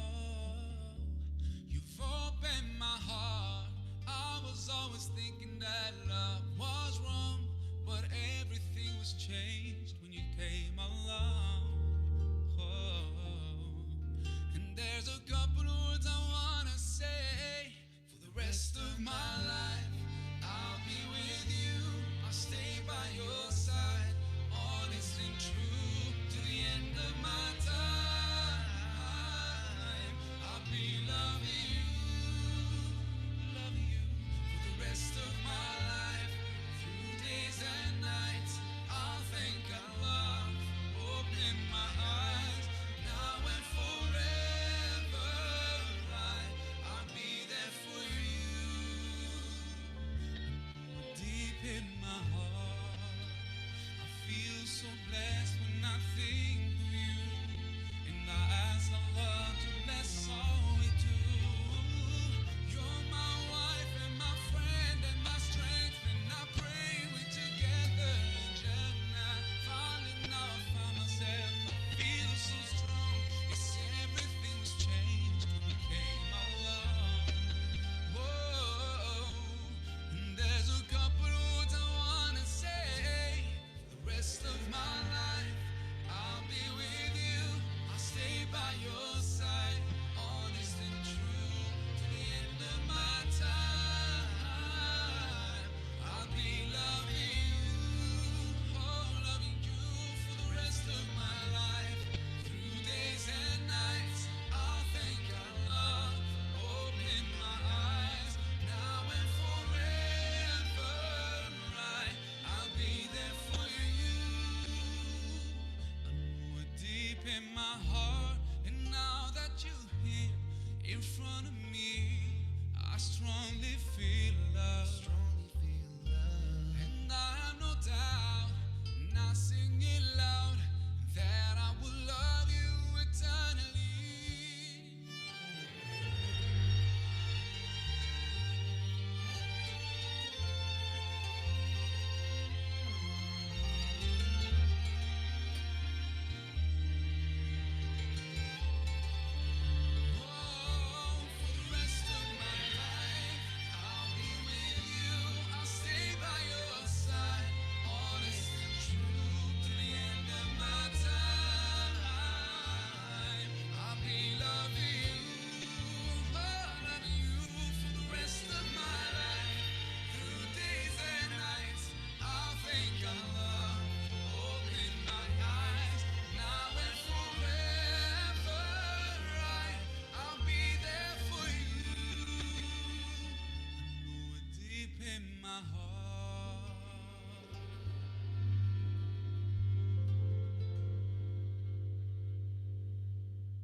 Oh Allah the Almighty,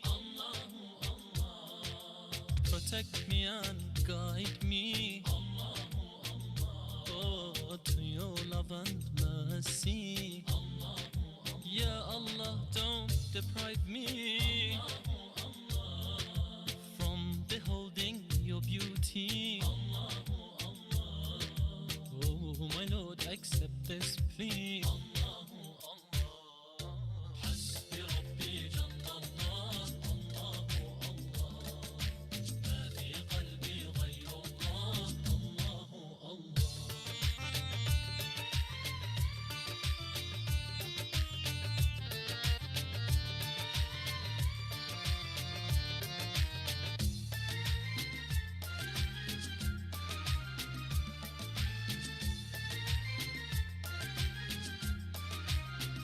वो तन्हा कौन है,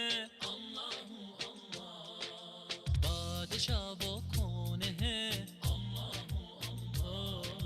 मेहरबा वो कौन है, क्या ऊंची शान है, उसकी सब निशान है, सब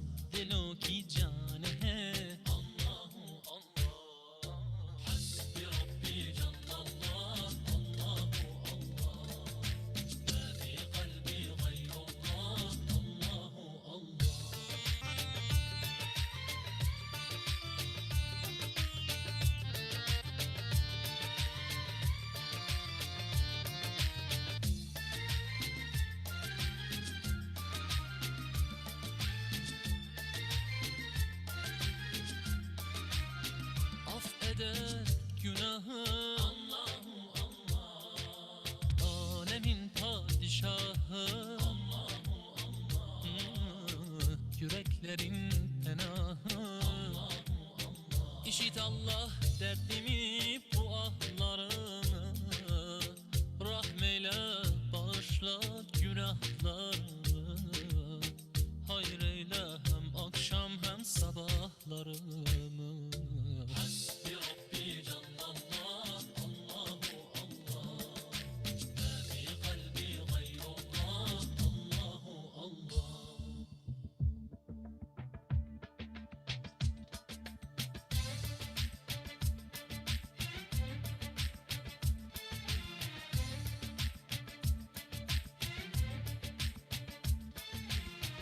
يا رب العالمين الله الله. صل على طه الأمين الله الله. في كل وقت وحين الله الله.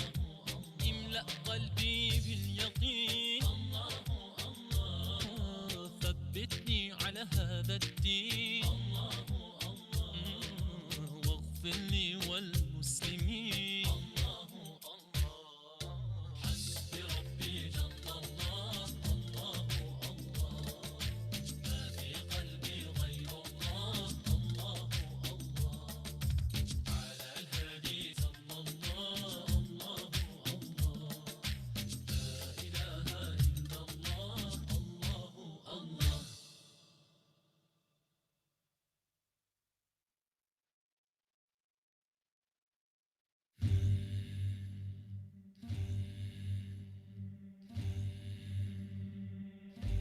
You came to me in that hour of need, when I was so lost, so lonely.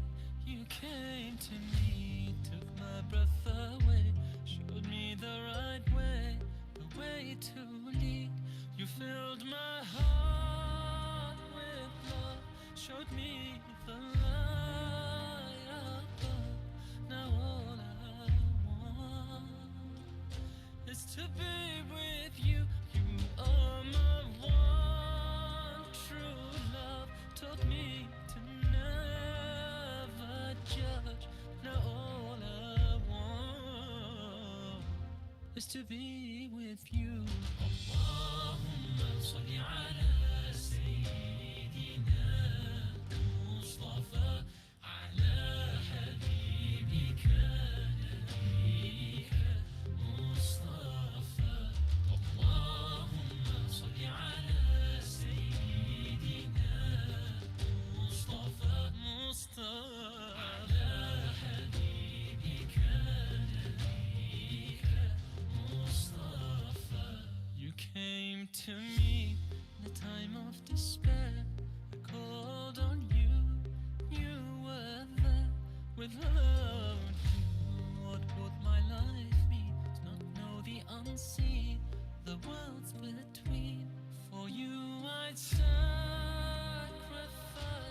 for you I'd give my life, anything, just to be with you. I feel so lost at times by all the hurt and lies. Now all I want is to be with you. Allahumma salli ala sayyidina Mustafa, ala habibika nabiyika Mustafa. Allahumma salli ala sayyidina Mustafa, Mustafa, ala habibika nabiyika Mustafa. Showed me right from wrong, told me to be strong. Need you more than ever, Ya Rasulullah. You came to me in that hour of need. Need you more than ever, Ya Rasulullah. You filled my heart with love, showed me the light above. to be with you. You are my one true love. Taught me to never judge. Now all I want is to be with you. Allahumma salli ala Sayyidina Mustafa ala Habibika Nabiyika Mustafa. Allahumma salli ala Sayyidina Mustafa ala Habibika Nabiyika Mustafa.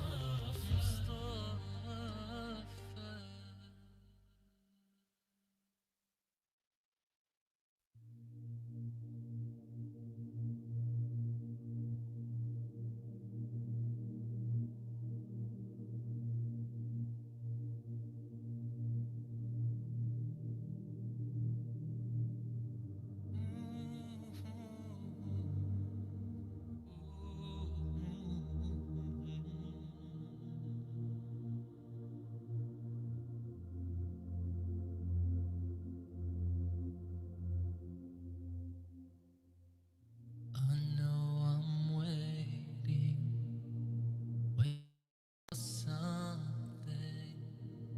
something to happen to me. This waiting comes with trials and challenges. Nothing in life is free. I wish that somehow you tell me out aloud that on that day I'll be okay. But we'll never know, 'cause that's not the way it works. Help me find my way. My Lord, show me right from wrong. Give me light, make me strong. I know the road is long. Make me strong. Sometimes it just gets too much. I feel that I've lost touch. I know the road is long. Make me strong.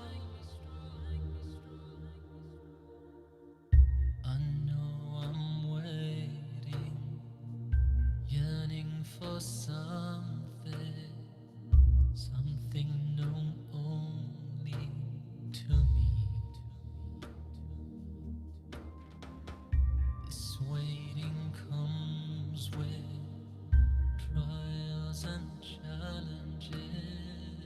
Life is one mystery.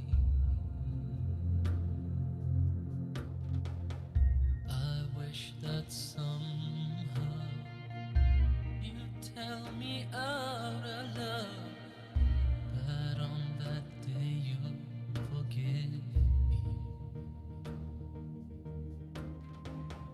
But we'll never know, 'cause that's not the way it works.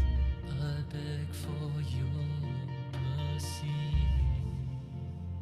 My Lord, show me right from wrong. Give me light, make me strong.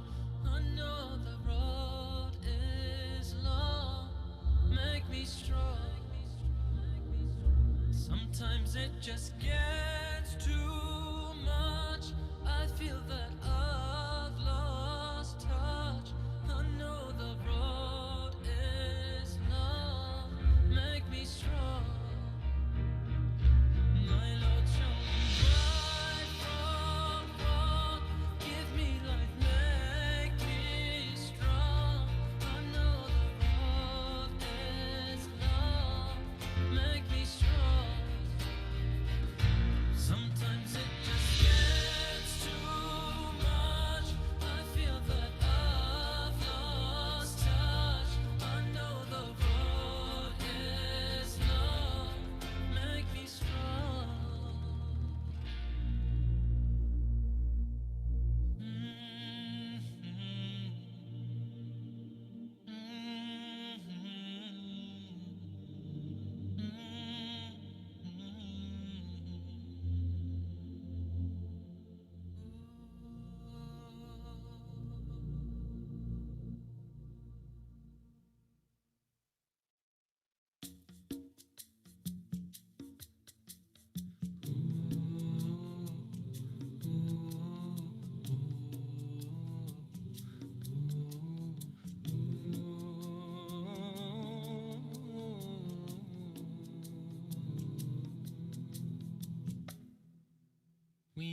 once had a teacher, the teacher of teachers.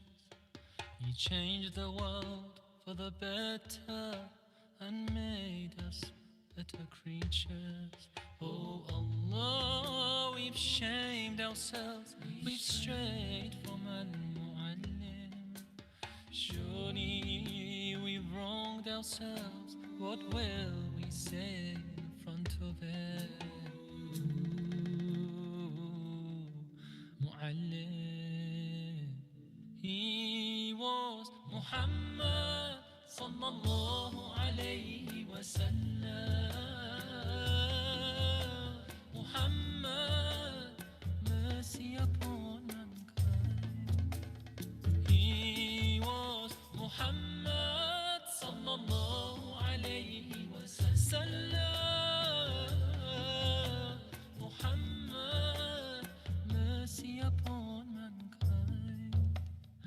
Teacher of all mankind, أبا القاسم يا حبيبي يا محمد، يا شفيعي يا محمد، خير خلق الله محمد. يا مصطفى يا إمام المرسلين، يا مصطفى يا شفيع العالمين، يا مصطفى يا إمام المرسلين، يا مصطفى يا شفيع العالمين، يا مصطفى يا إمام المرسلين، يا مصطفى يا شفيع العالمين. He prayed while others slept, while others ate, he'd fast. While they would laugh, he wept until he breathed his last. His only wish was for us to be among the ones who prosper. Ya Mu'allim, peace be upon you, truly you are our teacher. Mu'allim. He was Muhammad sallallahu alayhi wa sallam. Muhammad, mercy upon mankind. He was Muhammad sallallahu alayhi wa sallam.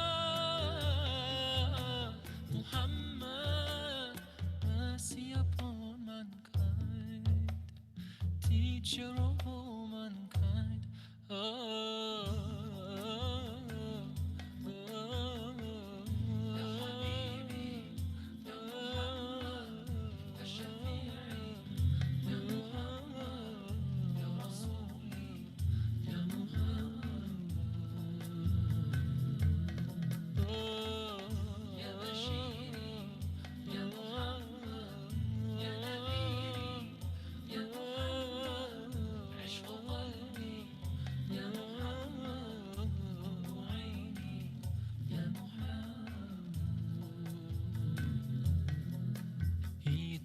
Us to be just and kind, and to feed the poor and hungry, help the wafer and the orphan child, and to not be cruel and miserly.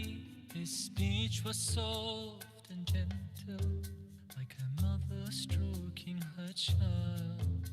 His mercy and compassion were most radiant when he smiled. He was Muhammad sallallahu alayhi wa sallam. Muhammad, mercy upon mankind. He was Muhammad sallallahu alayhi wa sallam. Muhammad, mercy upon mankind. Teacher of all mankind. أبا القاسم يا حبيبي يا محمد، يا شفيعي يا محمد، خير خلق الله محمد. يا مصطفى يا إمام المرسلين، يا مصطفى يا شفيع العالمين، يا مصطفى يا إمام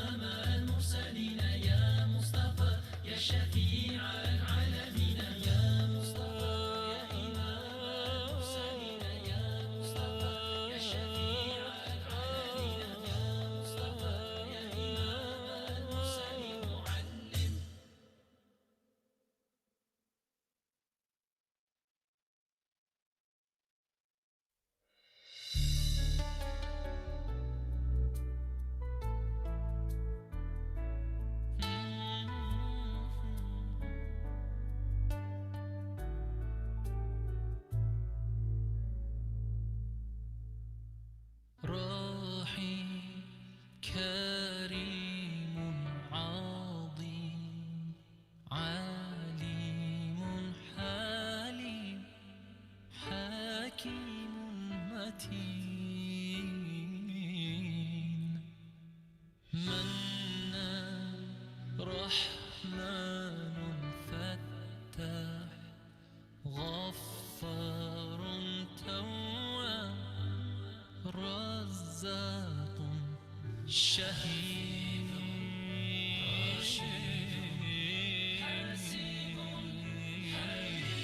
اللهم صل على محمد وآل محمد يا مسلمين صلوا عليه اللهم صل على محمد وصح محمد يا مؤمنين صلوا عليه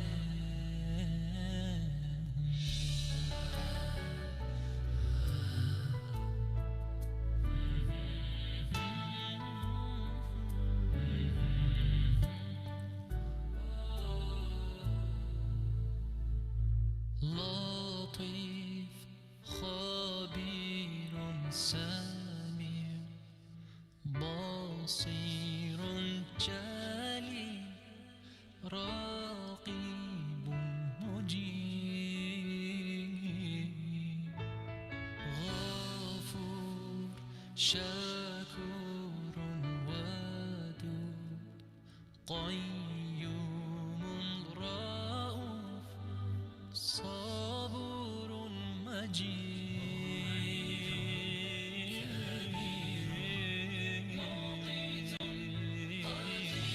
اللهم صل على Assalamualaikum warahmatullahi wabarakatuh. Thank you for returning to our session. We will start in the next few minutes. Let's wait for more participants to come in. How's everybody? Have you taken your lunch? Refresh yourself. Prof is still here, Prof.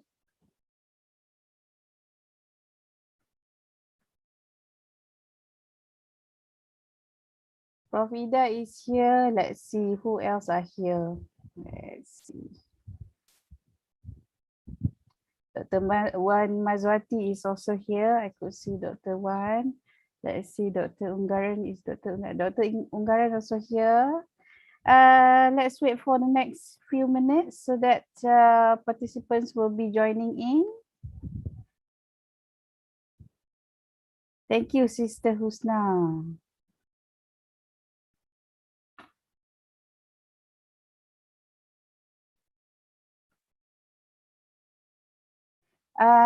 Sister Husna, you asked something about, I think about mahalah or something just now earlier, right?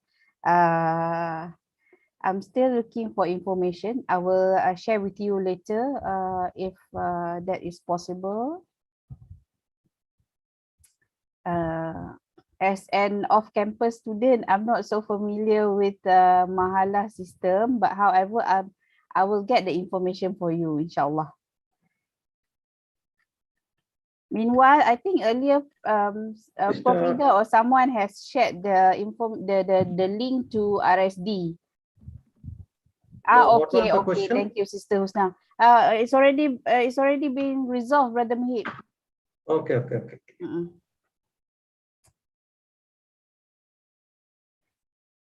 Let's see who else on the YouTube while waiting. I see some names. Let's get to know each other again. My name is Shakira. I am a PhD student from Kuliah of Economics and Management Sciences. My focus area is finance, and my research area is on financial management of micro businesses. Is any one of you currently doing a small entrepreneur?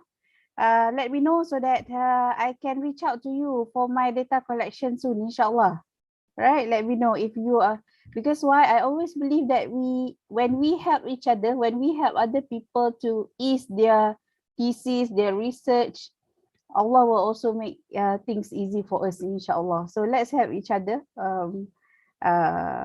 sharing the research information and so. Okay. More people coming in. We have about 80 participants, 82. Let's see.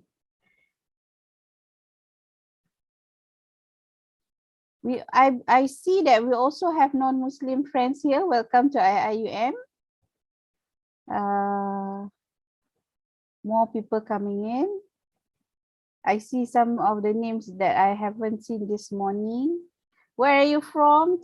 Please put in the chat box. Where are you from? Which program are you in? Okay, so this morning I have few names, few information that we. Okay, let me see what I have on YouTube channel. Let's see.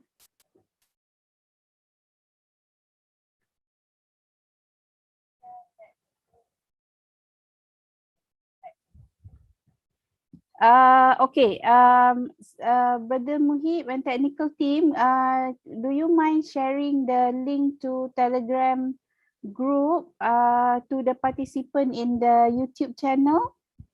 They ask for information. Thank you. Yeah, I'll share some. All right, now I think it's about time for us to start. Okay.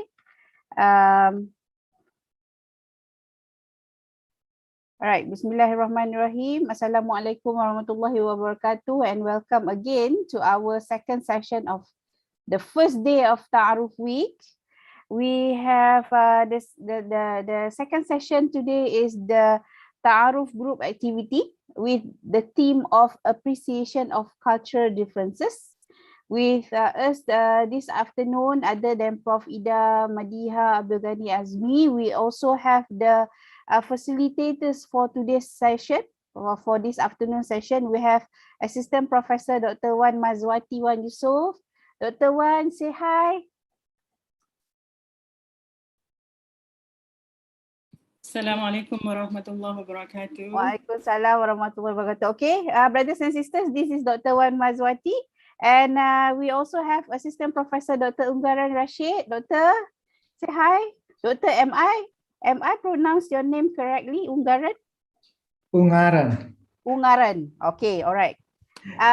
Okay. Assalamualaikum warahmatullahi wabarakatuh. Waalaikumsalam warahmatullahi wabarakatuh. Thank you, Doctor, for joining us today. Thank you for being our facilitator for today's for the half day session event. Okay, now. Today's activity, what are we going to do is all of us will be going into two different breakout group. Okay, breakout room. You can choose if you want to go to breakout room 1 or you can go to breakout room 2 at your preference. So the breakout room can be found on your at the below at the bottom of the tab here. You click to breakout room and you can join any rooms that you prefer. There are two rooms. Breakout room 1 is we have no specific who will be going into which room, so it's all your preference, at your preference. Both facilitators will be in either breakout room 1 or breakout room 2. Is surprise. When you enter the room, there you can see your facilitators. We are not telling you now. Okay? So it's a surprise. Surprise! You are in the breakout room and you meet your facilitators. All right? Please join the breakout room now. It is unassigned. We give you freedom to choose 1 or 2. Or do you want me to choose? Oh, Brother Hari said I can only see breakout room 2. Technical team, do you mind assisting us on the breakout room?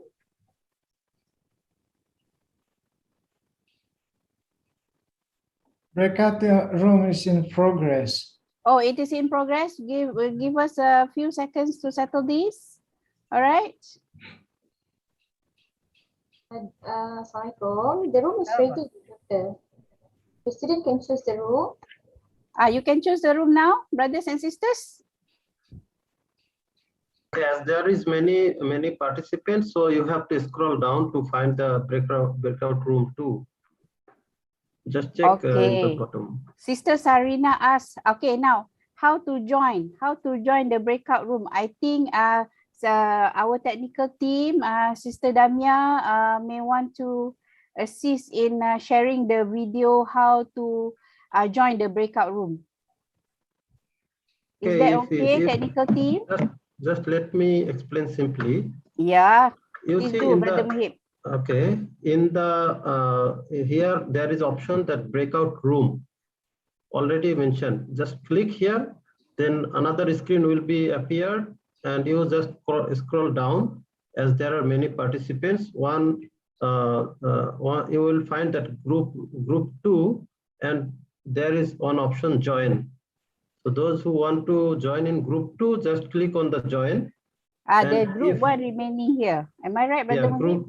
Group 1, no need to move from here. And those who are group 2, if you want to come back again to group 1 here, just there is one option, leave the room, not leave the meeting. Okay. Okay, so Is this way that you clear? can come back, come here back again. Is that clear, everybody? If you are joining group 2, breakout room 2, you just click join group 2. If you want to be in breakout room 1, just remain here with me. Here meaning we are here.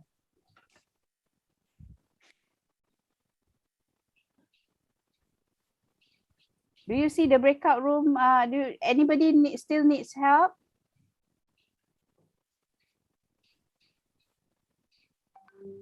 Okay, let me share my screen and I will show you. Okay, don't worry, Sister Sarina, you just stay with me here. Stay with me here. Let the other people join the group breakout room 2. See, I could see a lot join group 2 already. So we are here with group 72 is currently in room 1. How many in room 2? How to let me see. 44 now, room 244, probably a few more. Okay, I need a few more to join room 2. Don't worry, I will be joining room 2 after this if you want me to join. So now I join room 1 first, later I join room 2. Please join room 2.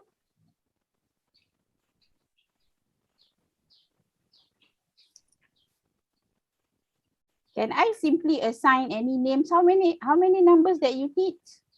Okay, probably like 7 more to room 2. Okay, I assign to group 2 7 more. 1. Okay, no, they are joining. Okay, so now, all right. 3 more room 2. Okay, 3 more. Now we have 60. All right. 60. Okay, 1 more. Okay, that's it. All right, okay, we are done. We are ready.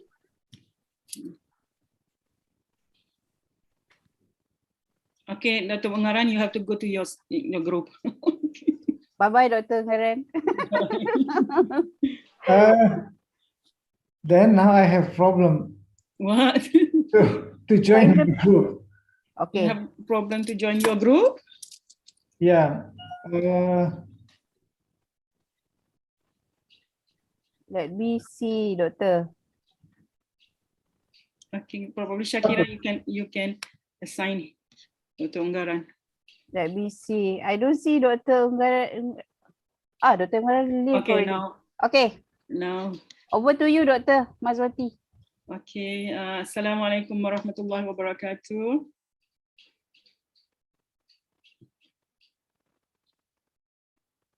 Okay, you can hear me, yeah? Can. Okay. So good, alhamdulillah. Okay, before we go on with our program today, it is the program this afternoon is not like heavy. We are going to do some fun things, inshallah. Okay. before we continue with our activities, I want to introduce myself first. Okay, my name is Dr. Wan Mazwati Wan Yusuf. I'm an alumni of IIUM, graduated with PhD from Kuliah of Education in 2010. And after that, after graduating from the university, I continue working here. And before that, I was a part-timers and then changed to permanent staff. But I changed department to Kuliah of Islamic Revealed Knowledge. Now I'm teaching at Department of Fundamental and Interdisciplinary Studies. I teach creative thinking and problem solving, Islamic worldview, basic philosophy and Islamic worldview, and also knowledge and civilization in Islam.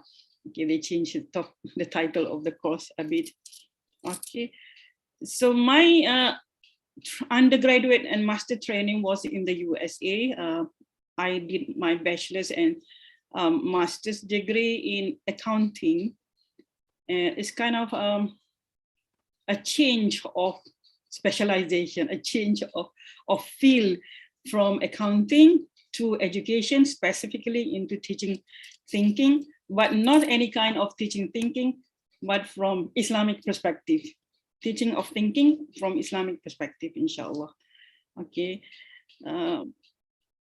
Beside that, I'm also very actively involved in NGO, specifically NGO that help refugees in the world, especially at the border of Turkey, Syria, in Myanmar, and also in Malaysia. We did a bit of program in also Balkan countries regarding the refugees, and also mostly in Malaysia and also Indonesia, and I forgot Bangladesh. Okay, and beside that, we have established a Rohingya school in Taman Sri Gombak. Now we are in the first year actually, and after a few months of operation, we have to not really close down, but everything went online. Okay, inshallah, we start again by the end of this year or early next year. Okay, for the school. Okay, that is about me. Most of my publication, I'm in the internet. I'm in the internet. You can just Google my name, and you can go straight to my Google Scholar, and you can see my publication there. And also the IIUM faculties directory. You can just go there if you want to read my my research papers, or also book. It's in the library and also in the bookstore if you want. Okay, if you are in the same area as me, doing research a lot on teaching thinking, inshallah. Okay, that's all about me. And now we have in this room 67, yeah, 66. But I don't say as many. Okay, 66 students. Okay. You have any question or you want to ask before we go to our first activity? That will be you're going to. I'm going to present to you some symbols. Yeah, you are going to interpret that. Any question or anything that you want to share before we start? Anybody? I guess not. You can, yeah, we can proceed. proceed. I didn't see anybody. I just see, now I can see Shakira, Prof. Ida, Mubaraka, and Sarina, and Muhammad. Oh, okay, doctor. They said they cannot unmute. You raise your hand, the host will unmute for you. Oh, they want to. Okay. If you want to talk, you can raise your hand on the here on this Zoom, and The admin will. Now technical team said now you can unmute yourself. Okay, good. So better if I can have like interaction, some question you wanna ask. I feel like alone now, lonely. Anybody? Anybody want to say something before we go? Okay. Not yet. So we have Hakim, I can see Hakim now, Muhammad Ravi, Shahira Atila, Mushida Amani, Hasbullah, Wan Farah. Anybody knows, anybody who are from my class before? I don't know, probably you have been into my class, now you are doing master or PhD now. Dr. Hakim is raising his hand. Yes, Brother Hakim. Any question? Yes, assalamu alaikum wa rahmatullah. Wa alaikum salam wa rahmatullah wa barakatuh. Since you have requested we should say something, I just want to say Teslim. I cannot hear you. I'm just saying Teslim. Oh, okay. Just to say Teslim. Okay, okay. I'm Abdul Hakim, caller only from Nigeria. Oh, you're from Nigeria? Okay. Yes, ma. Never been to Nigeria, but been to Uganda for my programs. Okay. Oh, NGO program. That's great, ma. Good, alhamdulillah. Okay. Okay, if nobody wants to say anything else, I will begin with our first activity. Now I will show some, I will present my PowerPoint. Okay, now I will share my screen.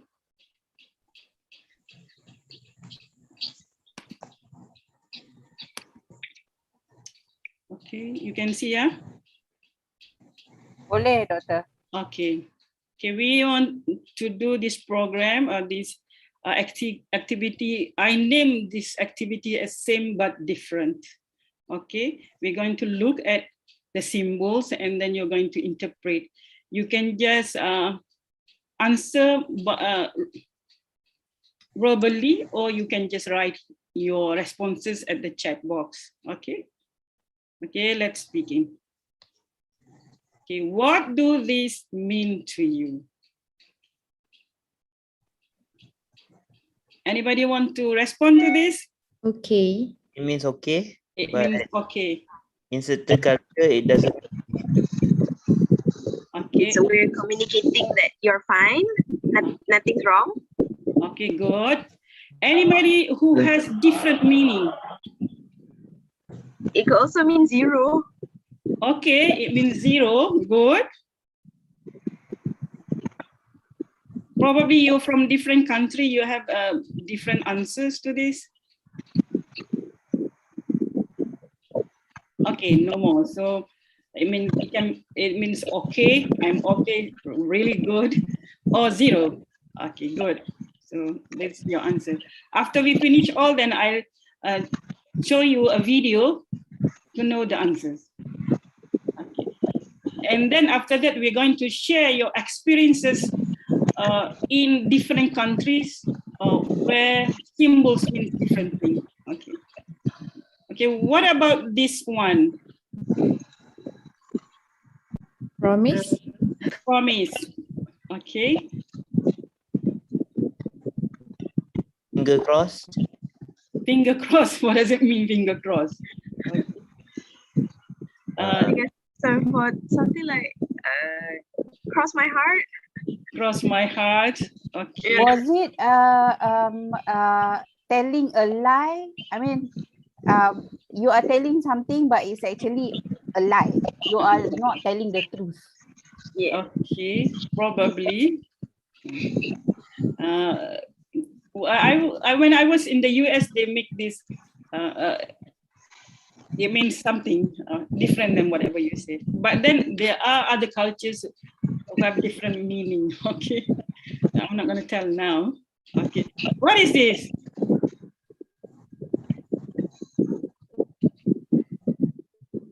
Can I have something a little bit? A little bit. Probably a little bit like if you go to Egypt, you want to cross the road, you make like this. Betul, brother Nasihin say cup, like Malay say cup. Okay. Okay. I have been to Morocco, and this sign means how are you? Oh, how are you? Okay, good. What else?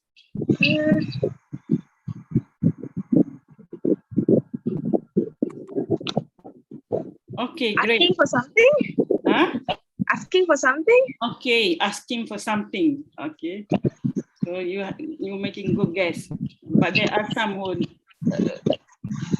like for example, Turkey has different meanings. To give a little. Okay. To give a little. What? To give a little. To give a little, yeah. Probably they say shwaya. They're probably in Arab world. Okay. Okay, and this one? Rock concert. Rock concert. A rock concert, okay. Like heavy metal or something, rock concert. Rock concert. Does it really have any other meanings? Love. Love? It depends. It can mean why. It can mean what, Nasrul? Letter Y. Oh, letter Y. Oh, okay. The sign language, if I not mistaken, I think it's either this way. Sorry, I think I turned off my background. Yeah. Okay, either I remember it's either this way or this way. I didn't remember it's either this way or this way. The Y in sign language. Okay. So anybody else want to guess? Looks like a goat if you're playing with the shadow games. Okay, it's like a goat. And if you go to Turkey, you make like this.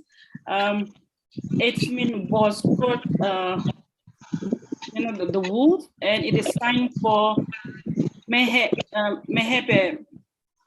party, MHP party.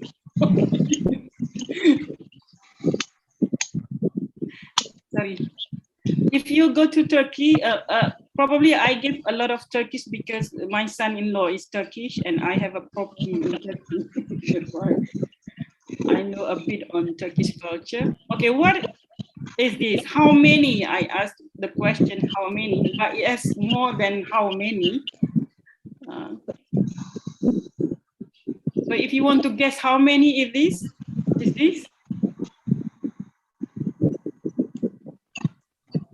Two? Like this. Two, I guess. It could be two or one. Okay, if you go to America, probably in Europe, it will say two. What if you go to China, how many is this?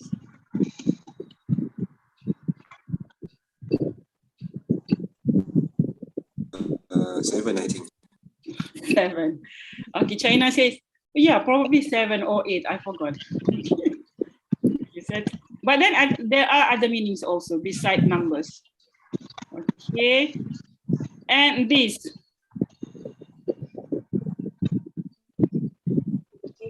Strong. Yeah, fighting. Flexing. Flexing, okay. Yeah. In strong, yeah. Power. Power, okay, good.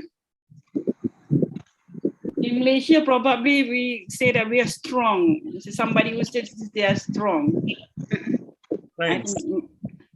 But in other countries, it means different. Doctor, we also have participant answering from our YouTube channel. We have one student from Turkey there on YouTube channel. He's following our session from YouTube channel. So what he say? He said that the sign earlier. In Turkey, we do this sign when we want to say food is delicious. I think the earlier sign. I I know this one. Okay. Because I don't know. There are also answers from YouTube. Okay. So only strong, huh? This one? Nothing more. Okay. you know. This one, like this, like this. Oh. Hey, you come here. Okay. Asking someone to come here, but it's a very rude way to say. Okay, a rude come here, according to Malay culture. Okay. Very angry, come here. Okay, and that is according to Malay. Okay. So other culture, what does it mean? Okay, I will share my experience in when I was at first time arrived at the university, my university, undergraduate university. So my international like officer, I forgot what's her name. So he always, when he came across us, he make like this. So what the Malay would do when you make like this? He want to say hi like this, hi, but their hi is like this. So when they wave like this, so what the Malays would do, they would go to her. Okay. Because for her come here is like this. Come here. For us, probably Malay, come here, come. Yeah. When we wave like this. Okay. So I will not give you the answer yet for this. Some of you get correctly, of course. But for Malay culture, for those who are not Malaysian, this is a very rude come here. Okay. Very rude come here. And this one. To show something. To show something, okay.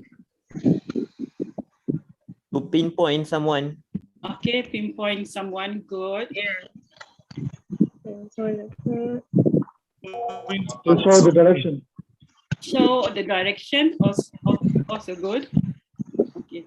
But what about get out? Get out from here. Get out from here, okay. From Malay culture, if you show something like this, what does it mean? It's rude. Impolite, not polite. It's rude, it's impolite, okay. But for other culture, it is just fine, okay. But in Malaysia, we show with our thumb, like this. It can mean warning. It can mean warning in Nigeria. What? To warn someone, warning. You want it, you say like this, okay. Okay. Okay, it's like you buy something and then you point, yeah.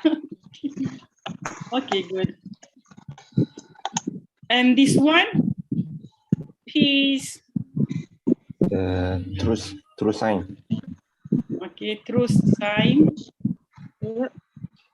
Showing peace. Showing number 2. Okay, peace number 2, which is like common, but then some has different meaning. The word not common one. But if you go to Cairo, you make like this. You want to hail the taxi. You make like this means what? Anybody from Cairo here? This is number, yeah, number.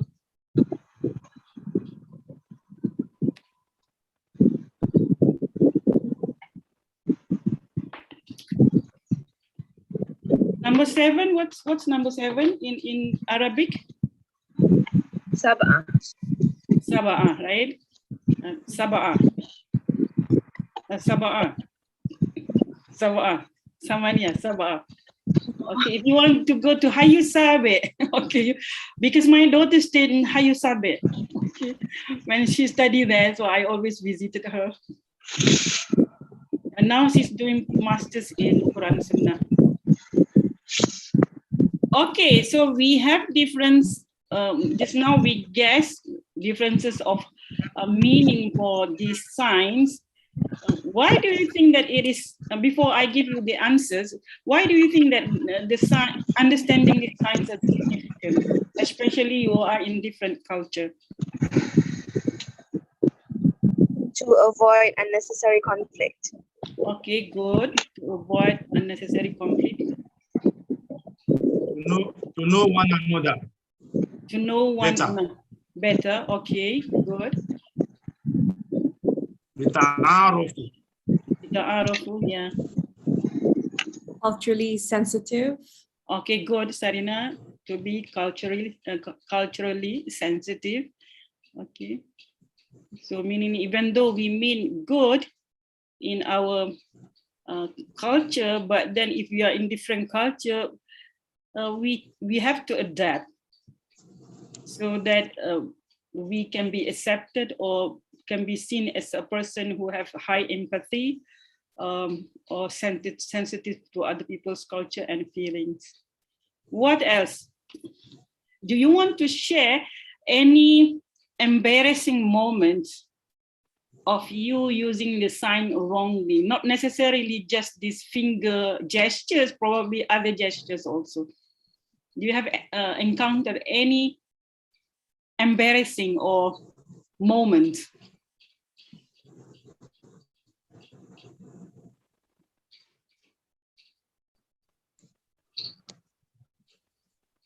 Can be also word sayings or greetings.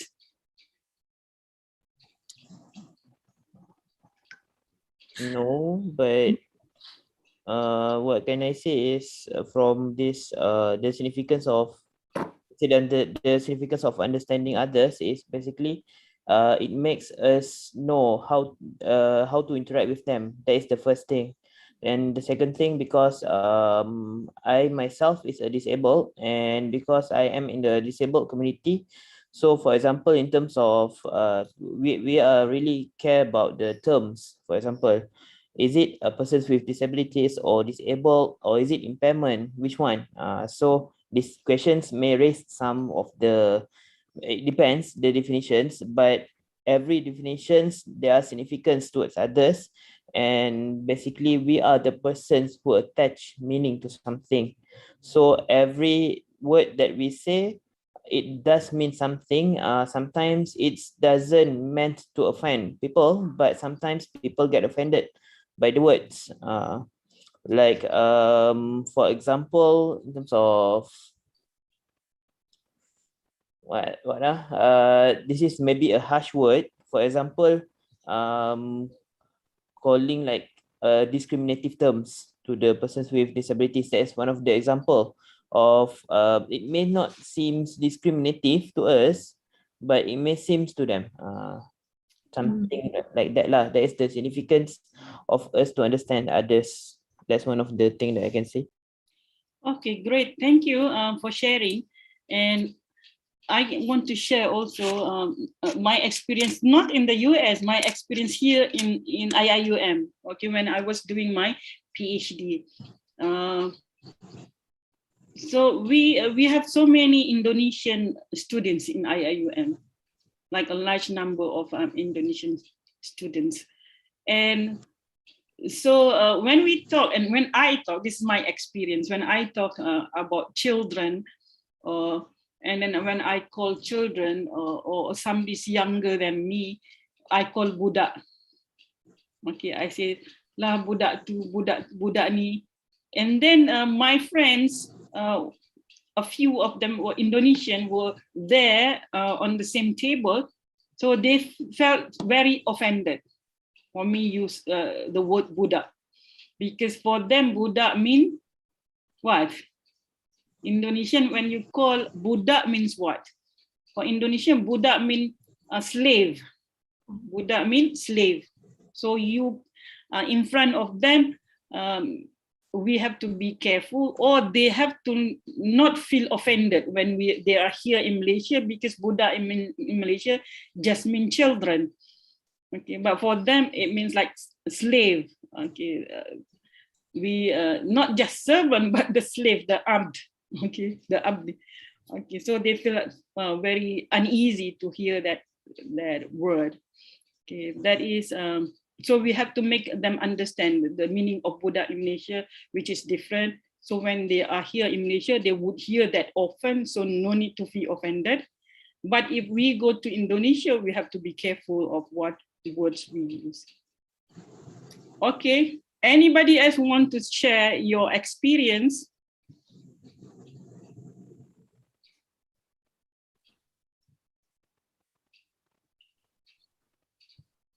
And like if you go to Egypt or probably Syrian at the border of Syria, because I always went there at least twice a year before COVID. So you play with somebody's head, which is like normal for people's there. But in Malaysia, you cannot touch people's head. Okay, that is offended. Okay, that is differences of culture or how. Doctor, I want to share something. During my master years in IIUM, I have one friend from the Arab country. I noticed that because I always bring my daughter to classes because during that time she was sick. So since my husband came back home late, so I have to bring her along with me to classes. So I always see that my Arab friend, the female friend, would salam with my daughter and they will kiss my daughter's hand. Like us, for us Malay culture, the kids will kiss our hand, the elderly, but on the other hand, the Arab, they will kiss the children's hand. I noticed that some of my friends are doing. I'm not sure whether is it a culture or they get used to it, but I normally see that among my Arab friends. That is something different that I see that I learned during my master years in IIUM. Okay, there's I don't know about Arabs, but sometimes in Turkey culture they did it too. They kiss their children's hand. So I asked my son-in-law. He said that just children are so very clean, there's no sin. That's why they kiss children's hand. And that's according to him. I don't know whether it's right or wrong. Okay, anybody want to share anything else? If not, then I will show you the answer. Okay, to this sign. Okay, inshallah. I stop this share first to go to another share. Okay.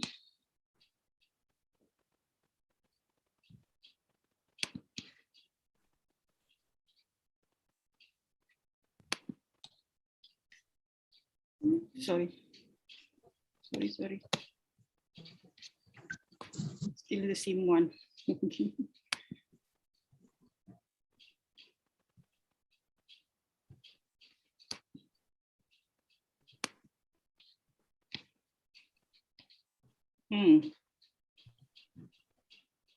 Why it's like open the same one? Okay.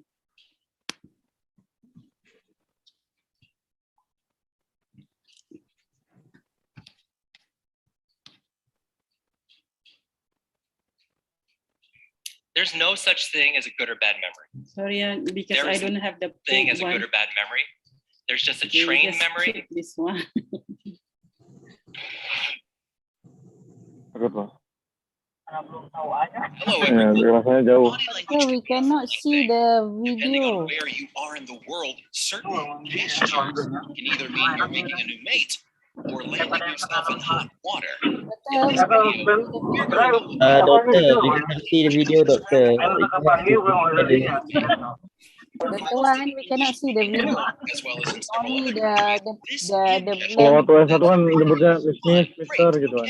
Namanya dokter, profesor. Brazil, however, it is considered a rude gesture, equivalent to the one-finger salute. The most famous example of this was in the 1950s when Richard Nixon visited Brazil and flashed the OK sign to a waiting crowd upon arriving in Rio de Janeiro, who responded with boos. Horn. In USA, this gesture is adopted by rockers as a sign of approval and, in essence, to rock on. But in many Mediterranean and Latin countries, such as Argentina, Brazil, Colombia, Cuba, Spain, Italy, and Portugal, to make this sign to someone is to tell them that their spouse is cheating on them. The fingers all together. In Italy, this gesture means, what is this? Or what do you want? But in Democratic Republic of Congo, this gesture is a sign for a small amount of something. In Turkey, however, it indicates that someone is beautiful. Kalau gede nyewa rumah gitu. The motion to show you'll only be a minute. Thumbs up. In most countries, this gesture is a sign of approval. In some other countries, however, such as Iran, Iraq, or Afghanistan, this gesture is seen as up yours. You cannot see the video. Crossed fingers. You cannot see the video? In the UK, Australia, USA, and Canada, this gesture of crossing one's fingers We can only see the Vietnam. This gesture is seen as lewd in Vietnam because crossed fingers are said to resemble female genitals. Image is not clear. Peace sign. Okay. In USA, this is a harmless backward sign. Okay, so what's happening? So probably I should share my browser then. Okay, so we're back. I will try to share again.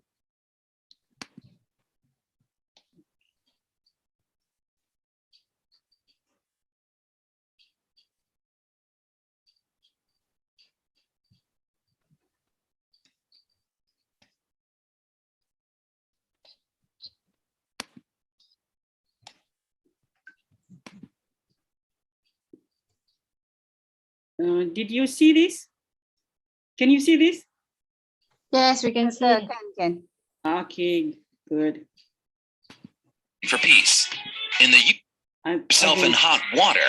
In this video, we are going to look at the definition of hand gestures around the world. The okay. In most of the English-speaking world, as well as in several other countries, this hand gesture means that everything is fine, great, okay, or perfect. In Brazil, however, it is considered a rude gesture, equivalent to the one-finger salute. The most famous example of this was in the 1950s when Richard Nixon visited Brazil and flashed the OK sign to a waiting crowd upon arriving in Rio de Janeiro, who responded with boos. The horn. In USA, this gesture is adopted by rockers as a sign of approval and, in essence, to rock on. But in many Mediterranean and Latin countries, such as Argentina, Brazil, Colombia, Cuba, Spain, Italy, and Portugal, to make this sign at someone is to tell them that their spouse is cheating on them. The fingers all together. In Italy, this gesture means, "What is this?" or "What do you want?" But in Democratic Republic of Congo, this gesture is a sign for a small amount of something. In Turkey, however, it indicates that something is beautiful or well. And in Egypt, it's a motion to show you'll only be a minute. The thumbs up. In most countries, this gesture is a sign of approval. In some other countries, however, such as Iran, Iraq, or Afghanistan, this gesture is seen as an up yours. The crossed fingers. In the UK, Australia, USA, and Canada, this gesture of crossing one's fingers is to wish for good luck. But it is a whole different meaning in Vietnam. This gesture is seen as lewd in Vietnam because crossed fingers are said to resemble female genitals. The V sign. In USA, this is a harmless backwards sign for peace.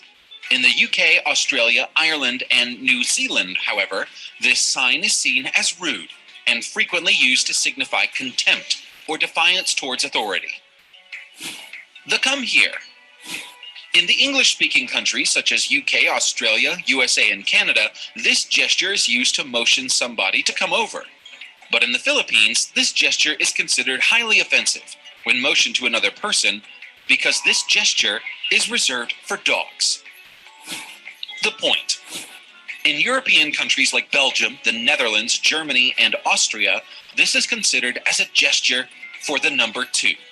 In China, however, it is a gesture for the number 8. And Italy, this hand gesture is used to indicate that something is not good. The downwards palm wave. In the UK, Australia, USA, and Canada, this gesture indicates go away. And it is usually used to shoo somebody off. But in Philippines, Vietnam, India, and Ghana, this gesture indicates come here, because having an upwards palm is considered rude in these countries, hence the downwards palm approach.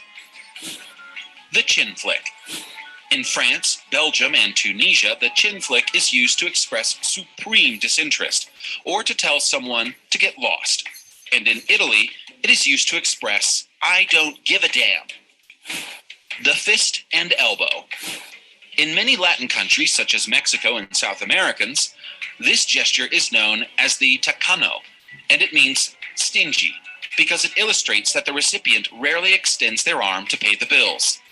In Austria and Germany, however, this gesture indicates that the recipient is an idiot, and their brain is in their elbow. The forehand fist. In Brazil, this gesture is most effective with multiple grunts, and it is done to indicate stupidity. The thumb in a fist. In Australia, UK, and Canada, the thumb in a fist is a common playful gesture used by adults towards children, pretending to have stolen a child's nose. In Turkey, however, this is seen as aggressive and rude. The outward hand. In Greece, Africa, and Pakistan, this gesture is seen as insulting or confrontational, as this gesture evolved from the traditional practice of rubbing dirt, feces, or ashes into the faces of convicts. The awkward turtle. In the USA, this is used as a public acknowledgement that one's gaffe has caused social embarrassment. And in American Sign Language, this gesture means platypus.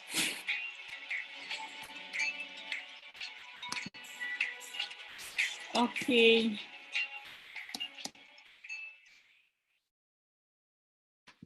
How an ordinary employee like you can build wealth, rely only on one source of income, which is the salary from 9 to 6 job. By looking at the situation today in Malaysia, we know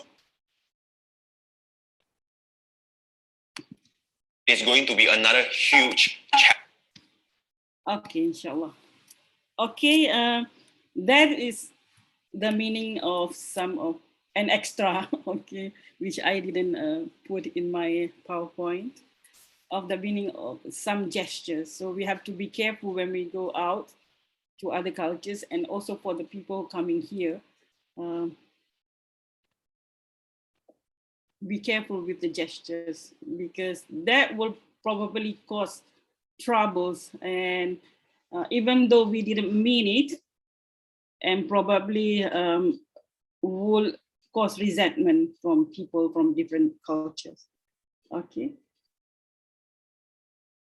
Do anybody want to share anything on gesture and also on meanings of words or phrases? Like, for example, if you are in Malaysia, it's okay to say that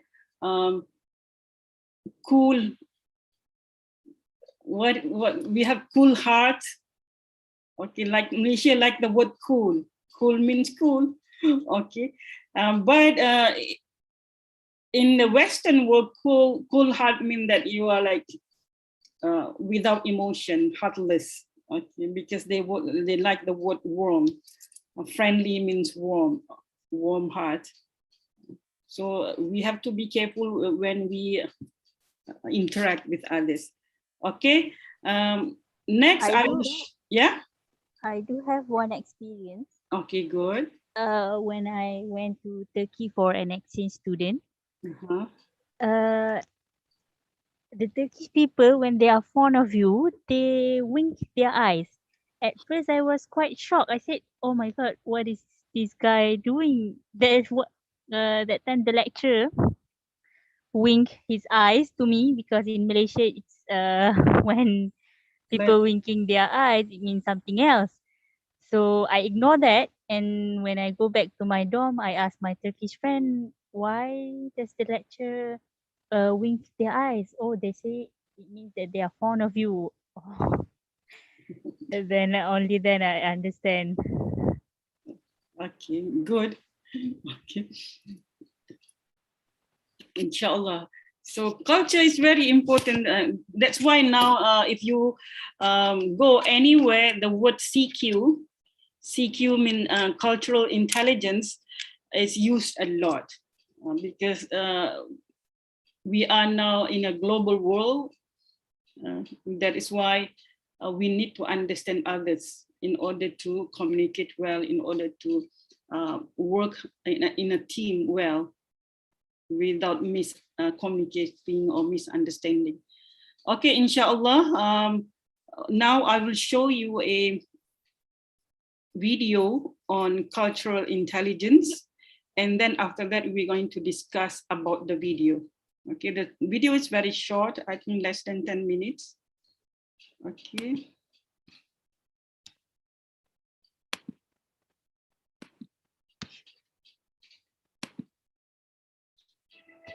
You can see the video? It's so easy to place people, drawing lines, creating sides.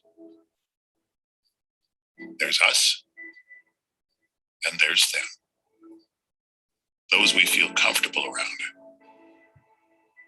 and those we don't. There are those of us with many chapters, and those just starting their own stories. There's the well-to-do, and those doing what they can. There are those we share something with, and those we don't seem to share anything with. Welcome, and thank you for coming today, guys. Today I'm going to be conducting an experiment where I'll ask you a series of questions. Now, these questions will be very personal questions, and for us to get a true result, I need you to be completely honest with how you respond. The first question I have is, who in here was the class clown?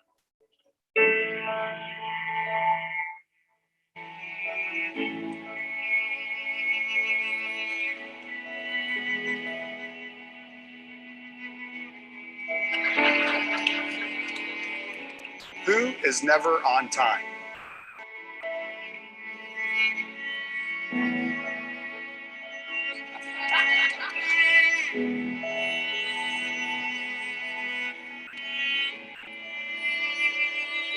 And then there's us, we who have tattoos.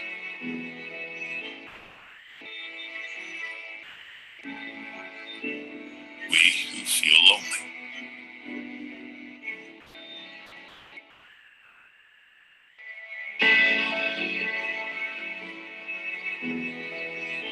We who have been bullied.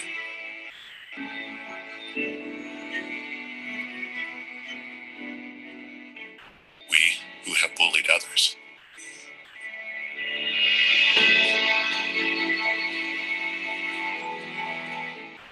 We who are madly in love.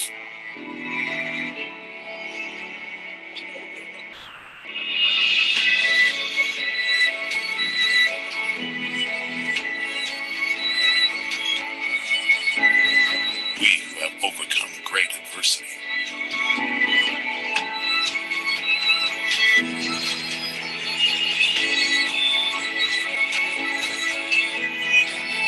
And there's the lucky ones, whose team won the championship this year.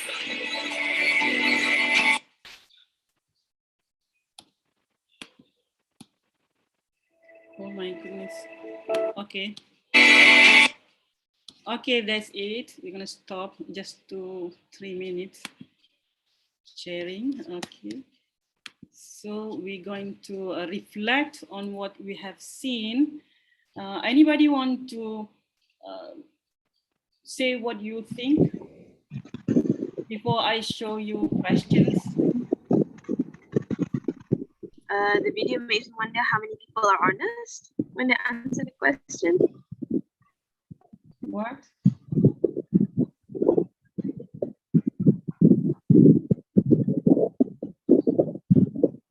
Do you have any response or what of the video? Why do you think? What is the purpose of that video?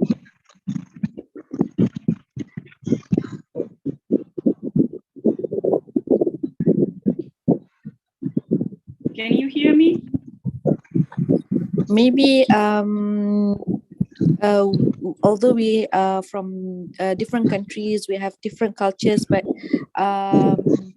we tend to do the same thing. We like for example that although there are some from Africa or America, but all of them have tattoos like that. All of them are not on time, something like that. It doesn't don't depend. It doesn't depend on the culture or something like that. One more.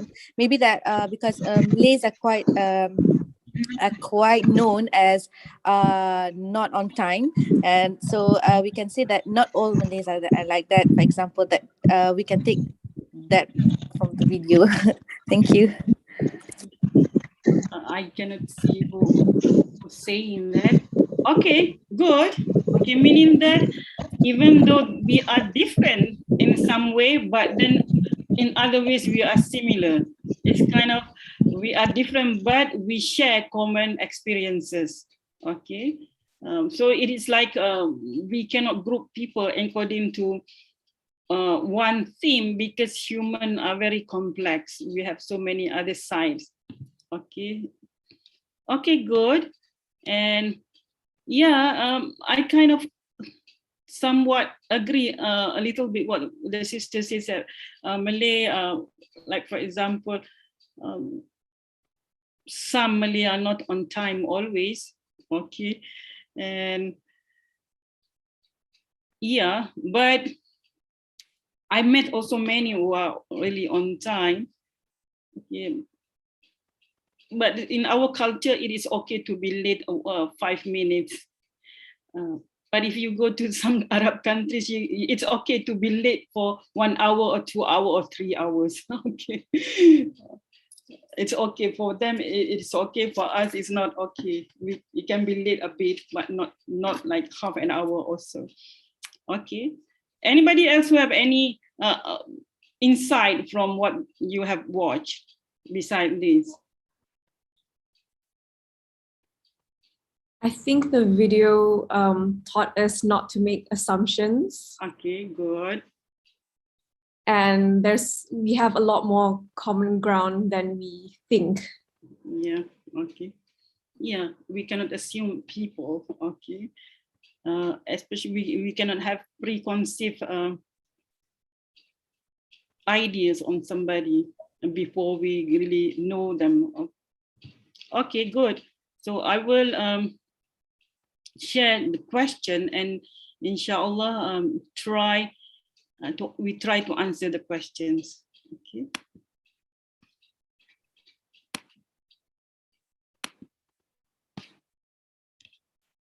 Oh my goodness, what happened now? Stop sharing again.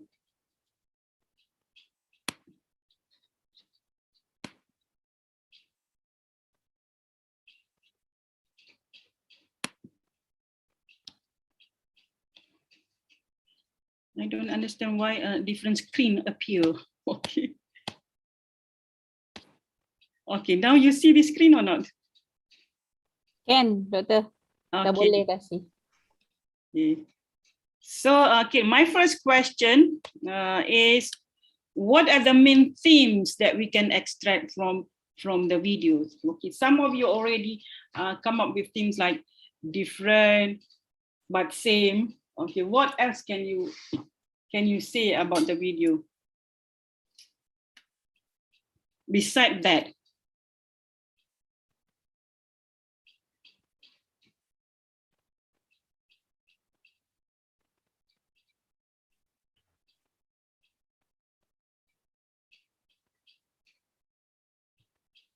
I think although we may be different, we also have shared experiences, like how that presenter asked, like, he asked those who felt lonely to come forward. So we may be different and come from different walks of life, but we have shared experiences, like, for example, feeling lonely at a certain point in our lives.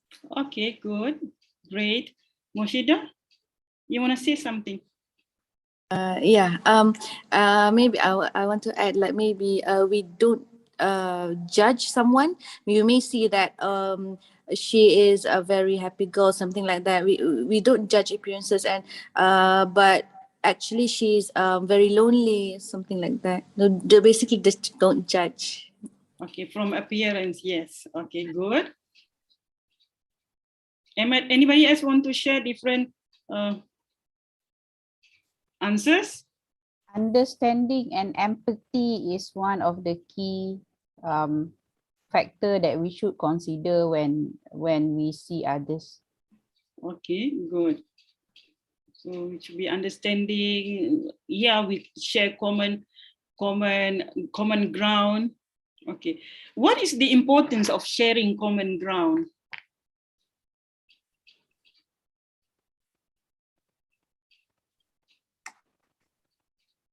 Anybody want to share? Why is it important that we share some common ground?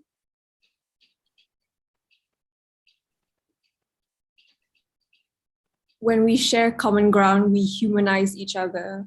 Okay. What else? It's easier to form friendships when you have a common ground to start from. Okay, good, very good. Okay, it's very easy to form and the most important thing, if we share common ground, of course we can communicate. Okay, without sharing any common ground, we cannot communicate at all. We cannot understand. We become very, very different. So if we make a Venn diagram, it's like two mutually exclusive groups. So there would be no interconnected between the two groups. Okay. So these are some of the theme we can extract from this. From this, can we decide how different are we actually?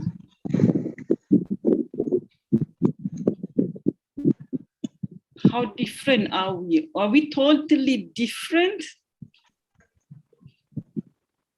culturally? Maybe from person to person, we have a different social and cultural capital. But surely we share some of the characteristics. This is because of what I can say is that's why we are being socially categorized into several social groups. For example, based on age, based on the ethnicity, based on the some of the social categorizations. I can say. Yeah. Okay. So we are different. We from this video we can see that we are not that different actually. Yeah. We are not that different. Similar things and we're different. Yeah. So probably we see a bunch of different people, different colors, different facial, different background, different genetics. But even though we are so similar, like these two girls in this picture, okay, but are they really similar?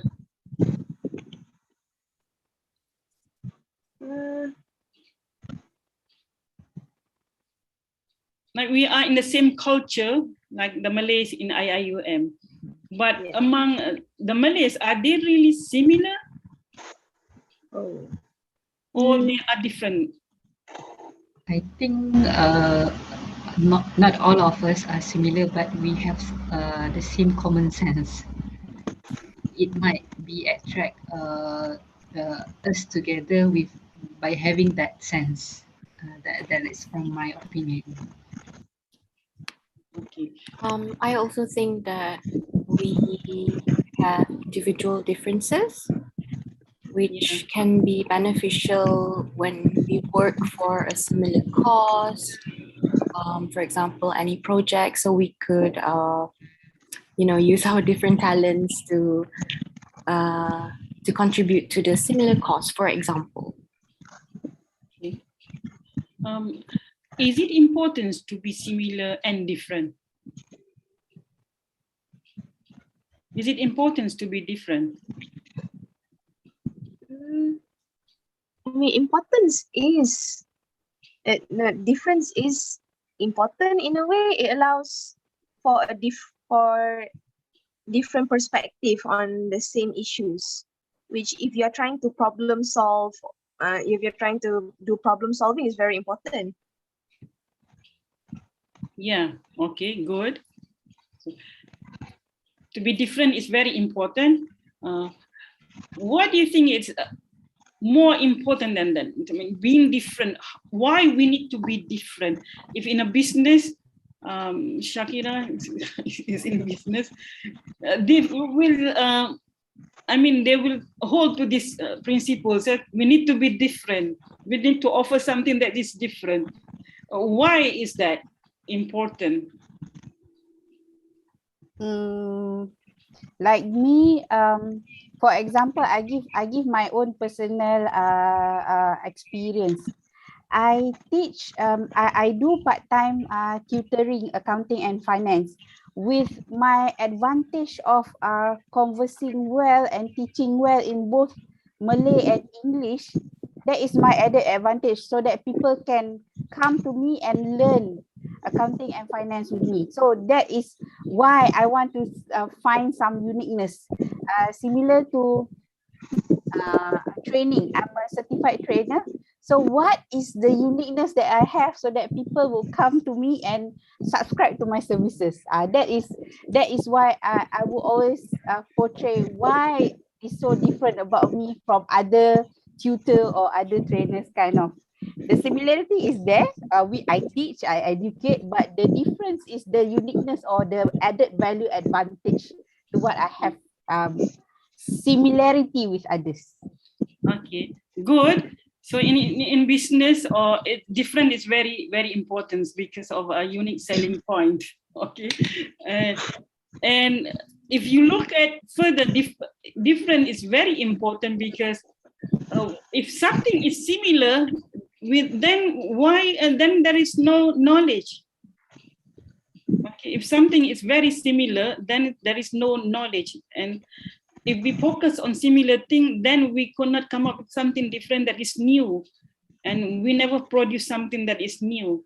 Okay, so that's why we need to be different. And then we can only understand by comparing to difference.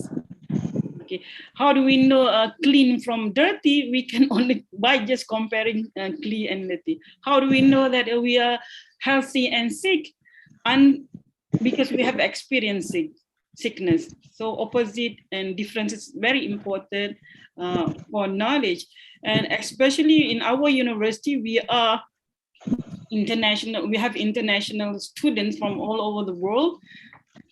Being able to communicate or to collaborate with people from different countries is very important because it gives you unique experience, like Shakira's unique selling point to your ideas when you see something from different perspective.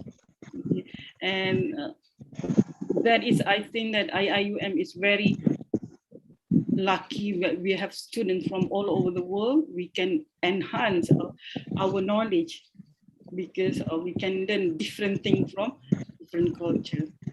But besides that, being similar is also important because that's how we understood each other. We understand each other because we have common ground.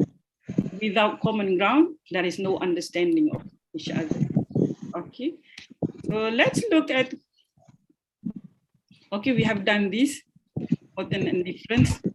What is cultural intelligence? From this video, can you kind of come up with a definition of cultural intelligence? I ask you this question so that it can we can help us formulate what is cultural intelligence. Okay, by looking at people from different cultures, what are the behavior indicator of a person with good cultural intelligence? If you see a person who can like live in other people's culture and function well, what do you think that make them that?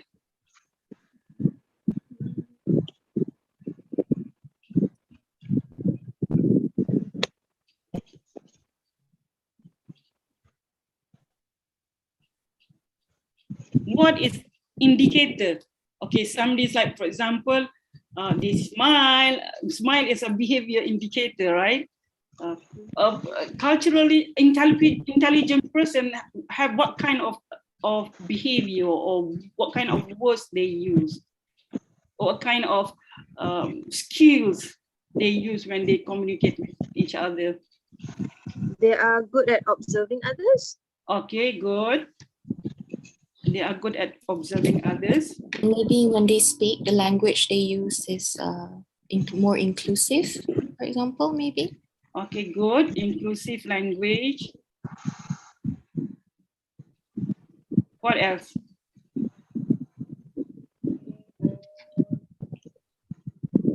They tend to be more inquisitive. So instead of like jumping to conclusions, they ask questions to get to know the other person more.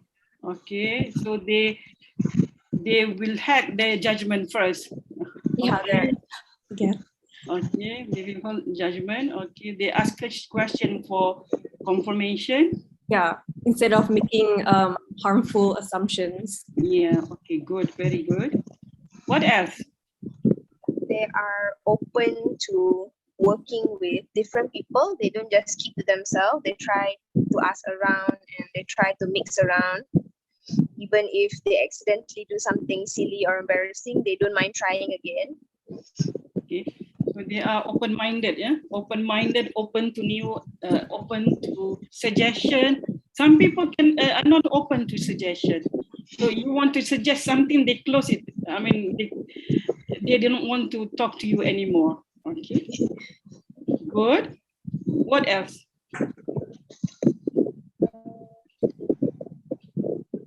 So probably you can picture one person who's very good, who has many friends from different cultures, different countries. What do you think that person, what kind of behavior that person have that make that person able to have many friends from many countries? They are the person who can have friends from many different countries. They might be very emotionally stable individuals. Okay. Because they are more confident. By emotionally stable, it means they are more confident to take the risk of talking to different people or trying different events or trying different foods and trying something new. And they don't mind going with the flow. Meaning we can say that they're flexible, eh? Yeah. Okay, because there are people who are not flexible. They went to other countries, they still want to eat nasi dengan budu. Okay, okay, right, my father. Okay. Then you have to bring that budu everywhere. Okay, good. And more flexible. Flexibility is an indicator of creativity also. And then we can see that people who can make friends from different culture, they are more creative than people who are not. Okay, what else?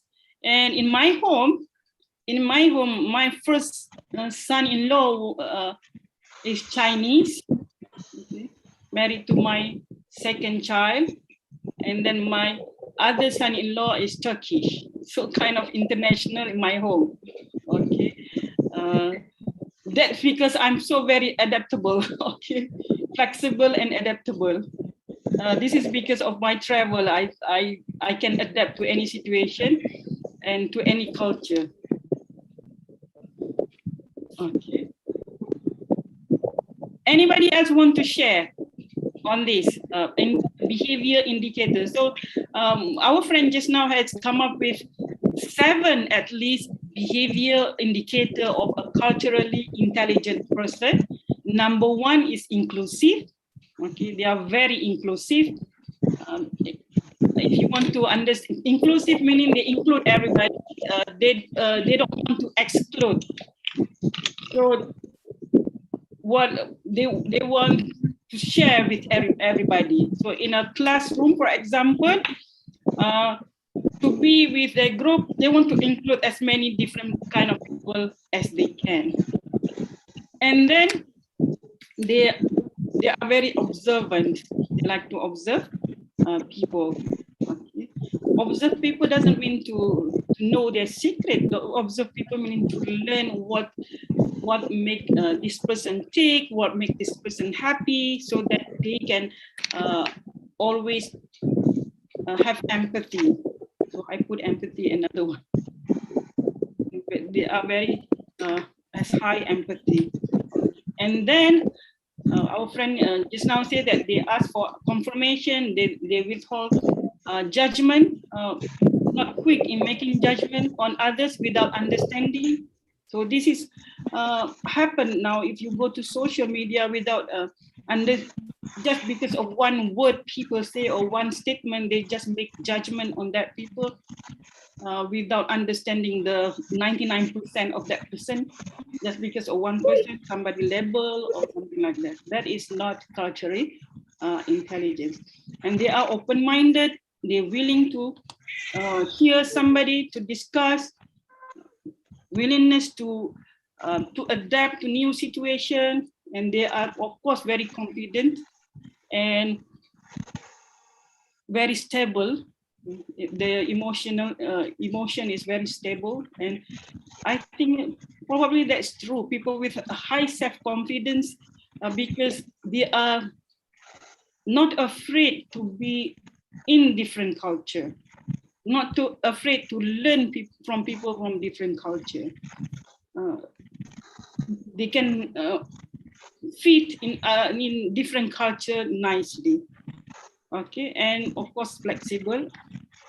These are some of the behavior indicators of people with high CQ, high cultural intelligence. So the next question would be, how should we behave in culturally diverse community, especially in IIUM? And I think it is important that the university now try to enhance this, because we have so many disputes between international and local students because of differences, okay, of difference of opinion, differences of behavior. Okay. So how should we behave? Like we come to IIUM, we see people from different background. How should we behave so that we make people from other part of the world who come to IIUM to feel safe? Nobody wants to push them, but safe meaning that emotionally safe, stable. They can learn and gain experience in IIUM. If we can answer this, then now we can know what is cultural intelligence.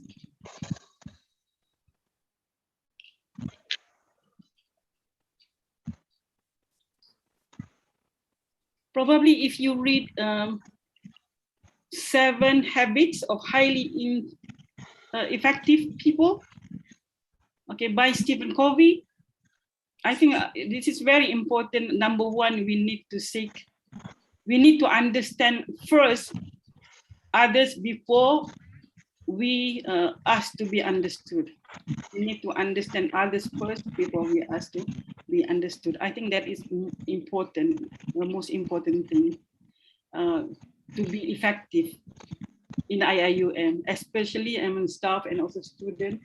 We try to understand from the perspective of student. If we are staff, and of student, they have to try to understand from the perspective of the staff also. Okay, I have some few other questions here. I think that is the most important, because we want to draw the line between cultural intelligence and ethical behavior. Okay, because I come across this a lot in IIUM, that's why I will ask the question. Okay. From these answers given by our friend, can we now define what is cultural intelligence?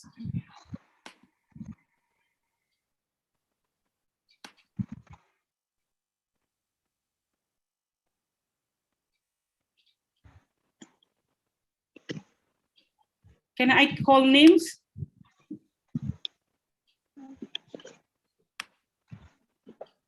Okay. Can, Doctor, can. Okay. Okay, Zazura Zainal Abidin. Sister Zazura, please introduce yourself and answer the question. Thank you.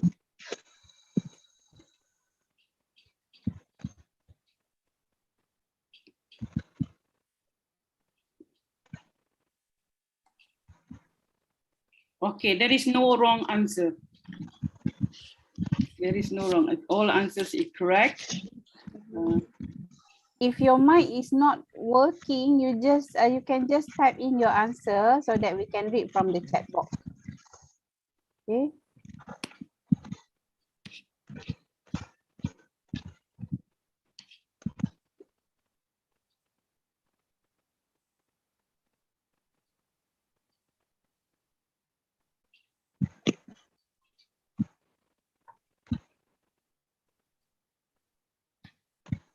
Okay, who else? Who want to help? Cultural intelligence. Yeah. So cultural intelligence, as far as I understand it, like based on what we talked about just now, so a person who has good cultural intelligence would be somebody who can they can relate to people from other cultures, right? They can cope with the difference in behavior and the differences in behavior that people who have other cultures present with. And okay, that's all I've got for now. Okay. That's good. I mean, you have almost there already. Okay. Okay. Is a person with a with high cultural intelligence or CQ, they are aware of other people's culture. Okay, they have the cognitive awareness of other people's culture, and not only they are aware, they have motivation. Okay. Motivation to understand or motivation to behave, to be understood by other people's culture. Okay, so you are there already. And besides that, they have also high behavioral skills, okay, interacting with people from different culture. Okay, so according to scholars, there are 4 components of cultural intelligence. Okay. But then you can read about that. Okay, to what extent are we free to practice our culture? Okay. And then another question that, because this is based on my experience in IIUM, where can we draw the line between culture and ethical behavior? Like, for example, you can see trash here. Okay, and this is like what we found. Okay, the debate always there between local and international students, as if people label people as racist because of the issue of cleanliness. Okay, like for example, if you go to some part of IIUM, if you can, but I don't know, you cannot find it now because not many students. You go to some area of IIUM and it's like you can see the water bottles thrown on the ground, on the grass and all. And then if some people post this in the IIUM online, they start to come up with racist argument by the international accusing the local student of being racist. But the the issue is cleanliness. Okay, so for some people throwing rubbish on the street, throwing rubbish on the grass surrounding where they sit, it is kind of okay.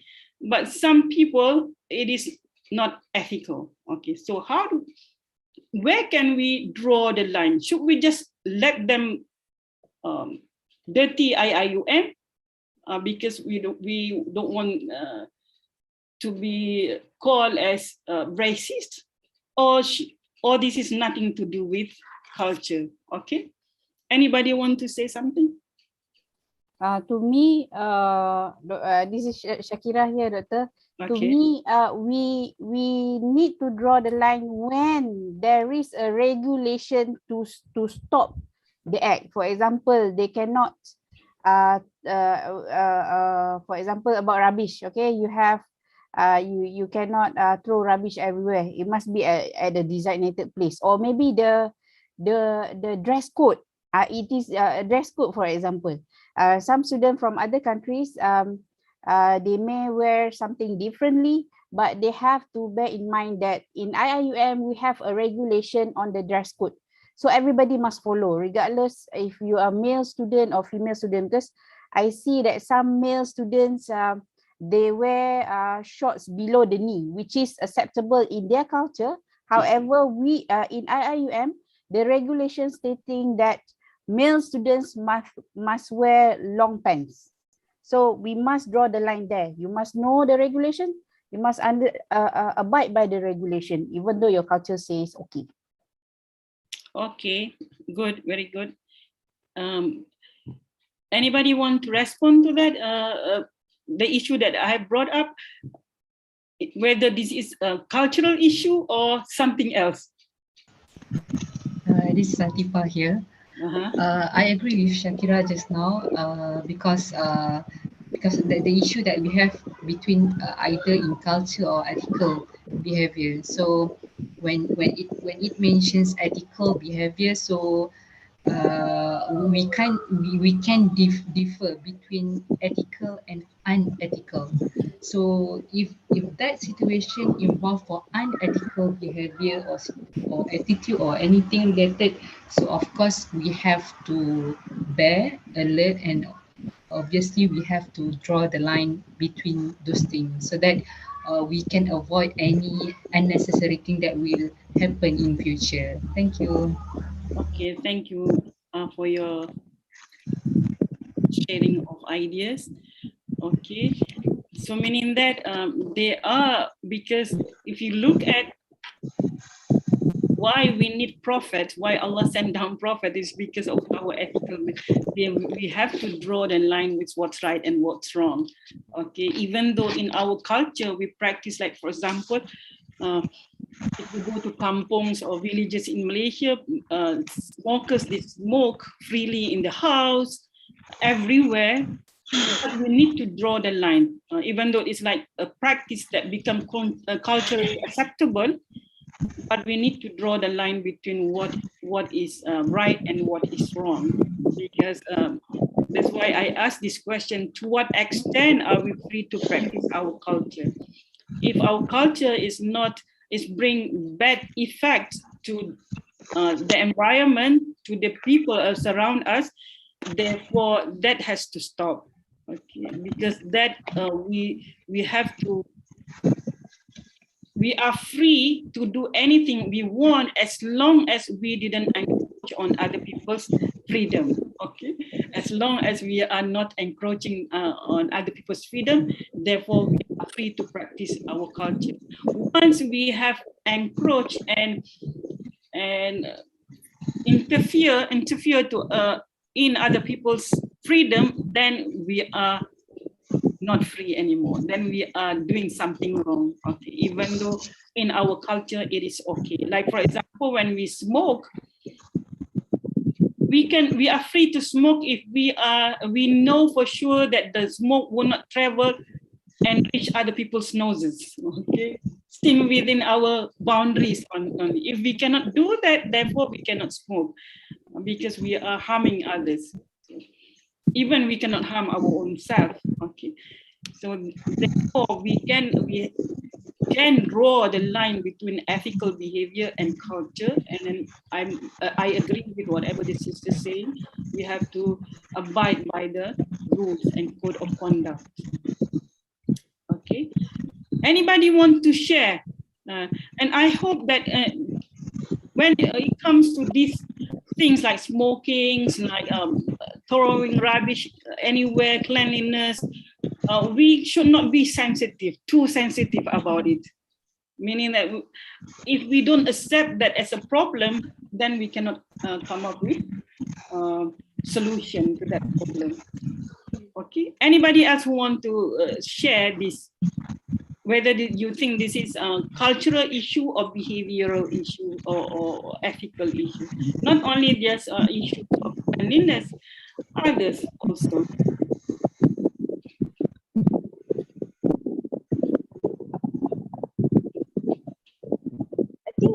I think when it comes to judging if it's a cultural issue or it is an ethical issue, it goes back to whether it affects other people. So it's like so if we go back to the smoking example, so if in some cultures smoking is something that's common, but in our culture it's not, then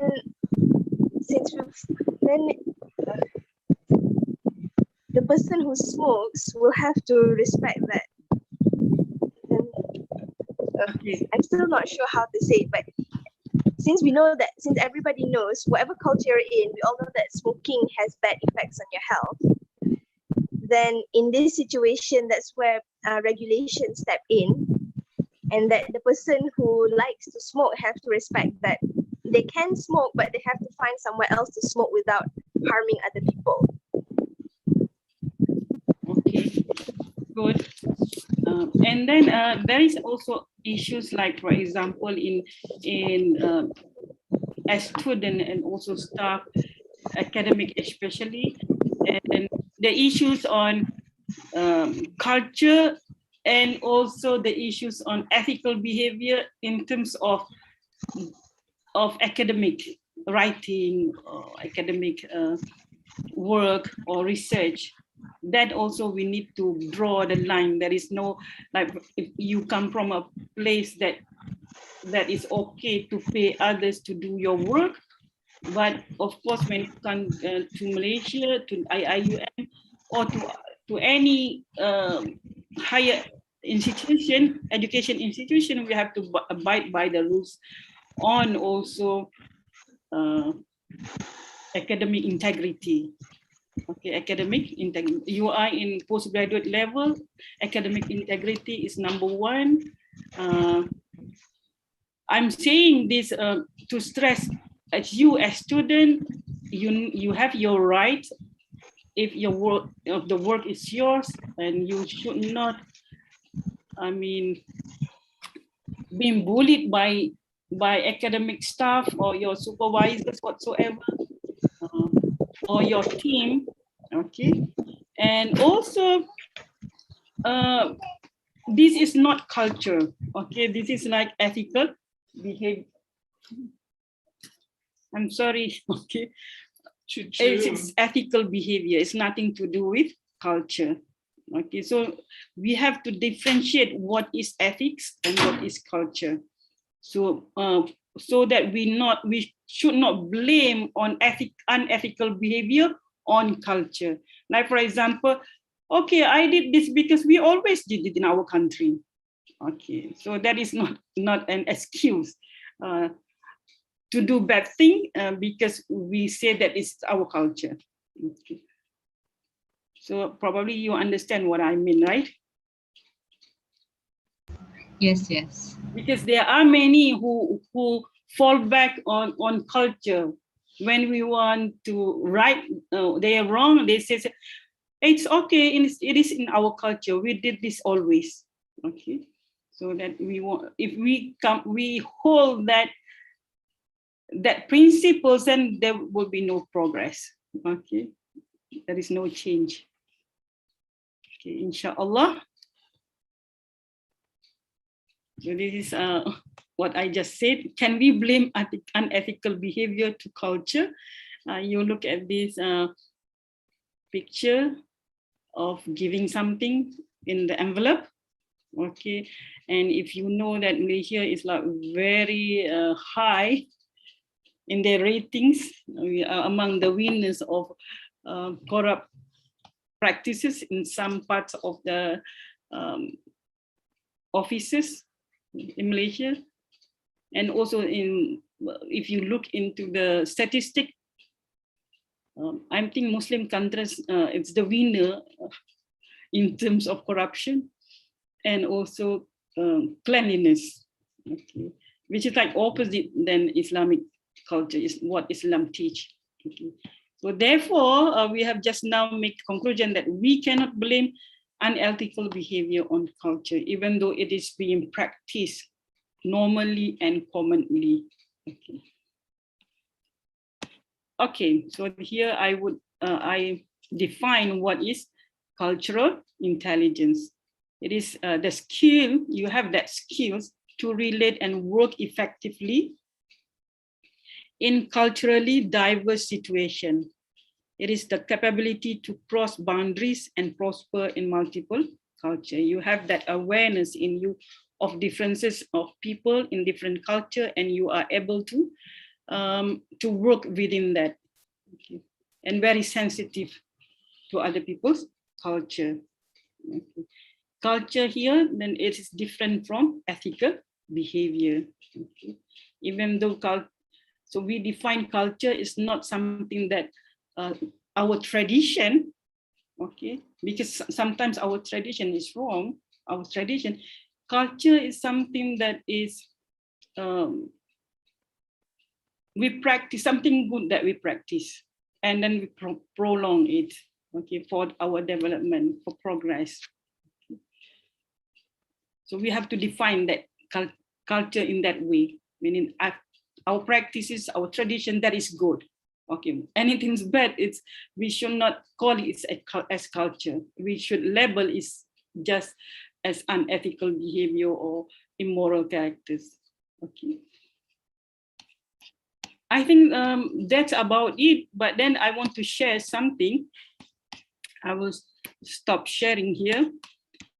And I want to share, I want you to share, especially the international student here, to share your cultural shock when you come to Malaysia. And I will share mine when I travel, okay. Anybody want to share? I believe some of the brothers and sisters here already in Malaysia. You have started your degree program and then you continue your master and pursuing PhD. So anybody would like to share anything? International friends? Okay, there's a guy named Pablo Idris. Are you here in Malaysia, Pablo?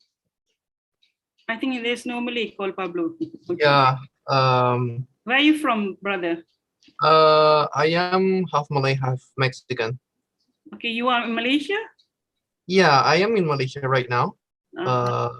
So my experience, the first time I came to Malaysia, it was basically in Mexico, everyone is Catholic, and in Malaysia, everyone is Muslim. Well, not everyone, but majority of population here in Malaysia is Muslim. So I have never seen anyone wearing tudong, and it was exciting because I've never even seen it on TV. From TV, I watched Kampung Boy, but I didn't really gasp that everyone was like wearing tudong. So it was interesting for me that the girls were wearing tudong.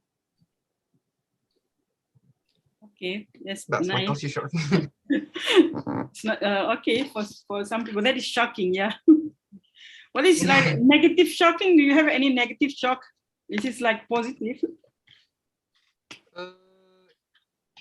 That I can think of right now, I don't think there's any negative. Okay, good. Yeah. Okay, great, good. Okay, anybody else want to share? It's a nice sharing.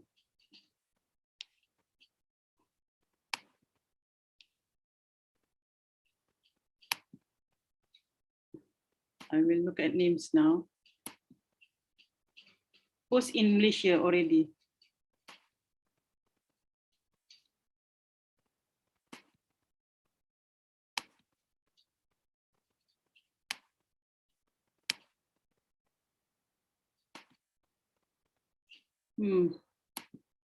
Where's Hakim? He's not in Malaysia yet, yeah? Okay. I don't see any international. Except just now a guy from Sarah. Are you Malaysian, Sarah? I'm not Malaysian. I'm actually half Sri Lankan and half Japanese. Oh, okay. Can you, you are in Malaysia or not? I'm in Japan at the moment. Okay. You live in Japan or Sri Lanka? Yes, yes. So you live in, have you ever been to Sri Lanka? Yeah, I've actually been to Sri Lanka and I lived there for like 2 years. So can you share your experience first when you go to Sri Lanka?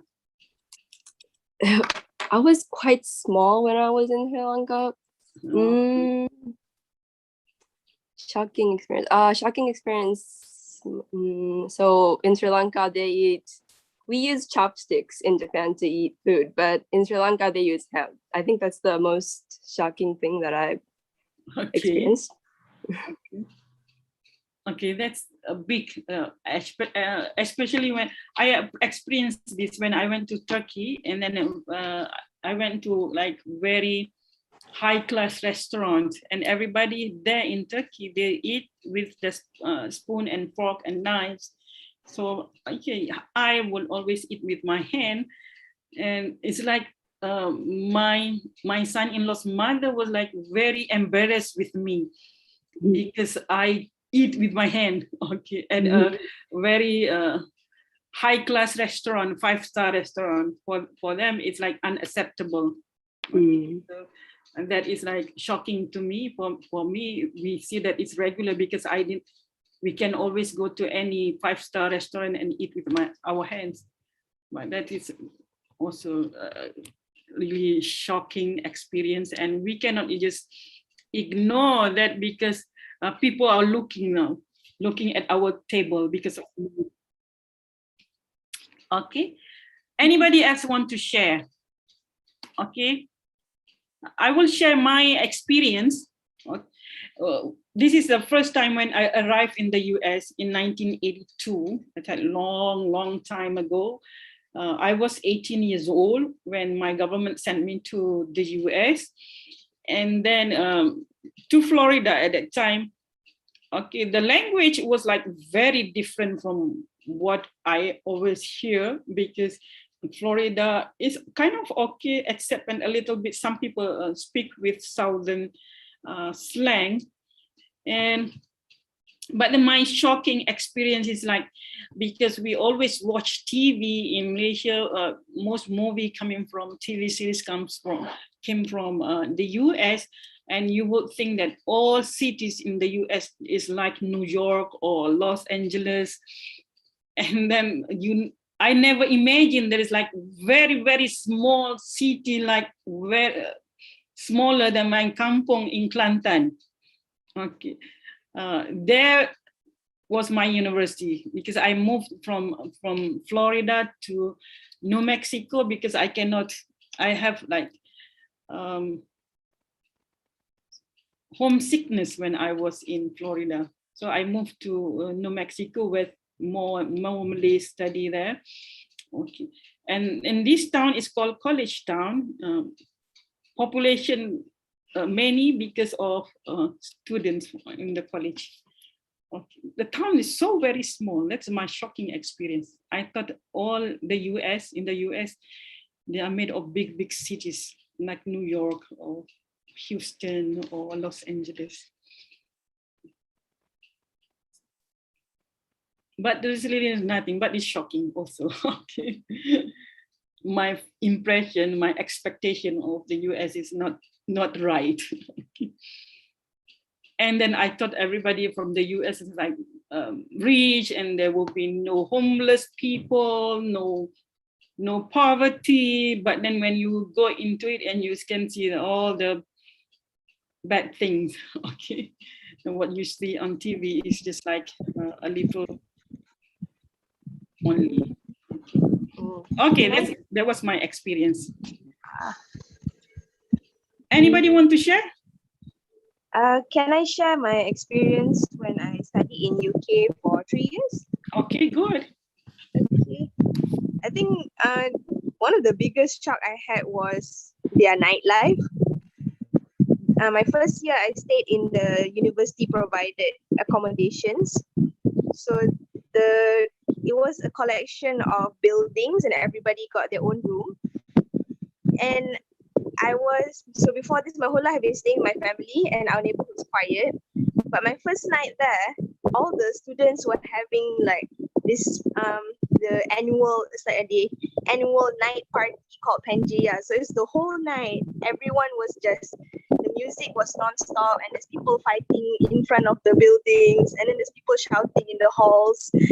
And I was very, very surprised because I was still jet lagged. I'm still trying to unpack my things and everybody outside is just running around and shouting and throwing things. But then it's also, I don't know, I guess that's the first time I've seen it with my own eyes, people who are getting very drunk and people who are just doing very, very strange things out all night long. So that was an interesting introduction to UK. And then also the homeless population was also a surprise. I was not expecting that. Apparently I studied in Manchester. So it's only later that I learned that Manchester has one of UK's largest homeless populations. Okay, so I kind of same with me. I think because we have expectation when we go somewhere. Like for example, when we say Europe, even though it is Eastern Europe, the name of Europe, we think all with advancement and all, but then when we go there, I remember I traveled from Pristina to Prizren, whatever, I forgot. Okay, it's only 70 kilometers. I say, okay, we can make it in just about 40 minutes. And then it took 2 hours to go from 70 kilometers because of the road, the condition of the road. Okay, so that is some experience. It's a culture, but then I want to share again my cultural shock is not when I went to the US. It is more shocking for me when we come back to live in Malaysia. After 6 years, we came back to live to Malaysia, and then I have cultural shock for 6 months. I cried for 6 months. Feel lonely. I felt like the worst, like going to lapse into depression. Okay, because of I live in a college town among practicing Muslims students from all over the world, and then when you come back to Malaysia and live in a community that your neighbors didn't know you and your neighbors didn't care about you, was really shocking to me because as a student we always share, like for example, if my friend went to shop and I didn't go with them, they would buy things that they would buy for themselves, they would buy for me also, because they uphold you need to do what, I mean, you need to love what for your friend what you love for yourself. Okay, they practice that in my community in the US. If we come back, there is no practice, so I feel like cultural shock.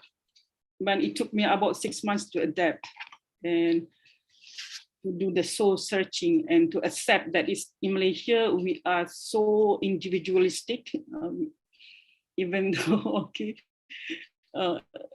because I live in towns, not in kampungs, but in kampung, it doesn't happen like that. Okay, so it tells you that when we have cultural shock, it will affect us emotionally and we cannot function well. That's why we need to understand that. Okay, anybody want to share anything that you think that is very important that need to be shared about cultural intelligence? I have one, Doctor. I have one sharing and one reminder to all my brothers and sisters here. When you come back to our campus, bear in mind that we have brothers and sisters who need not special treatment, who needs to use the disability facilities. Okay, so do not park at disabled. It's not only for students, but we also have disabled professors, lecturers, staff. So do not park at the disability car park or motorcycle parks or whatever, and make sure the routes, the designated routes for the disabled are empty. Do not park your bicycle lah, your motorcycle or your car or whatever, because we have designated block in the Mahallah Usman, if I'm not mistaken. And for your information, we also have blind students, the student with disability, which he cannot see. He is a permanently blind. He's doing degree of IRK, and we also have those using wheelchairs. So please, I want to remind you, all of you, do not, because it happened a lot to them. I feel upset when people are blocking the walkway, the parking, you know. Please respect. You want people to respect. We want people to respect us. We should also respect others in terms of the needs of our everybody that being different from us, because we can walk and we have no issue with that. Yes, Brother Nasrul. Brother Nasrul, raise your hand. Anything that you want to share? Okay, I just want to share, because when you mentioned about the accessibility and the designated pathway, I was kind of interested when you mentioned that. Actually, there's one another thing. There is actually this thing is I think it's frequently happens in IIM, which is, you know, near the rectory building, there is a like a pathway, and there are like most of the students like to use that way for especially motorcyclists to do a wrong way there. You know what, it's kind of dangerous, because it's not only for the persons with disabilities, for the disabled person, but it's also for everyone to use. Okay, one thing in terms of accessibility, actually people always think, okay, the pathway for the disabled will only benefit the OKUs or the disabled, but it's not. It will, what I can say is, it will benefit everyone actually. Or if you guys are interested, you guys can watch a video called Curb Cut Effect. It's a TED Talk, by the way. And that's one thing. Another thing is, when you said about those parkings and whatnot, those things, 4 years out of my study, except for those periods I'm not in the campus, most of the time you'll see the HS parking area in front of the HS LT1, Lecture Theatre 1.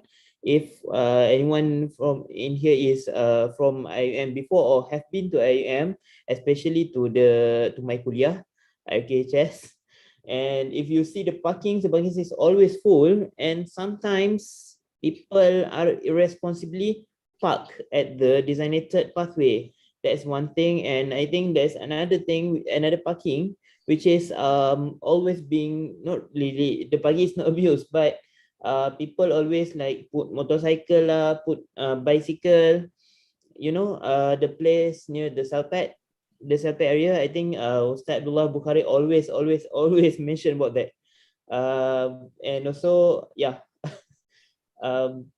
respect is earned. It is a mutual, it's a mutual like a mutual understanding lah, I can say.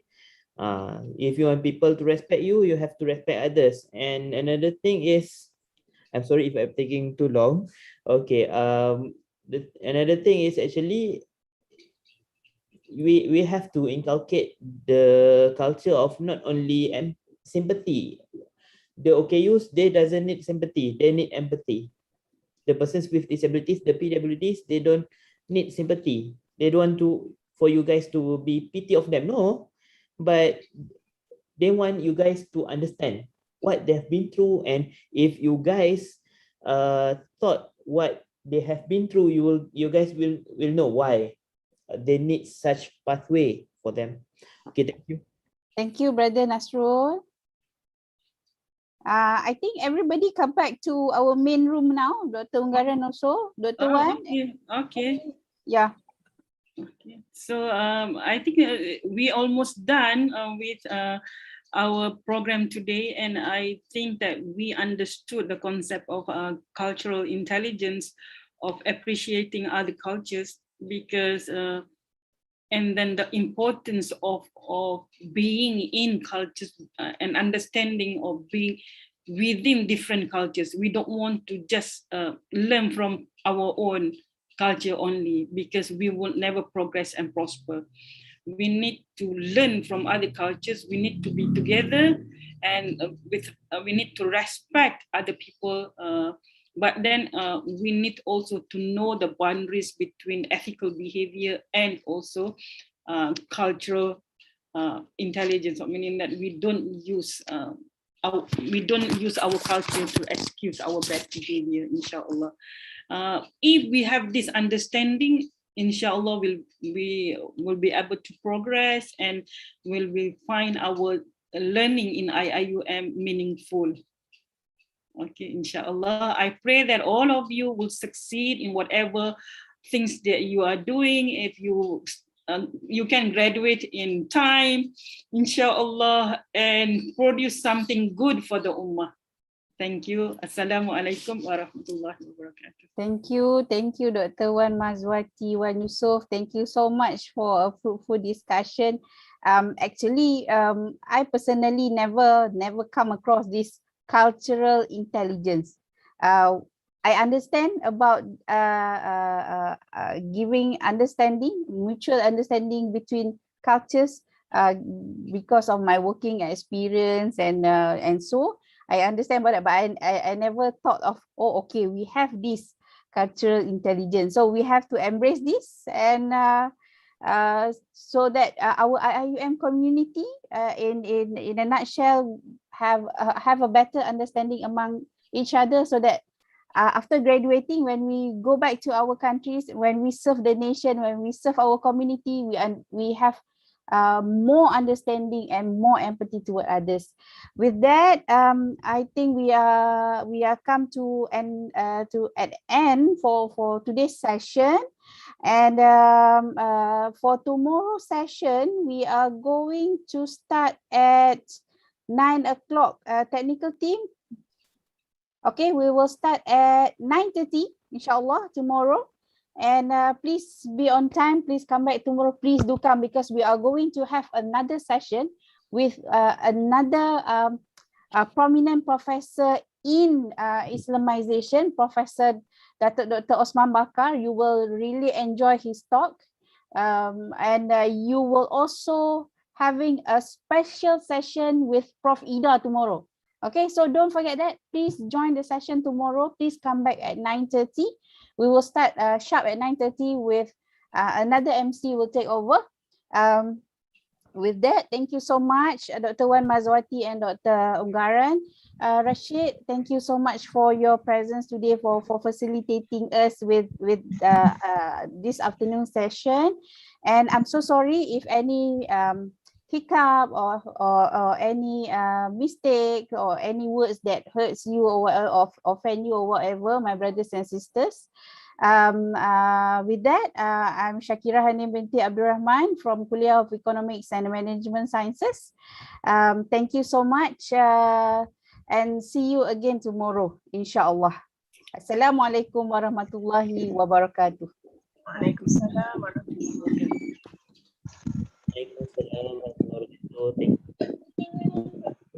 Sorry for the time.